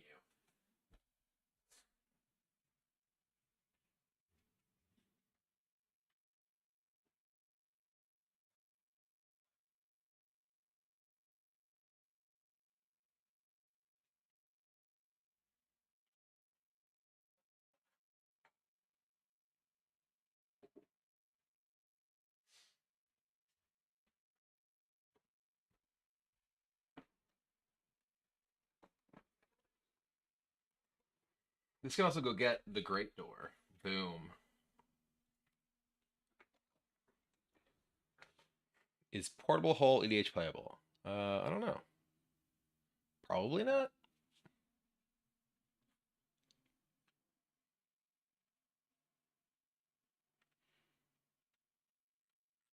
Is Mishra's Workshop legal in Commander? I don't own any Mishra's Workshops. I guess it is, right? Technically, it's legal. I mean, I wouldn't put it in this deck, but I also don't own one. I think it is legal, right? Which is wild if it's true.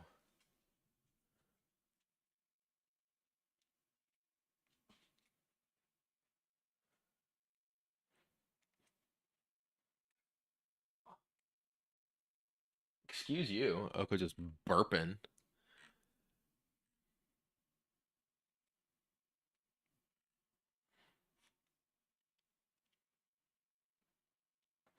Yeah, Academy is not legal. Mishra's is legal. That's wild that Workshop's legal.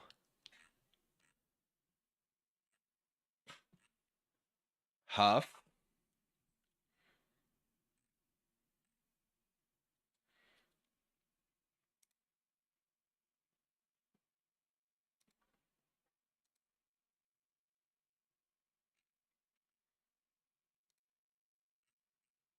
Sarah's Sanctum is legal.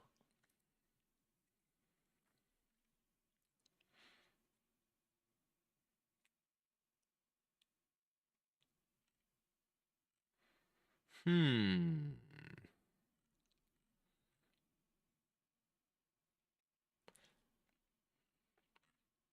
Also, hey Cobalt, how you doing? Hello, Jesse Fun. How are you doing?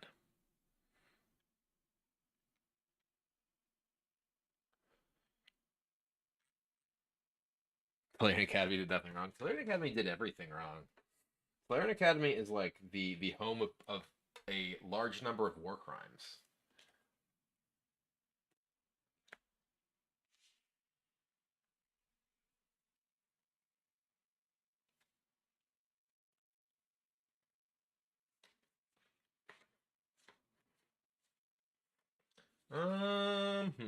So we still have a lot of cards that we want to add to this. It's still a very small number of cards we have in it.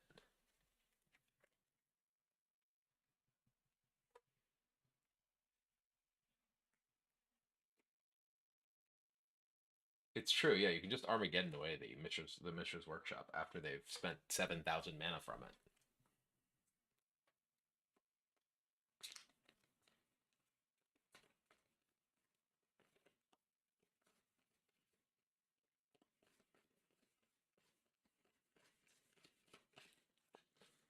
Yeah, there's still so much room for cards in this. This bad boy can fit so many double-sided artifacts in it.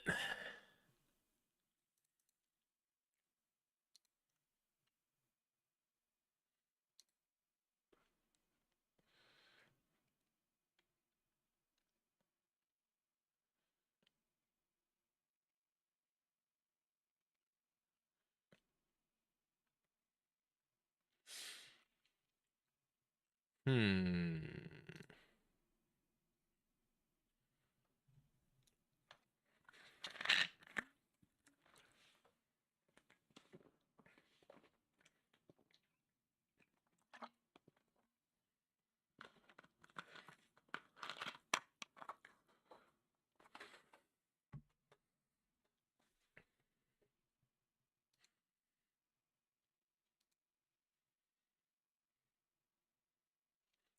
All right.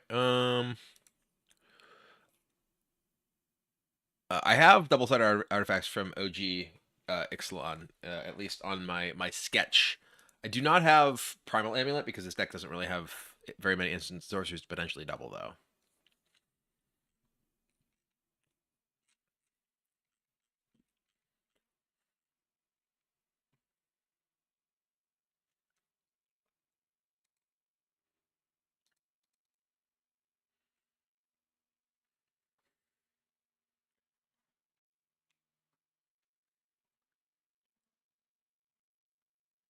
Oh, I've got a notification that Olivia is on her way home in the Uber.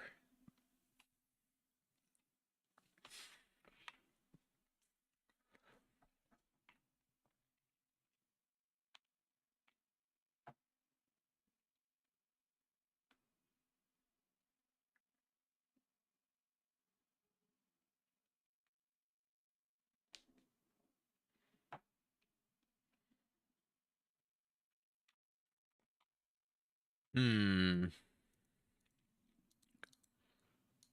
All right. Here's an. I feel like we're kind of at a point where I'm not going to make much more progress with this right now. What decks that I have that I've already built? Um, A, do you want to see me play again on the show? And B, do you want to work to upgrade, or update right now?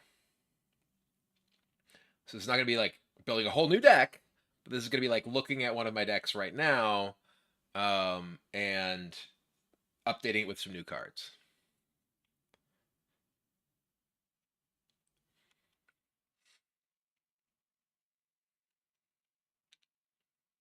Monkey Pump. we haven't played that one yet. On that one hasn't aired yet. When are we actually airing that one? I gotta go look at the schedule real quick. I'm gonna scroll way up in a chat to find out what we're airing when.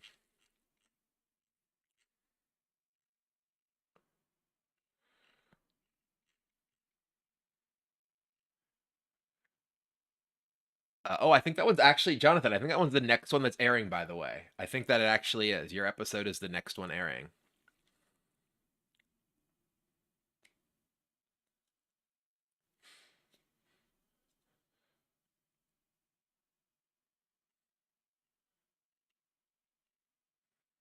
Which is Monkey Pump.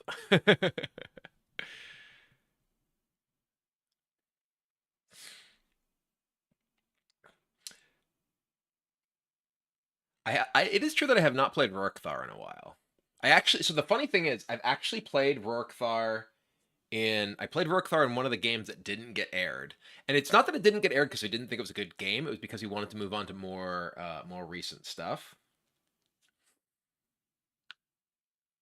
There is an upcoming game with Dragon. I think. What was that? I'm trying to remember what I played in like the various games that are coming up.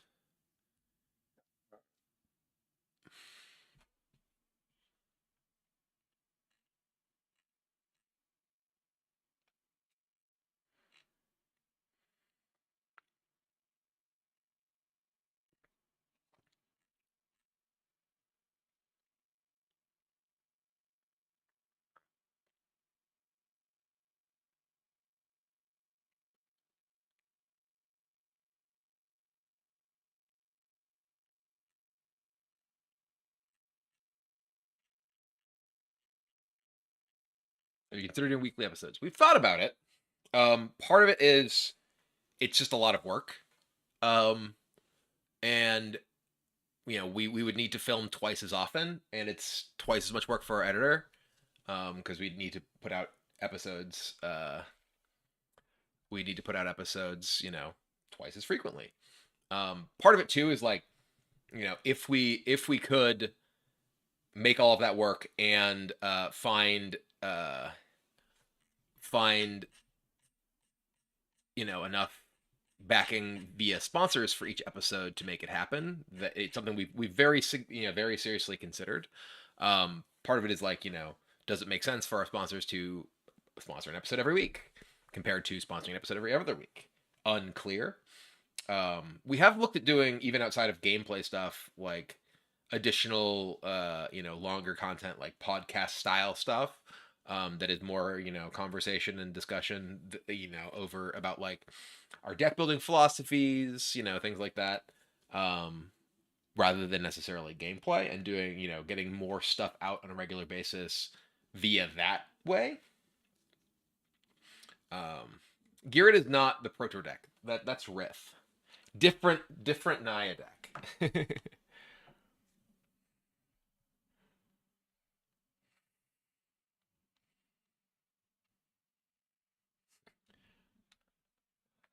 But it's just a matter of like, making everything work. Frankly, if we started posting stuff weekly, I'd probably be streaming significantly less because I just have much more to handle on a weekly basis. So there's like push and pull of all that too. All right, I need to take a quick break and run to the bathroom because Olivia. I also need to go unlock the door for Olivia because she's on her way home and does not have keys. So, be right back.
Okay, I have returned.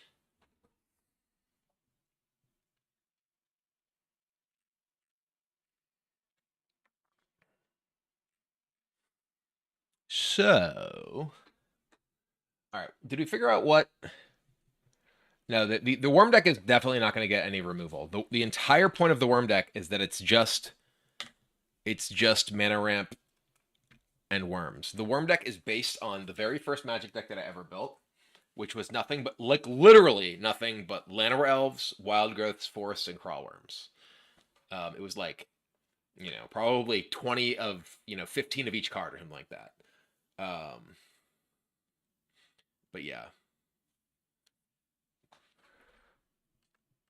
I do want to, all right, so Geared is a deck that we could update. Rurkthar's a deck that we could update. Rurkthar, I don't know how much I'd want to update. Let me take a look. Let me grab.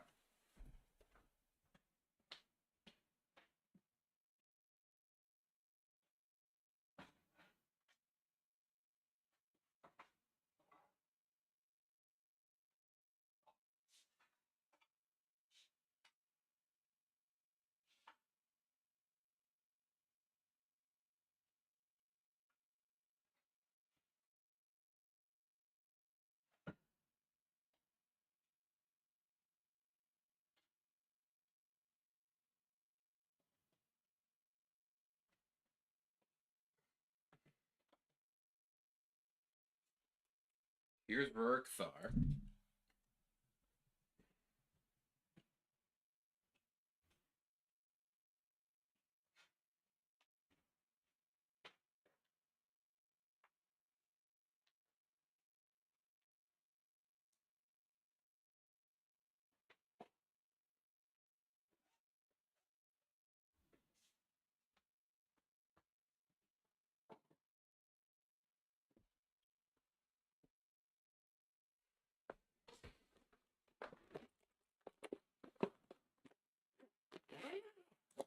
Gotta open up my quivers. These are decks that have been around recently. Here's Geared.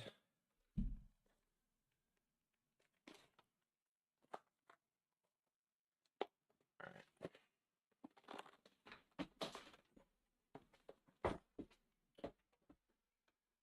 So let's take a look at Rurkthar. What can we be up to with Rurkthar?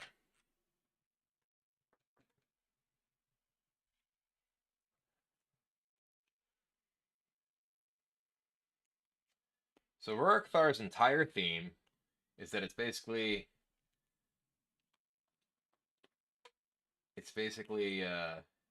gruel creatures. It's all creatures.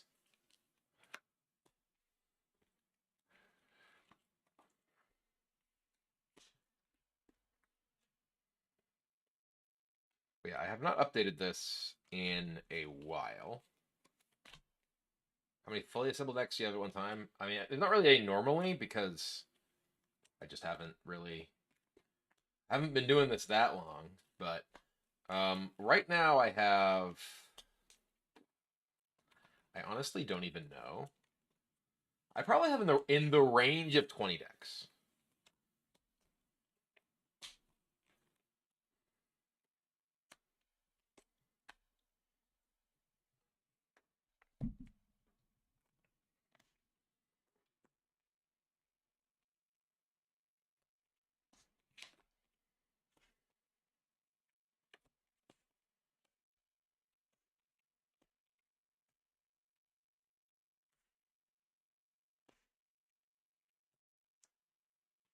I think this is the most recent card I added to this deck was Atali.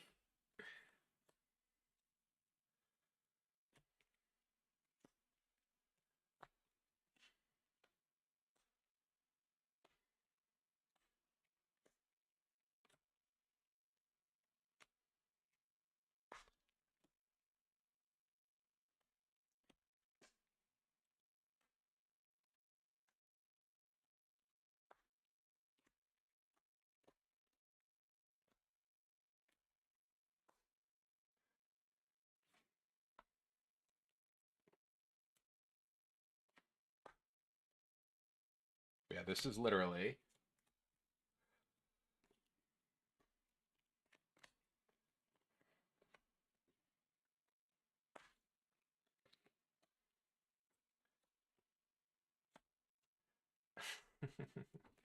ah.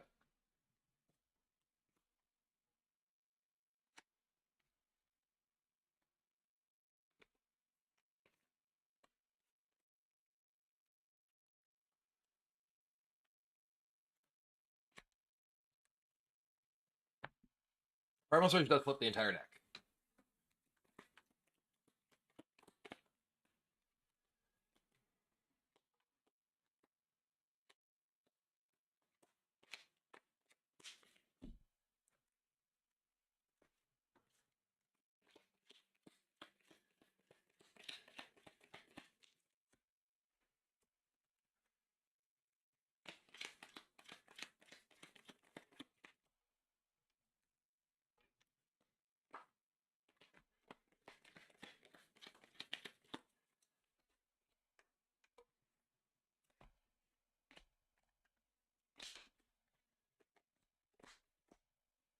Yeah, it's 61 creatures, 62 including Rorikthar, these, and then land.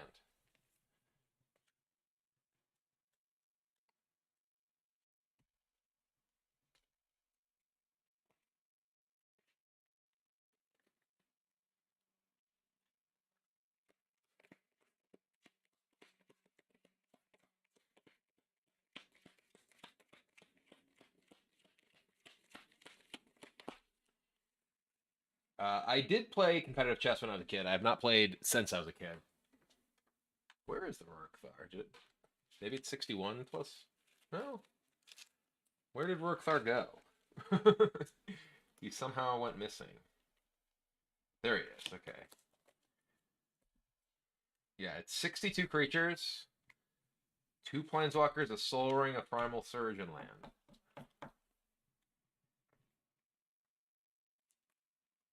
I actually have been meaning to cut these two because they are not worth it in this deck.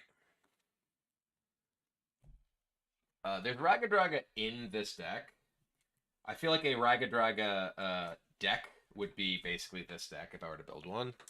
What are new? Let's like think of new stuff we might add to this.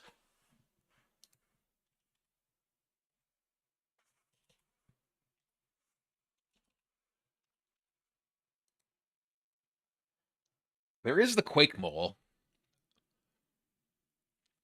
Oh yeah, Herald of Illarg is perfect in this deck.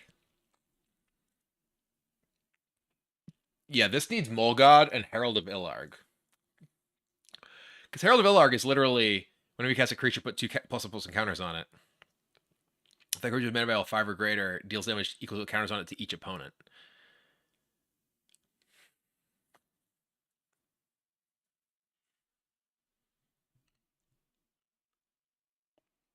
Outland Jackal's fine.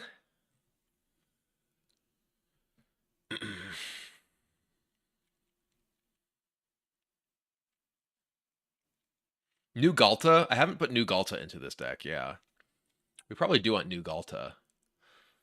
Oh no, I don't have a Kogla and Yadaro in this deck right now. This deck probably wants Kogla and Yadaro. And also Ogier, the new like Green God. New Green God's probably good in this deck.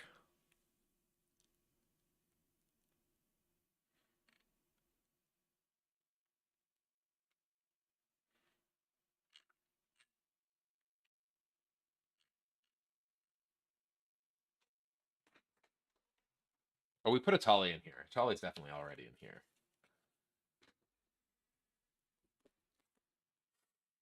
What do we want to cut? Wandering Archaic is kind of medium. It's like sort of thematic that it's like, hey, if anyone casts any non-creature things, we get to copy them. Eternal Witness is kind of medium in this deck, I think.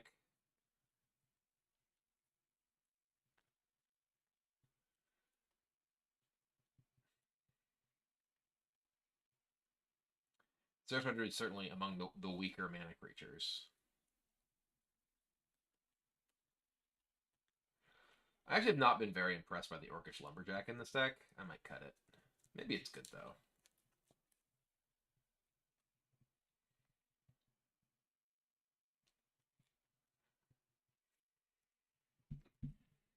Yeah, Ogier, Kaslim, Galta, Kogla.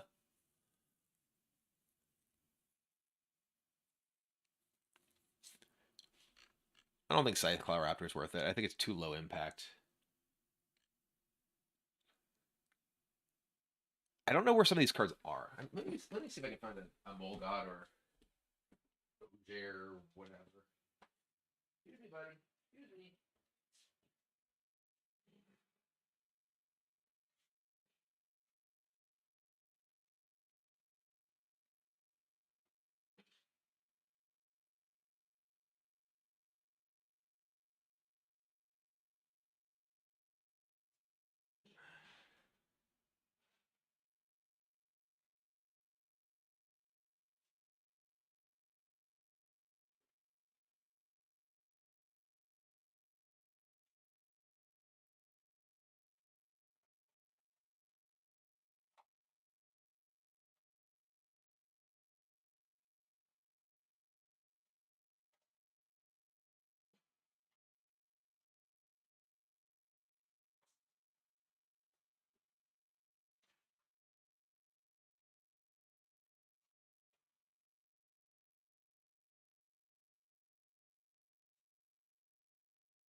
Okay, these two are definitely sweet.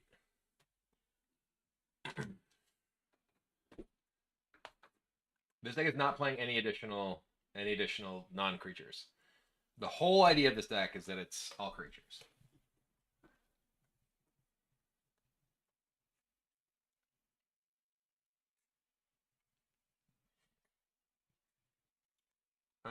Let's cut the Wandering Archaic, I think.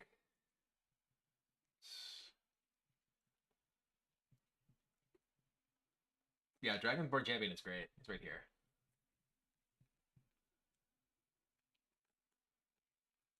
I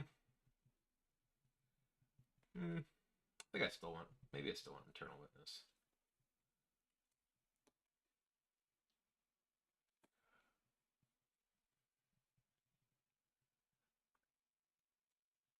Let's cut the Zertrod Druid. Probably the weakest mana creature. Any way to add protecting his board rights?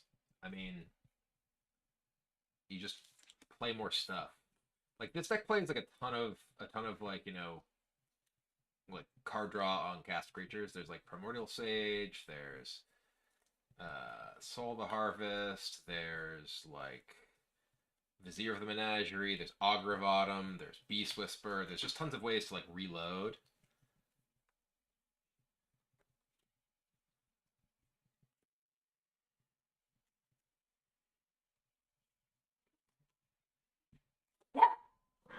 Oh, Olivia's home.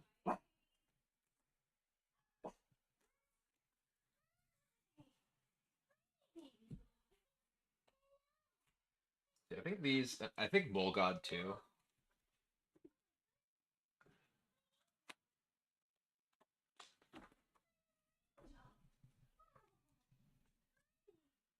I like this guy. He's funny.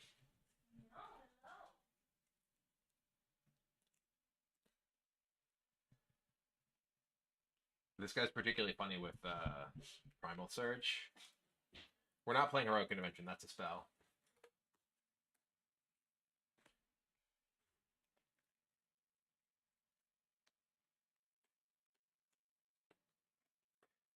Um.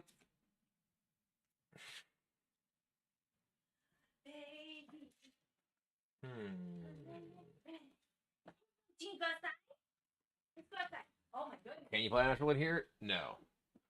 I mean, am I allowed to? Yes. Will I? No.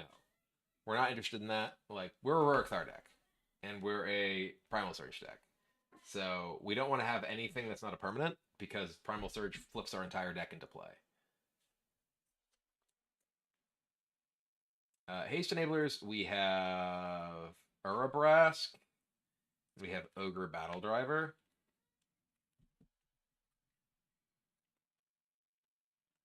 I don't think this deck wants Inti. I don't think Inti's like very good in Commander. I think I do want to take out the Lumberjack, I think. Surgeon Goreclaw could be good.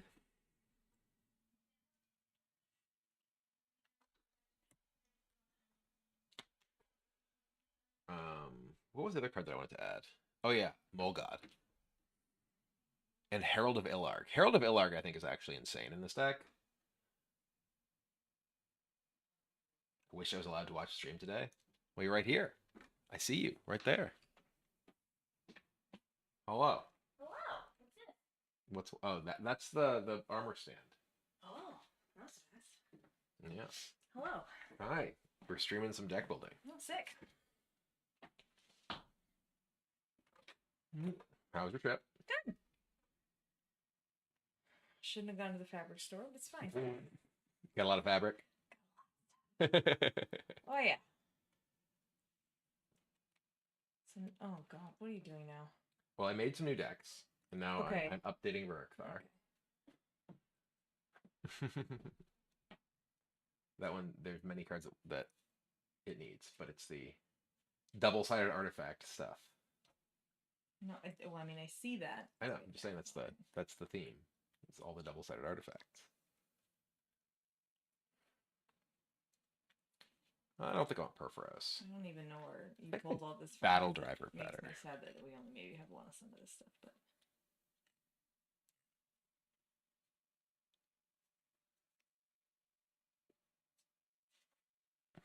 You think you can use my triumphs?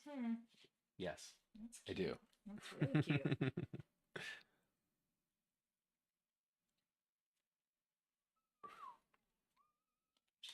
I want to ask where your shirt's from. I got this from Wasn't that the one group in like Texas? Local Menace in Plano, Yeah, Texas. that was like in Texas, randomly. They were randomly cool, got it. and the guy was nice, and they were at a little night market, and I just thought the shirt was super sick, so I grabbed one.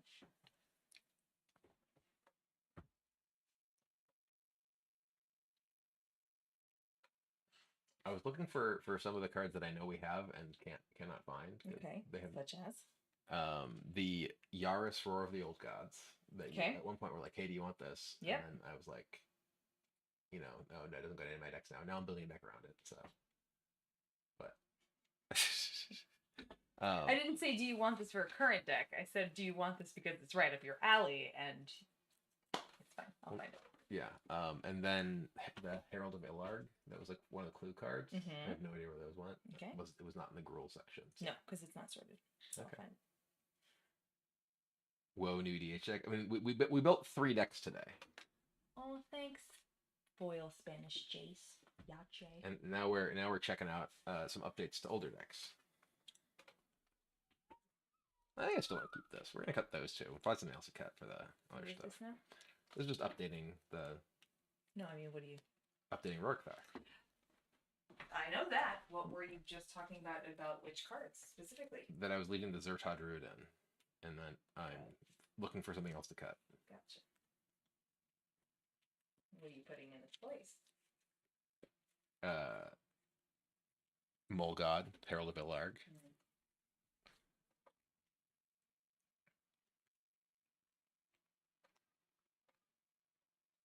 Also, are you sick or something? Why is there 5 energy here? Because I couldn't get delivery of the other stuff yet. It hasn't come, and I ran out. Wow. I was just saying I need to find addicted, Herald Cat. of Illarg. Herald of Illarg is great. Yeah, we've got one. Actually, we have 2. Yeah. Herald of Illarg is like perfect for this deck. You figure out any decks you want to build? I have a list. One of them is for our friend Ben specifically. Mm-hmm. I just need to... I asked you to look over the stuff that Chad had suggested, but I'm guessing that didn't happen, so... I didn't see anything. Okay. You had mentioned that like some people, you Mhm. know, but There's I didn't. Yeah. There's a channel on the Discord. The deck discussion channel. I didn't. No. It's a thread.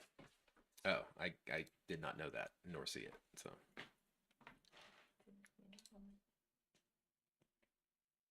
Maybe it isn't. It should be in deck discussion. I mean, Maybe the thread vanished. I'll yeah. find it. Add new. Hi, pups. Clowns just had magic. Tiering ATS. So unless they get a pledge, ignore them. Hi, pups. Yeah, Scythe is like neat, but I think it's like relatively low impact comparatively. I don't know what I'd cut for it. Yeah. I don't think I actually have that in my my Dino deck either, but so much of this deck is just mana creatures, you know?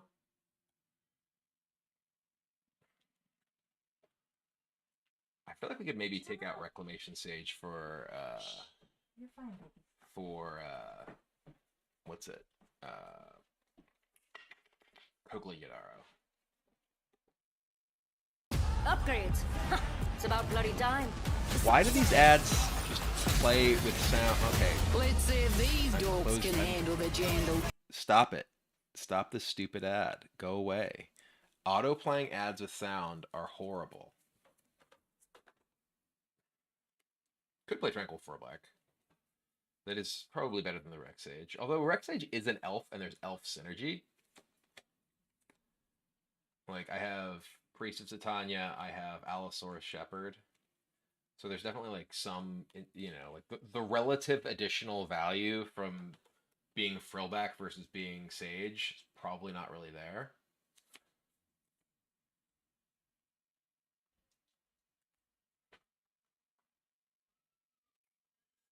I'm gonna take out the Filer Vigor just because the Filer Vigor is annoying upkeep wise. Having to like keep putting counters and things. I think it's like a very powerful card. It is a way to like no, it's actually just it's a way to actually win the game by just drawing a bunch of creatures. Everybody calm down.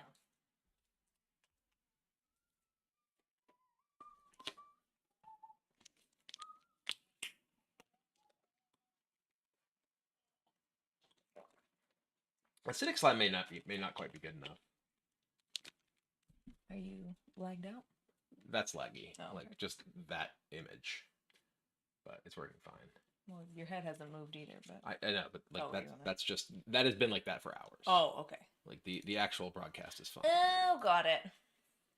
What happened to your hand? I smashed my finger between dumbbells and broke the tip of my finger. Brian went too hard in the paint on weightlifting. Not really. I just didn't move my dumbbell. And, Brian went too hard in the paint weightlifting. uh. You're the one with a broken finger.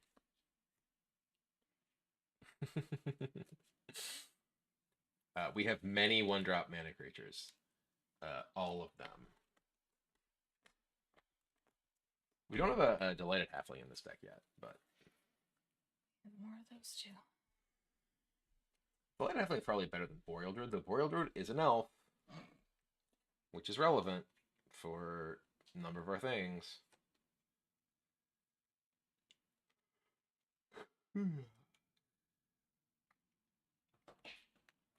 I don't think there's any of these things. Maybe we cut the Farhaven elf. It is an elf.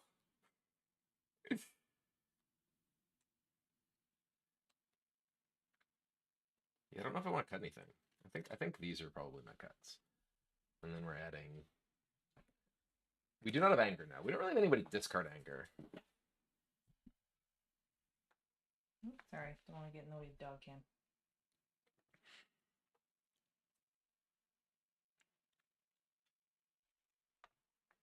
What's all that? Those are cards that were on the table for other possible decks. What's this one? That's the Yaris deck without a Yaris.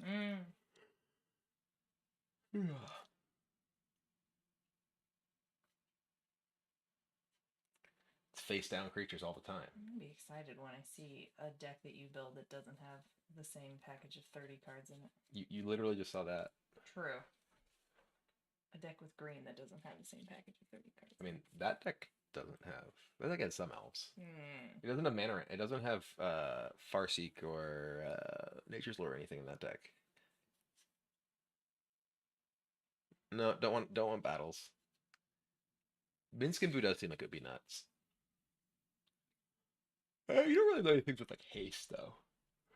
Minsc is just a really powerful card, but I don't know that this deck needs more cards that are just really powerful.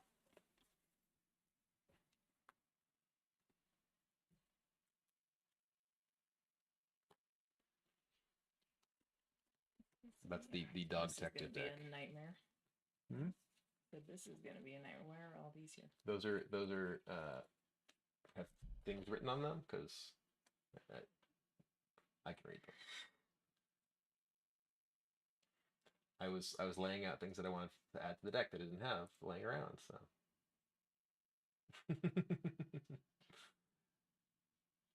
I have understood one of them so far.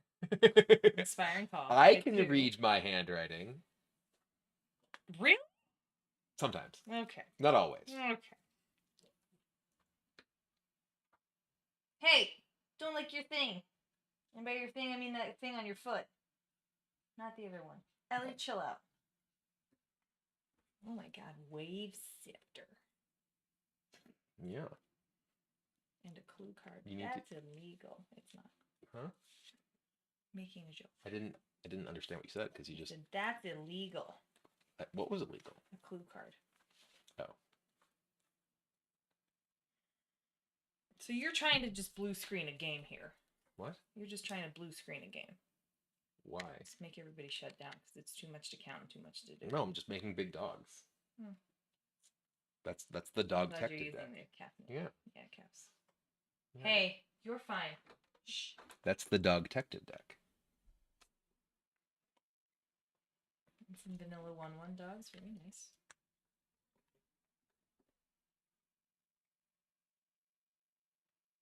Yeah, killer services.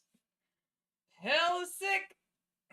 That's why I bought so much. That's why I brought that case of Capenna set boosters, because there's all these good cards that everybody just swooped on past because the set was well, it was the set. There's so much beef in there. Which command is being built right now? This is updating Rurikthar. Because they haven't updated Rurikthar in a while. Welcome for putting all the lands away so you can take all the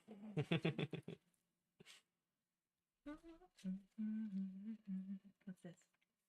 Those are cards. I think those are mostly cards that were, not added to decks.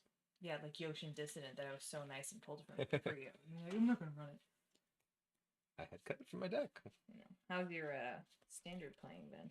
Well, I hit Mythic this morning. So I saw what Twitter said. So that's how it's Is been. It was all the same deck, yeah. Are you not revealing your meta on purpose? I mean, you shouldn't. I think it's cool. Inspector Wormlet. Yeah. I mean, I played it on stream before. Oh, okay. Stream knows then. One of the sets of all time. Yes. Capenna Neon Murderer Fallout Boy. That's true. Lifelink equipment. There's no equipment in Rurikthar. Gruul no need equipment. Gruul smash.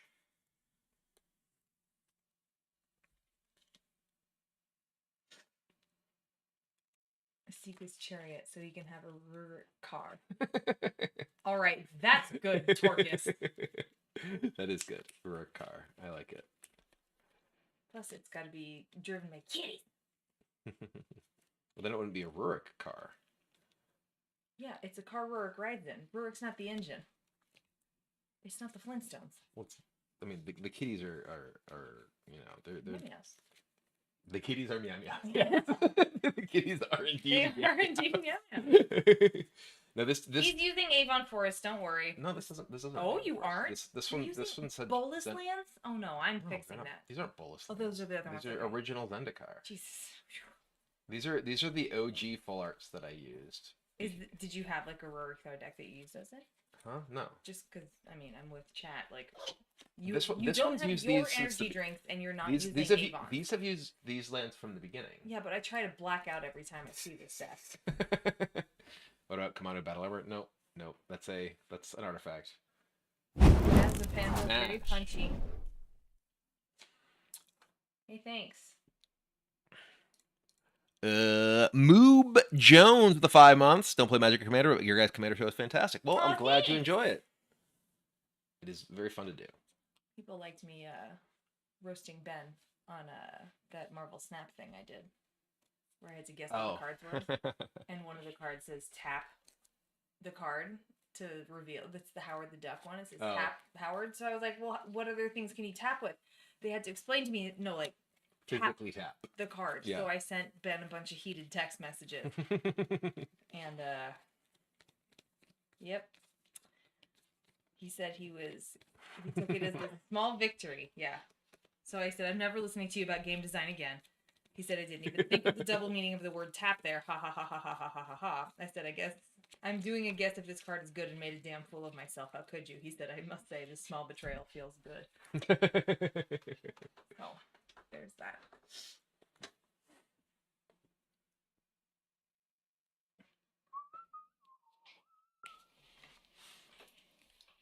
I did see the trumpeting Carnosaur I thing. can't handle how good this art is. Oh, the Unexpected Absence? Bananas good. Yeah, those are... So I was building the face down deck, and the original, the commander for the pre-con is Naya, but I'm using just the green-red. Got it. So I had to cut all the white cards. Okay. It's fine. More for me. Bless Excuse me. Oh, Banana Man. If we get Ben Brode and Prof in the same... If we got Ben Brode... Well, the one that we keep getting is people want Ben Brode and Kyle on the same one, so I just, like, asphyxiated the table or something because I can't breathe from laughing, so... Thanks, everybody, for wanting to kill me. Ellie. Stop it. Chill. You're literally fine. You don't get attention, and sometimes you just have to cope. Take some copium, Ellie. Take some copium. Also, what's stuff in your fur? it. Let's stop. Stop. Stop. Your baby, and I'm deciding here. So look at your fur because there's stuff in it. Stop. Shh. Yeah, you just have to deal. Shh. Oh yeah, you got all sorts of stuff.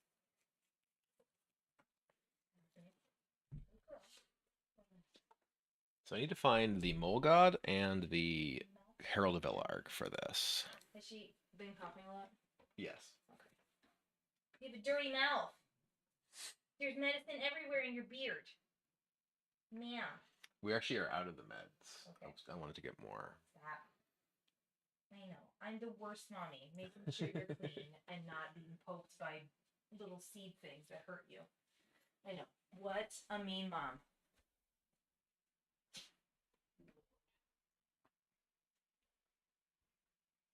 And now I'm not going to pay attention to you anymore. I'm looking at this. Looks like someone got the Stop party these! Oh started. my god. Do you like my new? They have auto playing All right, I'll just text them ads right with now. audio. Hey guys. It's really annoying. Yeah. Very annoying. Ben wrote in day 9. 30 minutes of magic is exceedingly generous. It would be maybe 10 minutes. That would be the whole like not getting to completion with a magic match. That's what would happen there.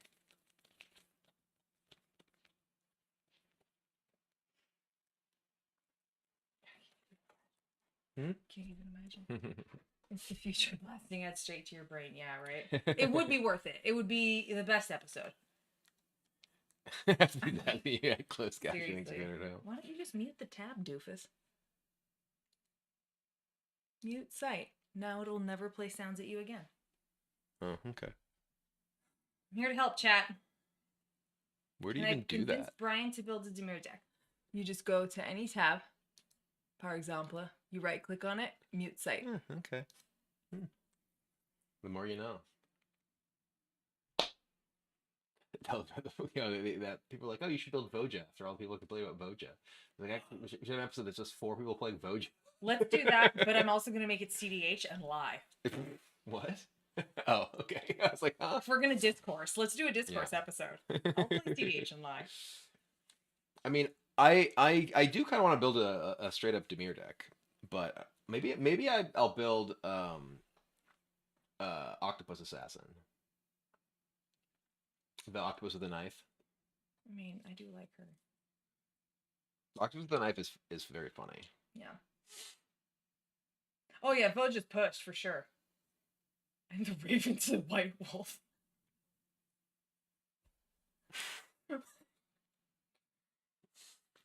All Commanderathome knows is Vo just CDH and lie. Mm-hmm. Charging they phones. Yeah, maybe we'll build that. It's Marvo is the name of the card. We don't have that one, I don't think. Oh, we definitely do. Do we? Yeah. Is it one of the precons? No, it was the octopus with the knife. I mean, yeah, definitely- I know.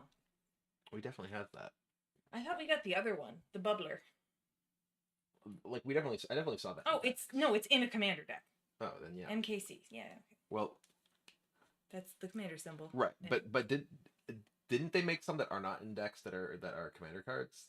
They used to have. Yeah, I thought it was just the. Oh no, you're right. Back when there were set boosters, I wish Hasbro could get it through their head that if you want to see if something's successful, you need to do it for more than one season of a commander cycle because otherwise you're just being dumbasses. Sorry, I'm swearing on your stream.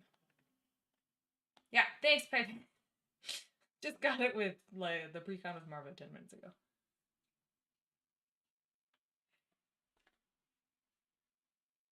The one that casts 8 drops for free. Is that what he does? Oh my god, big Oh, when same you win a Matt, class, man. draw a card. Oh yeah, Yeah. With 8 or less. Jeez. Humongous same Matt, Holy man. shit. So this It's pretty telegraphed what you're doing. well, I mean, you just play this and then just play a bunch of cards that clash Yes. for free. I understand. So, and then you just play Scry and Surveil and just a ton of expensive things. It is 8 or less, so you can't planar portal people. I know, right, Galfrayan? Everybody thinks I don't mind being a WotC shill, but Hasbro can. Voja is only available from MKM pre-release packs. Really? Oh, wild. That's the strangest thing. I don't understand why this is so small. It makes me insane. Not you. It's just restream. Like, this is a terrible UI. It is a poor UI, yes. But how would we have... God, Peacecraft, I know.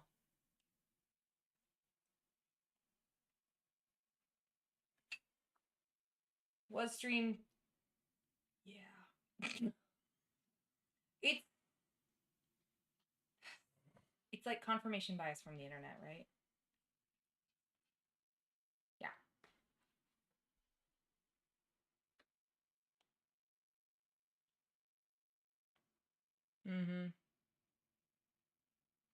Wii Gamer, right now, Brian's upgrading Rurik Thar, but now he's scheming on making...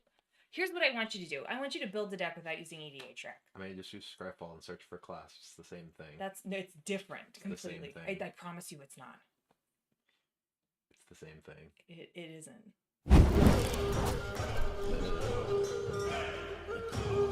Hey, Ollie, thanks for the raid. Welcome, hey. welcome. That's so weird, Irikaj. That like the Voja was. Oh yeah, there's super weird. Well, it's not even just that. It's that like that's just the only place those cards exist. And the weirdest thing to me is that those cards are also standard legal. Like, people were like, talking about Voja, and I was like, I'm gonna build like a Voja, Gallifreyan, if you're trying to not think. I'm gonna build a Voja, like standard deck, and it's just a standard legal card. Yeah. Which is just weird that it will like you can't get it in a booster pack, but it's legal in standard. And there's cards you can get in booster packs that are not legal in standard. Yeah. Well, isn't that the whole thing with the MH3 Commander sets? So, that they have that's also super bizarre, yeah. That you cannot play in Modern, but that are all Modern Horizons. Yeah. Well, that at least they're not cards you're opening in your packs that you can't play. Right. There's a huge percentage these days of cards that not like actually like substantial compared to the overall pool, but like sure. You can have tons of cards that you get in your packs that whether they're list cards or like it used to be like the set booster cards that are the commander cards. Sure. Which I don't know if those exist anymore. I don't think they do. Well, but then there's cards like Voja or whatever. It's like this card only exists at the pre-release. But you can play it. You can't play it at the pre-release, but you can play it in standard. What in the world? Wait, what? Really? Yes. That's the dumbest thing I've ever heard. It is bizarre. It's not the dumbest thing I've ever heard. There's way dumb. It's up there. But it's up there. Yeah. No, exactly. Yes. Scryfall is fine because Scryfall makes you use the nugget. EDHREC just populates stuff and makes decks weird, and people do auto-include staples, and so percentages are strange in the way it feeds you cards on synergies and everything like that. Sure. Is the part where it's not like I'm building a deck from Scryfall. No, I know. It's just used for context. I appreciate Scryfall for context and tags better than I do EDHREC, and I love EDHREC. I go there when I'm like, is there anything I could have missed? Sure. And look at that at the end. I mean, I literally just use it to search for the card's name and then scroll down. So, but that's like, what's this card? What's Salubrious Snail's video about EDHREC? I don't know. What is it? That's wild. What does it say? Jonathan! Yeah. Hello! Yeah. Oh, sweet friend. I was reminded. I was looking it up. Jonathan's on our next episode. Yay, buddy! Oh, BT Dubs, everybody, if you watched the Game Nights live from Chicago or heard about Game Nights live from Chicago or were there, and you heard Prop's super sick rendition of Tellurian Community College that was his walkout, that was our guy Jonathan Y Music here. So, I'm just saying, he's really, really stinking rad, and you should check his stuff out. I do. One of the funny things to me about like EDHREC is the number of things that are like featured as like high like common whatever things in decks because they're in precons featuring that card, or the number of things that don't actually even work. Yeah. Like I remember when the like guy who ends the turn, right, or girl who ends the turn. Oh, Becca. Yeah, and like the number of people who have threaten effects in those decks, and it's not how she works. That doesn't work. Doesn't work that right? way. But like, there's a bunch of people who put them into their decks, and then like they're suggested to people, and they think it works. Like that doesn't work. Literally says after that player may end the turn. Well, no, it's end like end the turn or whatever. But like things that last until end of turn, and like always end with the turn end. Yes. But things that like are end of turn triggers will end and will go away and not happen. Correct. Yes. So it's like they're using a bunch of like until end of turn effects in these decks, and people keep copying them because they see them on the EDH deck or whatever. Yeah, Obeka, that's what it is. Yes. The player whose turn it is man the turn, and it's like people use that with threaten effects, and it does not work. Also, hey you kid, thanks for the Prime sub. Welcome to the Dragon Army. Gallifreyan, I'm so happy.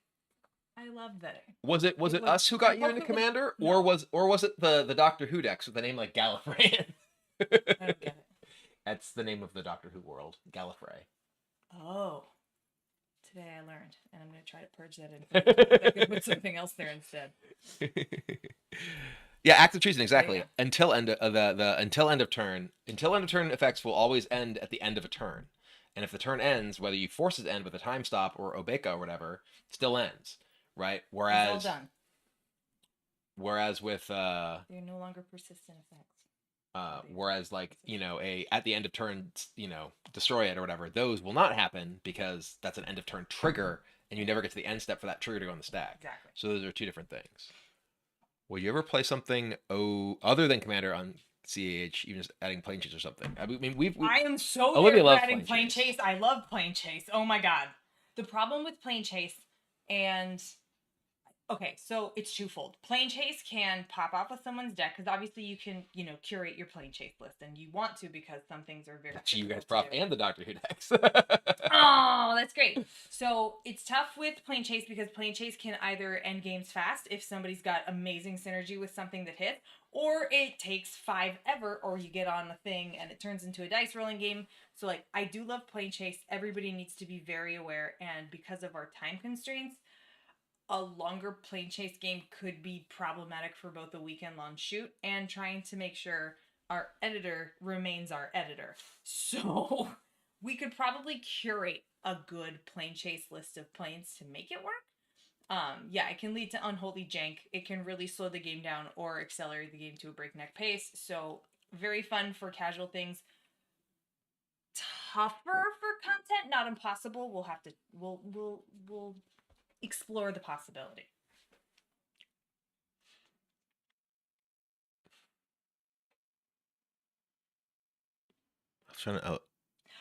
I was trying to read the context of this. this. Commander damage. Yes. Okay, great. We're here for that. The chaos die, which has just been saying. Yeah, and that's the thing that's nice about the making your own Plane Chase, kind of like curating what planes are going to be there, is you can take those effects out or anything that's going to go a little, ham. See, I would just love to have a Plane Chase deck of 100 gold meadows where all I do is collect goats. Play land, goats. Land, goat. Is it landfall goat? Yeah. Believe it's landfall triple goat. Ellie. It is around their dinner time. Gold Meadow. Whenever a land ETBs, that land's controller makes 3/0/1 white goats. Yes, land triple goat. I remembered, chat.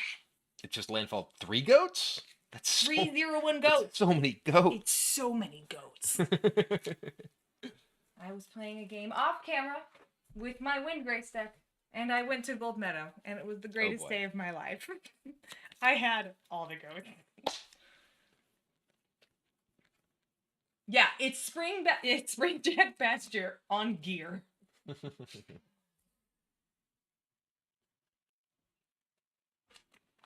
I mean, that Windgrace on Gold Meadow was the goat, yes. Do you think a live episode of Commanderathome would happen? I mean, live as in we are streaming it live, or as live at an event? I think either is possible. Mm-hmm. I think that the Commander is difficult to produce live because there's just a lot going on, with cards and stuff. Like Game Nights Live, for instance, at the Magic Cons is a huge production, right? Like they have a significant production staff and goodness. Do a ton of prep work and everything for each show.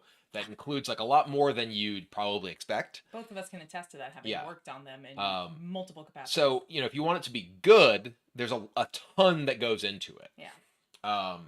And otherwise, if you don't put a lot of that into it, it's oh, is it worth doing? Yeah. I'm watching 4 people sit at a table. Yeah. That I could just be doing this right now. And I think there's a way to do a like live game that like isn't at the level of Game Nights Live. I think that they sort of go, you know, above and beyond what is like at least necessary for that to be fun. But I you know, I think that it's like it's not a small ask, right? No. And I mean, the one thing that is funny is about like Commander-at-Home is like we don't really. The only time we stop in the middle of a game is if a camera overheats. Like we play straight through. Ailey takes out space. Like we'll, you know, reorder our sentences or something if we aren't clear and just like say things out of order. Or if we realize something chronological events, we need to go back. We recognize an egregious mistake and rewind it. Hey, Voxy with the raid. Voxy! Thank you very much. Oh, look at those big pinchies! Speaking of Commander-at-Home guests, Yeah, Voxy was on one of our recent episodes, and we have another episode with Voxy coming up. We sure do. I think that one's in. I think the one's after, isn't it? It might be the next one after the next one. Yeah, okay. Might be the one that Voxy. Oh no, I think it might be 2 from that. 2 after, okay. Yeah. Until completion is my new inside joke. Until completion. Big pinchy energy for Voxy. Ears still ringing from the Voxy episode. I mean, seriously. She was in the house. There's only so much space here. Well, we got off on podcast tangent land instead of you building a deck. I mean, I'd already mostly built most of the decks. And I need to. Brian I wants have us to big do list of a cards. Commander-at-Home podcast style thing where we just talk about stuff. I And he think tells me all the ways I'm wrong. that's not the structure, but But I will. what do you want to get for food? What do we have for dinner? That's what I was just thinking too. We actually had, was it Jake or Joel? I think we had Jake at a Commander night at our house. Joel. It was Joel. Yeah. I think it's Joel. Get good cheesecake. Oh, Phil! Thank you. We love Phil. That's who Get Good Cheesecake. Oh, is it? Yeah. Is it someone from like a regular from your stream or something? Yeah. I don't know if you met Phil. I don't know that I have. Yeah. No. Phil's old times good folks. I love a podcast. Yeah, I mean, some of it is. It would be shut up and, or you know, just you don't have to watch anything. You can just by the listen. way, I bought another camera. Oh. Speaking of doing the podcast. Okay. Basically, I mean, that was our kind of our plan. yeah, we're That's what we were. we're also doing. like we're getting equipment so that like one of the things with the way that we do our show is we rent amount of the equipment, or we have rented amount of the equipment that we use, and we hire people to, you know, set up that equipment and take down the equipment and everything.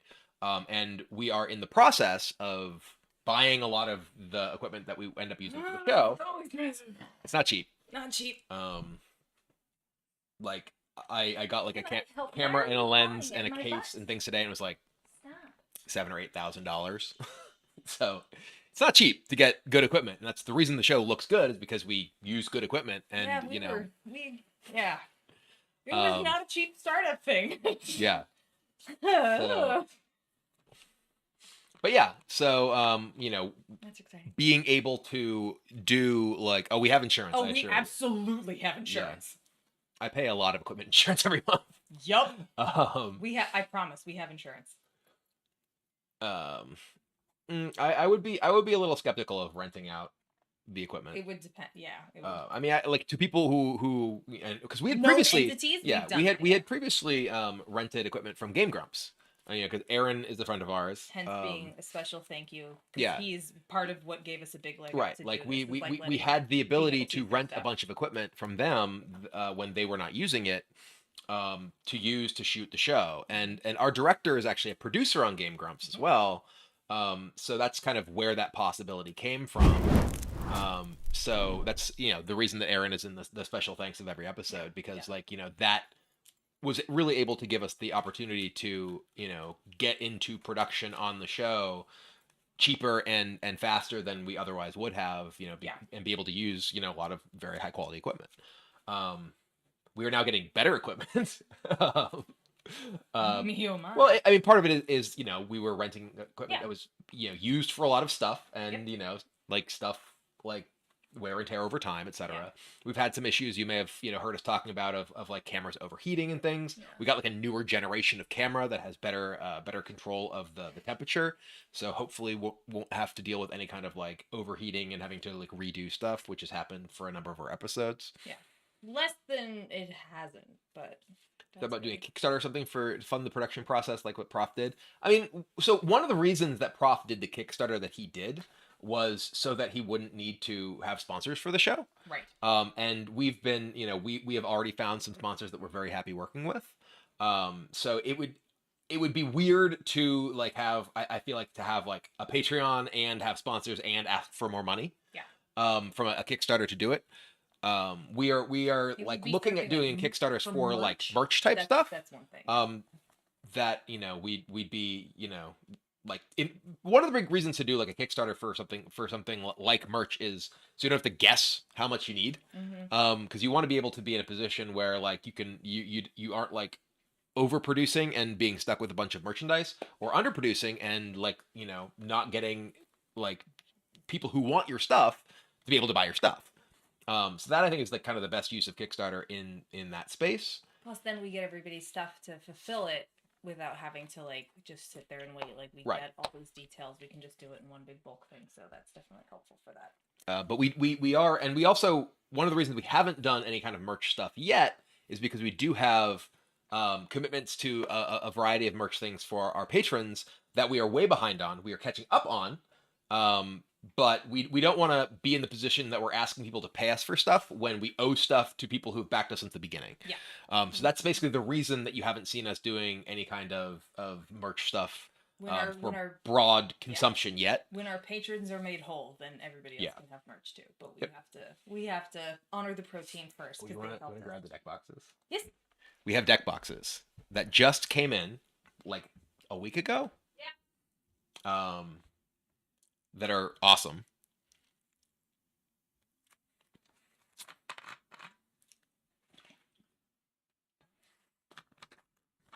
We're very happy about them. But these are the there's two different designs. They're basically the same design, but they're different color schemes. And one is the patron exclusive deck box, and one is a deck box that we will be selling. But again, we're not selling anything yet until we get everything to the patrons that they are owed.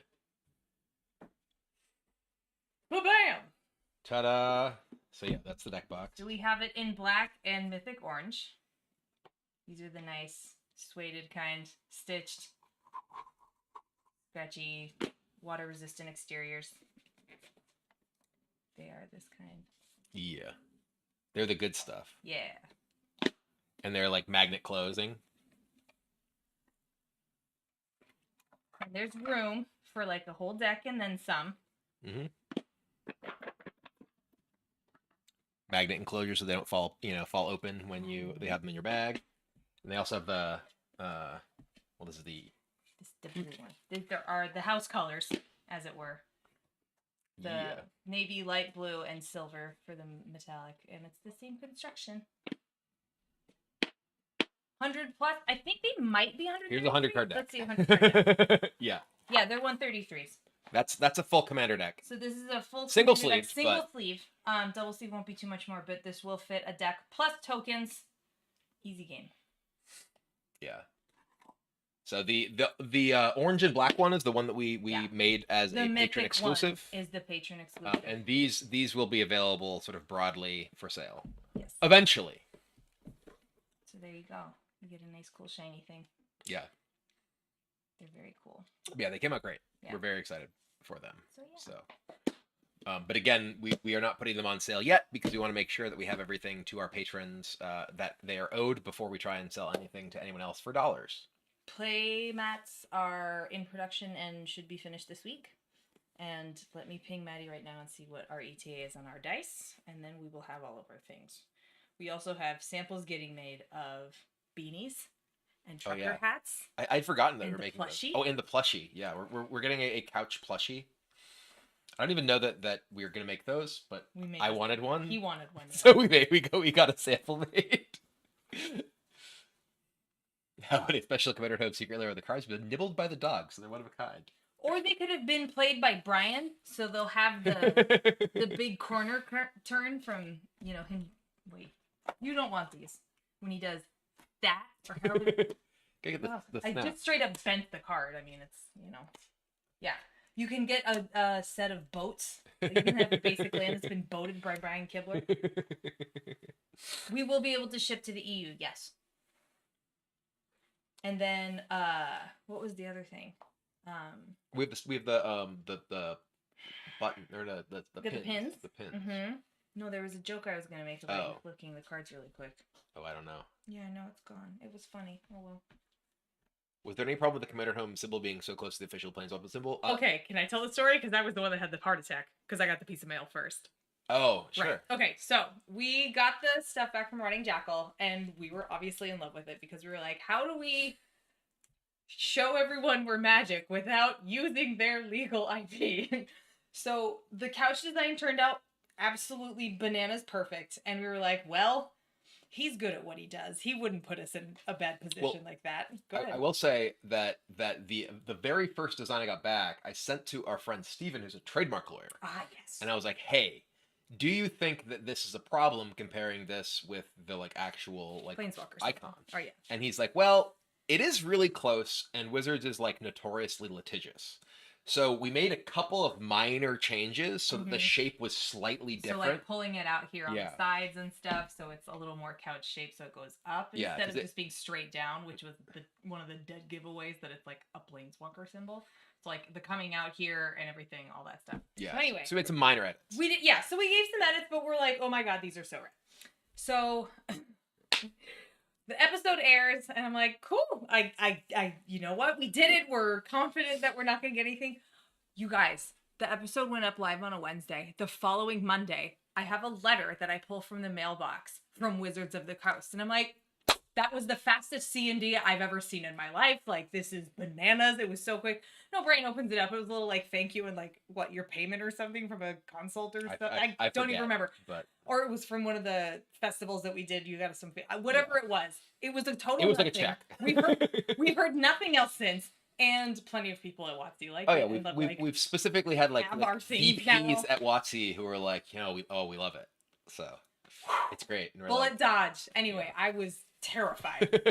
Legit terrified. I was like, how did they find it? Like, this is too fast for an attorney to have had 2 days and be like, well, is it just like the boilerplate when we send them or what? I mean, oh gosh, I had a nightmare. That was nightmare. Hold on, there's more. What do you want for dinner? I don't know. I'm hungry. So here are the pins. Here, and then I have one of the stickers. Do you still have a Shia? I don't think I ever had a Shia in Rockstar, did I? I had a Shia and stuff. I don't think Brian's ever had a Shia, but.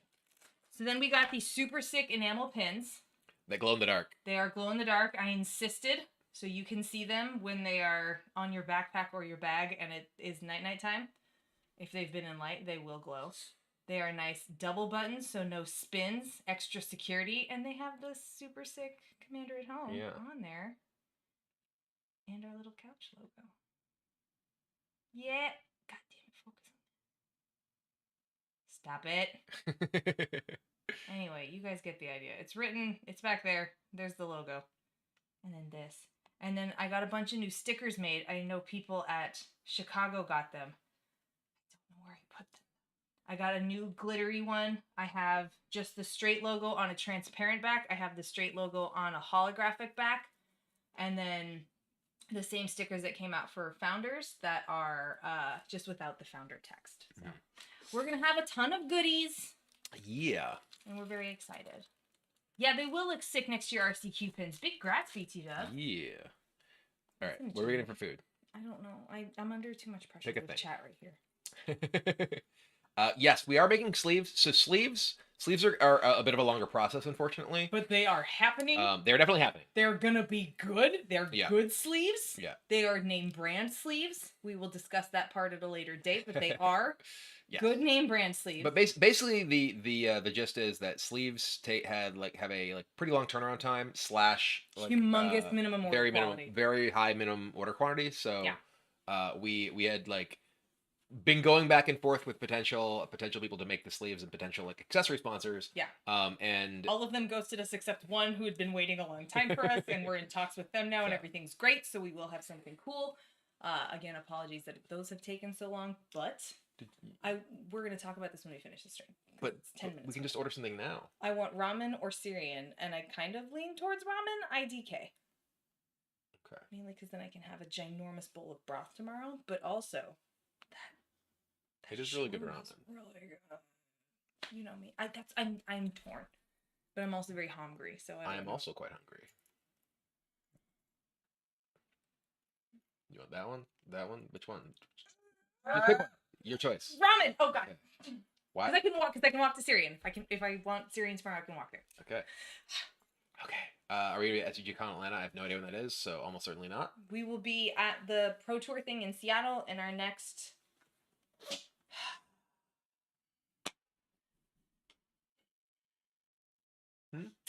There's something before Amsterdam that we said yes to. I thought with Laughing Dragon, IDK. Oh, I don't know. Yeah, I don't. No, because we're not doing the April Daily April City thing. one because we have our LARP. We won't be at SCG-Con though. Sorry. Speaking of ramen, final meal, not death row, but final meal. Yeah, agreed, Peacecraft. People want to watch that stuff, right? It's silly. Yeah, it is. PT Seattle's not open doors. I'm not a qualified player. I get to see all my friends in Seattle, and Brian has to grind Magic. So really, we both win. Your link from YouTube for something's not working, just so you know. Oh yeah, that site has been down for a while. There you go. And then, yeah, so there's a Laughing Dragon thing in Daly City in April that we're at our LARP for. I think they have a July thing in Tacoma that we were going to. Maybe it's June. I can't remember. You guys, the calendars. It's terrifying. I do think it's very silly that it's not like a public thing. Like I get not wanting to have. Is what not a public thing? The PT. The Pro Tour. Yeah, like I get that. I think, but it's also super not my. Why is this?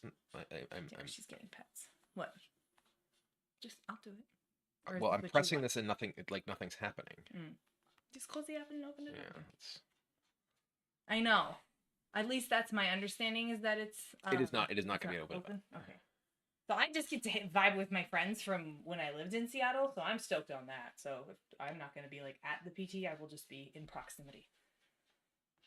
I'll cheer you on from afar because I'll be in the girlfriend bracket. That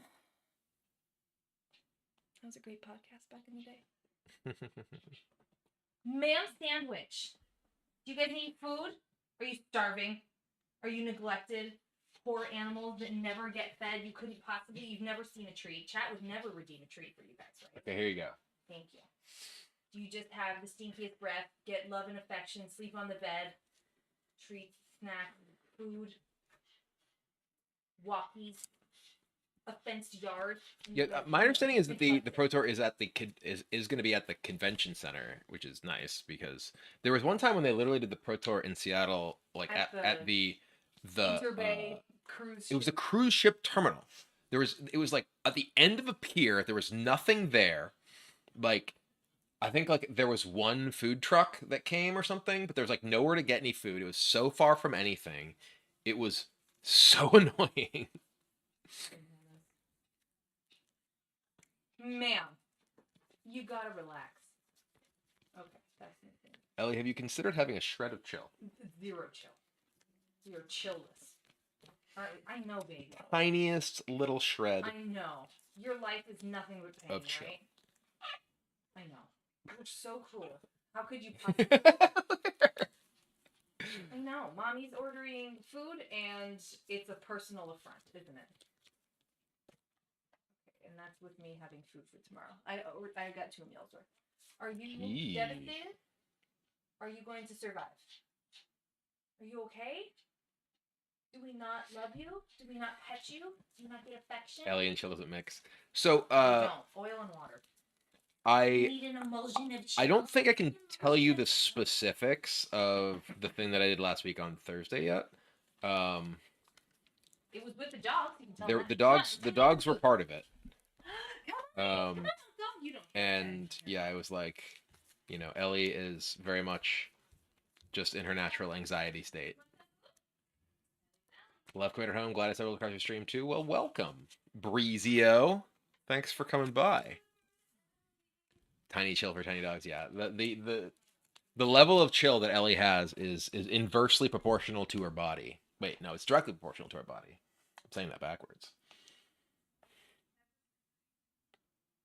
Is the Kibler biopic finally happening? Did you shoot your cameo? If it was a Kibler biopic, it wouldn't really be a cameo, right? Like, a cameo is when you're just sort of incidentally featured in something, not like the main character.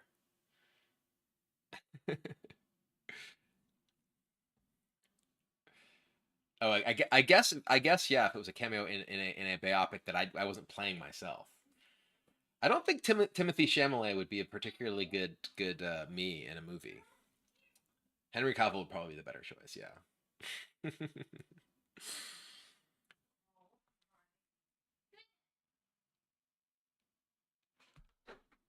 Oko, do you want to get the food? All right. Kyle Hill would play me. That would be kind of funny.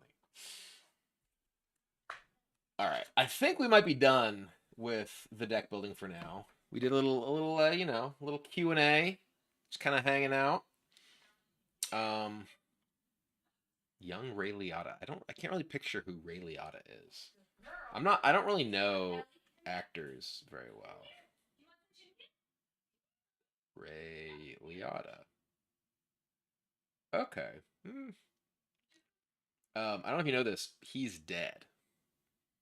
So I don't think he'd be a particularly good choice. He's just a nugget.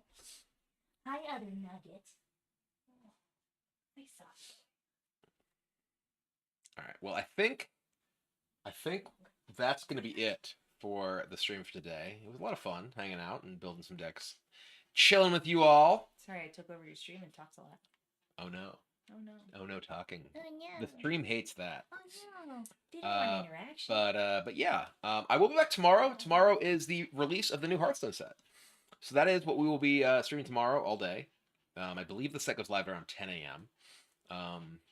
And we'll be doing that, you know, for quite a number of hours. Should be a lot of fun.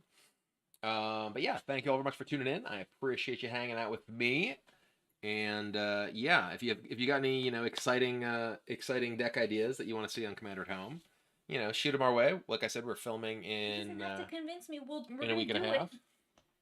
And yeah, it should be fun. So I will also be streaming tomorrow at YouTube. Yes, so either here on Twitch, or I guess we're also on YouTube right now. There's not nearly as many people who tend to watch on YouTube, but we will be back tomorrow on YouTube as well. So thanks for watching. Have yourselves a great rest of your day, and I'll see you tomorrow. We'll find something to raid, but so don't go anywhere. But I will see you tomorrow. Bye. I gotta press the actual button. Yeah. Where's the end button? The button there didn't work. Don't you want to end? End. There. Oh, that just puts that thing on. And now you go raid some lines. See? Mm-hmm. I don't know why it does this.